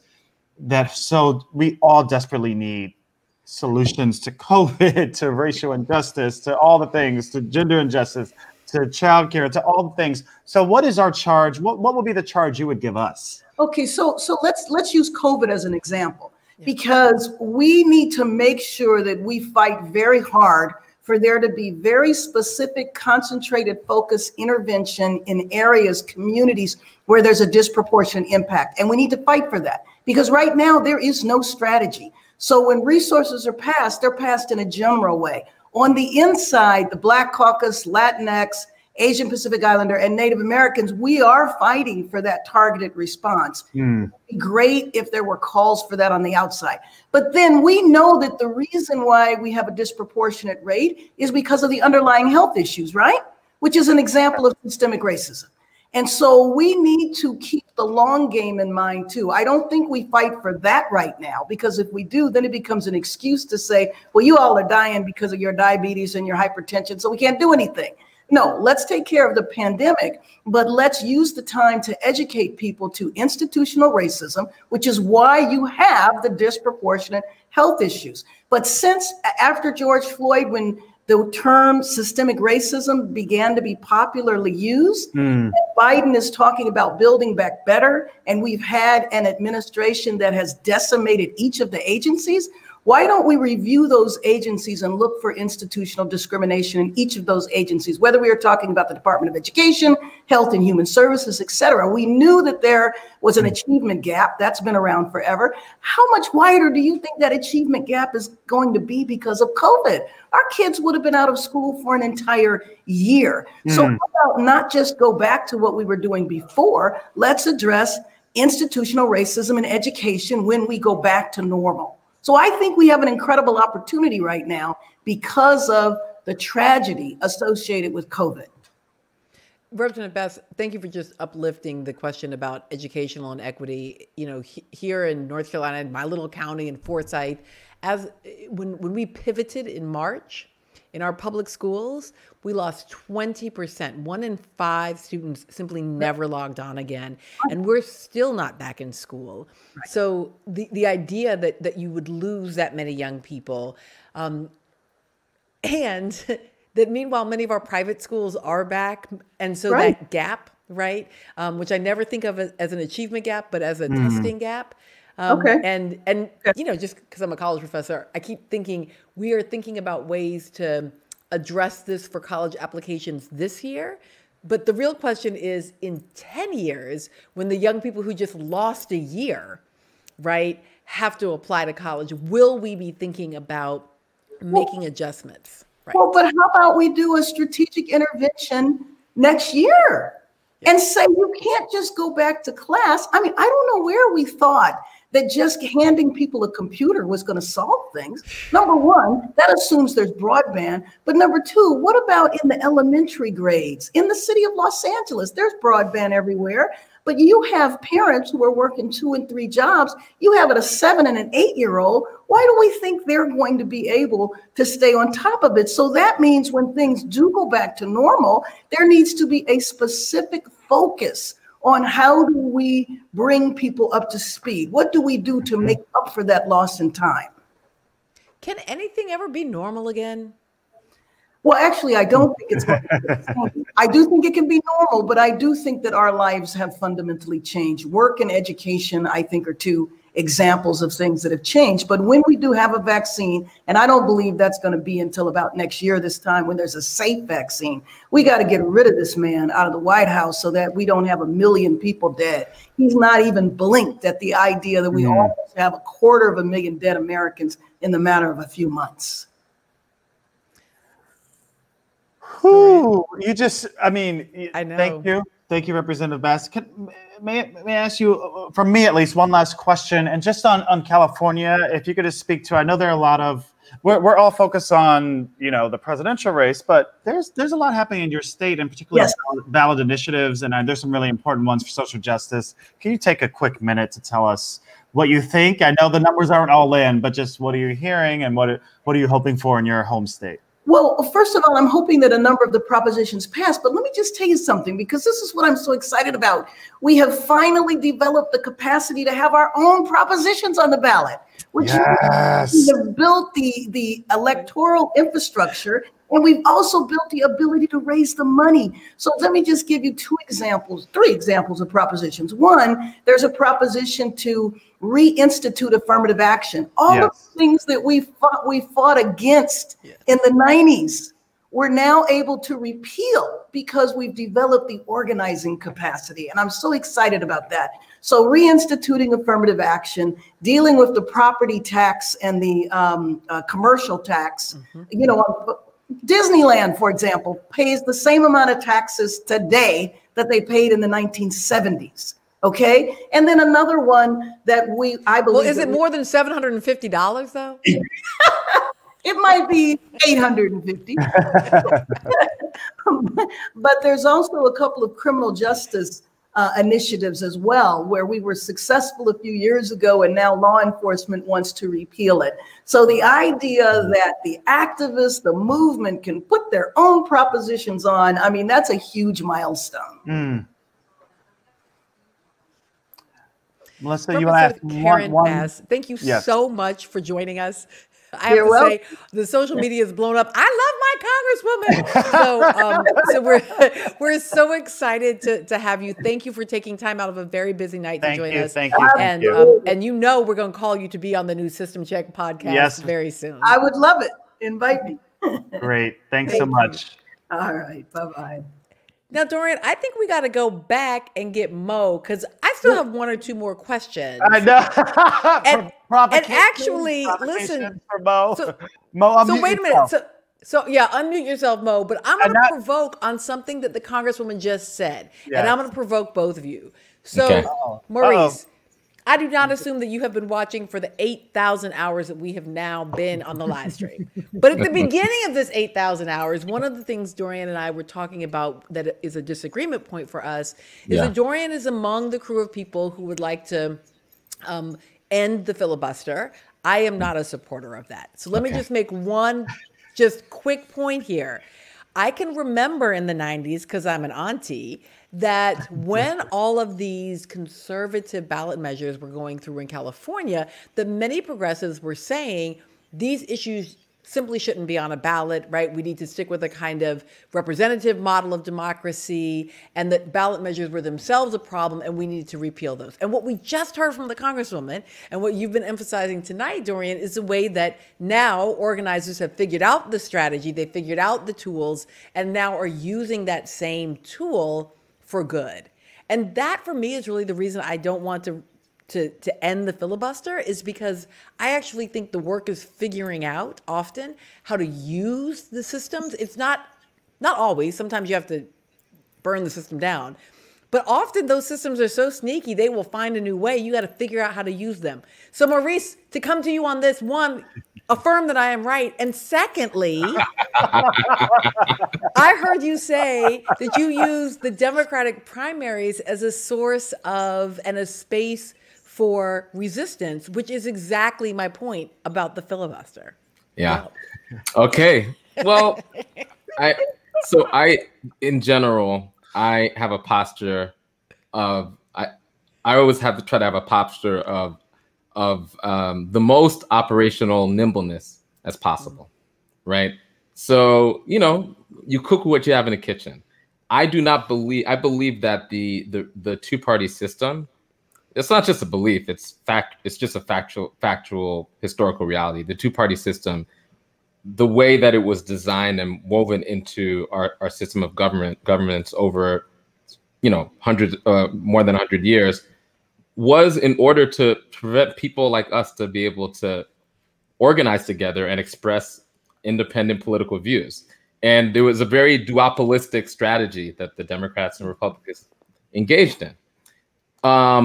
And so I totally oppose that.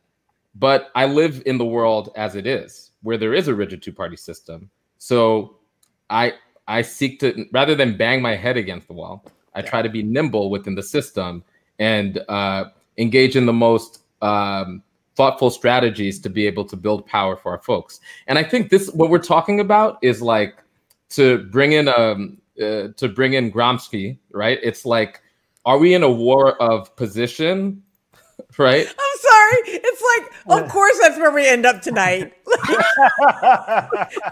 Yep. That's not happening anywhere else. Yes, go ahead, bring them up. Or are we in a war of maneuver? Like, we have to figure out whether or not we have to, and it's all about the times and conditions. Is this a time to storm the gates?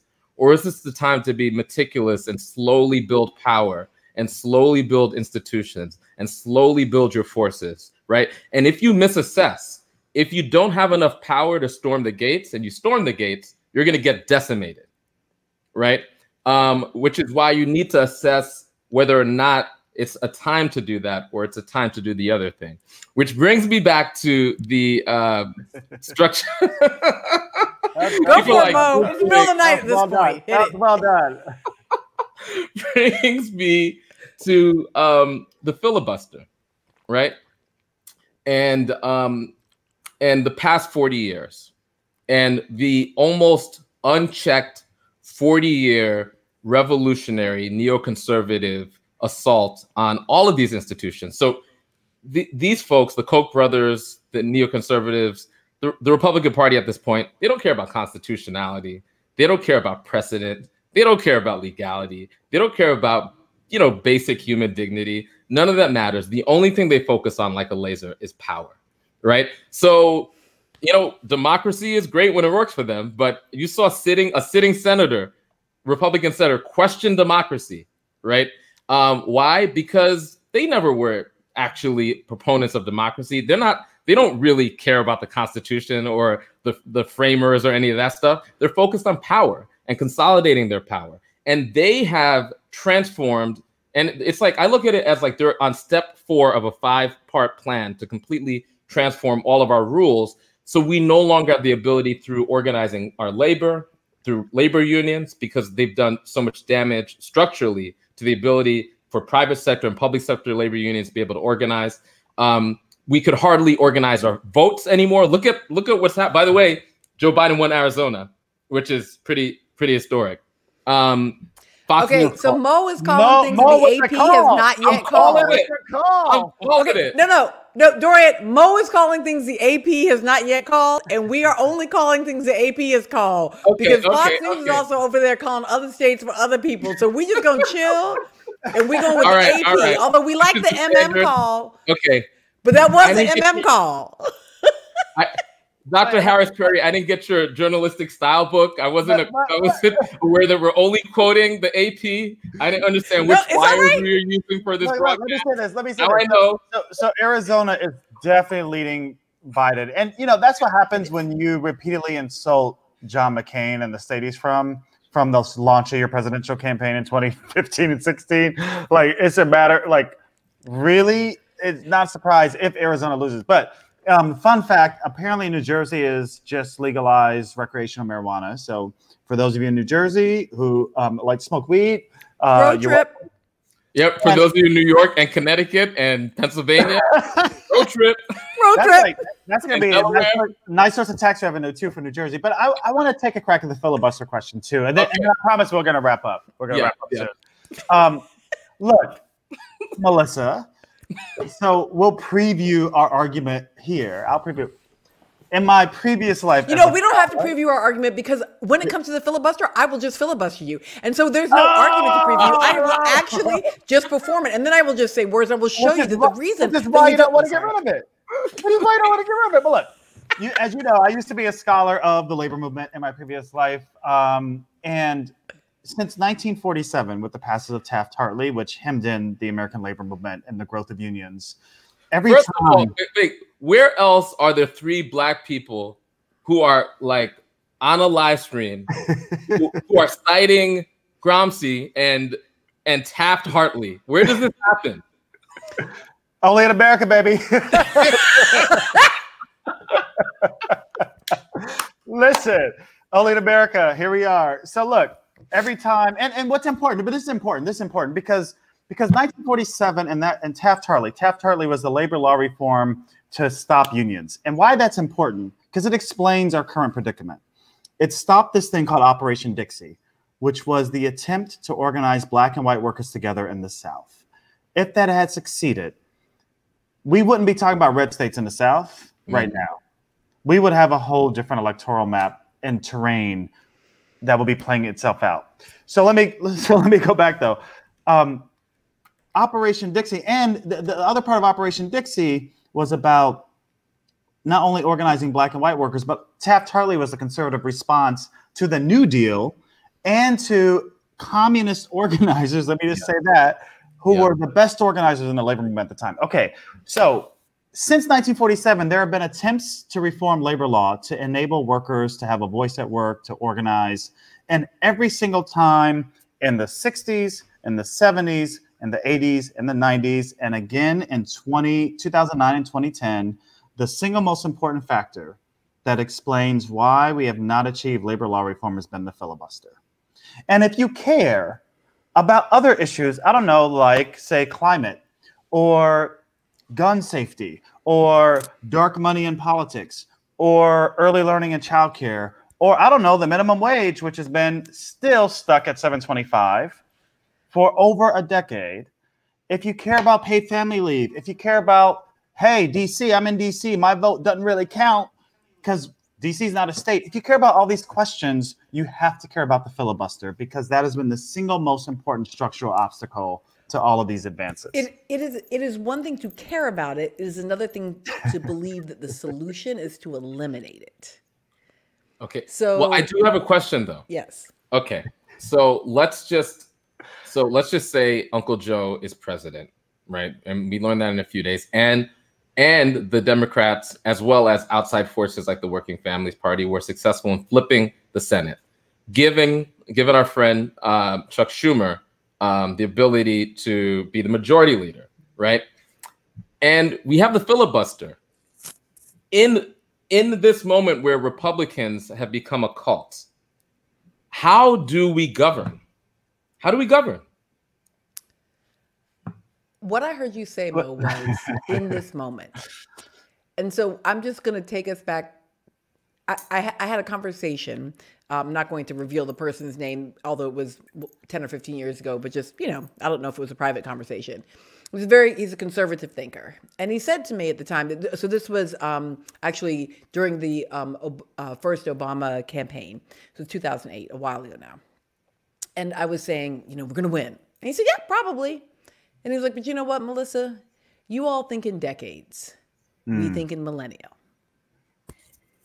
Right. Which I had the same look during, because I was like, well, you're right. I have never thought in that. Decades was a stretch. So what I would say is, in this moment, that is accurate. That probably is true, Mo.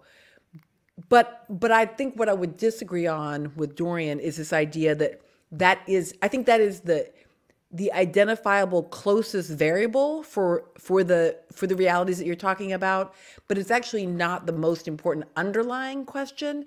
And so for me, part of it is the question of, is the underlying thing sufficiently sneaky and malleable that even if you get rid of that one structure, that it will find a way, kind of like money in the campaign. The underlying thing is capitalism and white supremacy, and capital is very adaptive to the conditions that it finds itself in. Absolutely, no question. It's not like we kill the filibuster and then all of a sudden, it's we're like free. Off the races, right? I just think that we're in a protracted, until we come up with a new economic model for the global economy, and we put an end to racial capitalism, we're basically always going to be engaged in this epic struggle. And it is a game of whack-a-mole, but like, we buy ourselves time, and when we buy ourselves time, we're able to organize, and then when we organize, we could create structures that advantage our organizing, which makes us more powerful and makes it harder for them. And it is very tactical. It's like like what we're talking about is not winning the war. We're talking about winning battles in a much broader war. So I concede, yes, I'm involved tactically in a years-long struggle that's part of a millennia epic battle against evil. Yes. Listen, as long as you agree and concede, I'm good. Is that what just happened? Mitchell, that's Mo what Mitchell, it is clear that we will be having you back. Yes, for real. And Melissa, we're gonna have this out. We are. Mo Mitchell, Maurice Mitchell, National Director of Working Families Party, leader with the Movement for Black Lives, and big thinker and movement intellectual extraordinaire. Thank you for joining System Check Election Night and for allowing us to do this little freestyle on the filibuster, which we're going to keep arguing it out. Quickly, in 30 seconds, Maurice, what is the work ahead of us tomorrow and Thursday and Friday and next week and then the next millennials? Yes. Well, we need to organize. Yeah. Right? It's all about organizing game. And tomorrow, 8 p.m., I want to invite everybody. We're going to have a conversation. We're bringing Stacey Abrams, all the work that she's doing with Fair Fight. We're going to bring some other folks on the ground. 8 p.m.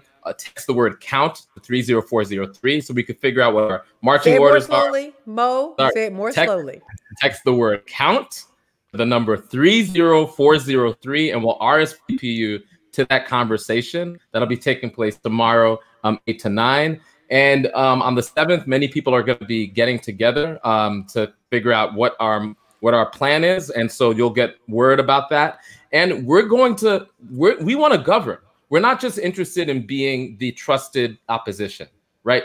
I believe, and we believe, that our ideas in the driver's seat. So we're going to try to create the conditions where our ideas can actually be legislated on the congressional, state, and local level, which means don't go back to brunch. I'm talking to you. Do not go back to brunch. There's work to be done. Although I am going to take another sip because we're going to be up for a while. Maurice Mitchell, thank you so much. We'll talk to you very soon, brother. Appreciate you. Thank you. Bye-bye. All right, so Melissa. Dorian, I think the work is going to be here for a while, but I think we are actually about to wrap. I have to say, again, thank you to every member of the team. Thank you to the nation. Thank you, nation. Like, sure, y'all can talk. I just am so grateful. We have been friends for so long. We have been having this conversation, all these conversations via text, on the phone. It's really fun to have them in this setting.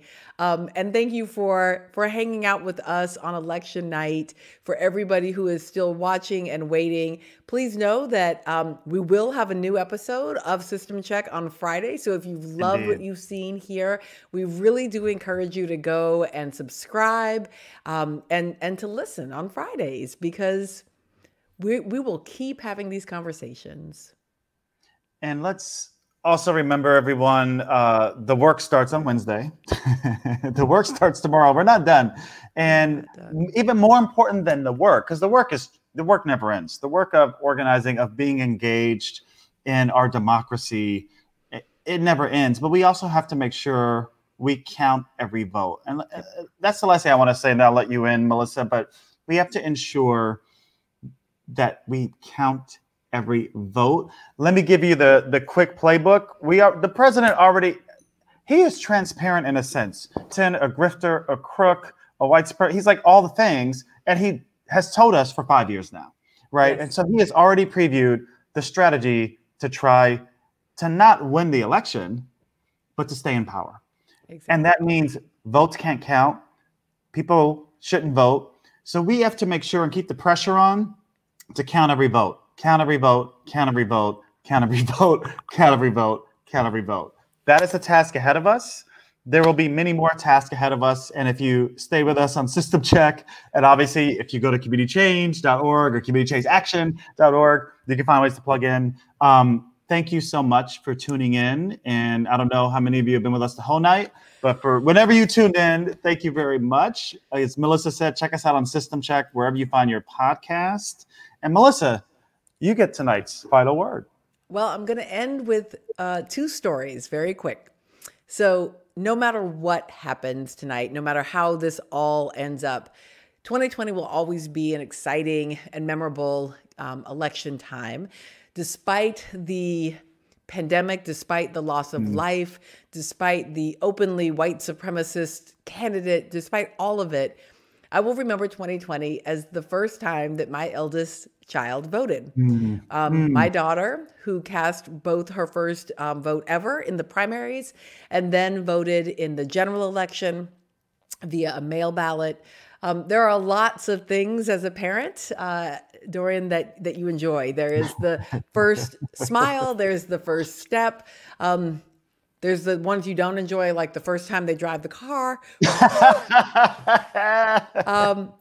But her turning into a voter, and that in her very first opportunity to voting, I will always remember 2020 for that. It's also the year that, because of what an odd year it has been, I asked my father for the first time, and I talk to my dad all the time, but I asked him for the first time about his own experience of voting. I said, do you remember the first time you voted? And he told me that he did remember, and that the first time he voted, it was 1960 that he and his twin brother went and paid their poll tax and then voted. Wait, time out. I'm sorry, what? They went and paid. So this isn't like ancient. This is not ancient history. I just have to pause you for right here because this is not like 1920s. This is my dad. This is your father in 1960 who paid a poll tax to vote. Right. And I just that here in this year when my child like that that is how proximate this all is. My father paid his poll tax to vote. And my daughter voted for the first time. It is not only that the struggle is endless, as Barbara Ransby told us, it is also that we only have just started it. We are just at the very infancy and beginning of being citizens in a country that is itself in infancy in this very notion that people ought to govern themselves and that governments only get their just powers from consent of the governed. Even that idea is still radically new in human history. So if the system's a little whack, a little crooked, a little broken, and if we are still imperfect in fixing it, maybe a deep breath, a glass of water, and knowing that the work begins on Wednesday. The work begins on Wednesday. Thanks to everyone for joining us for this election night evening. We'll see you soon and talk to you soon, and hopefully you can hear us soon. Thank you, and thank you to our team. Thank you.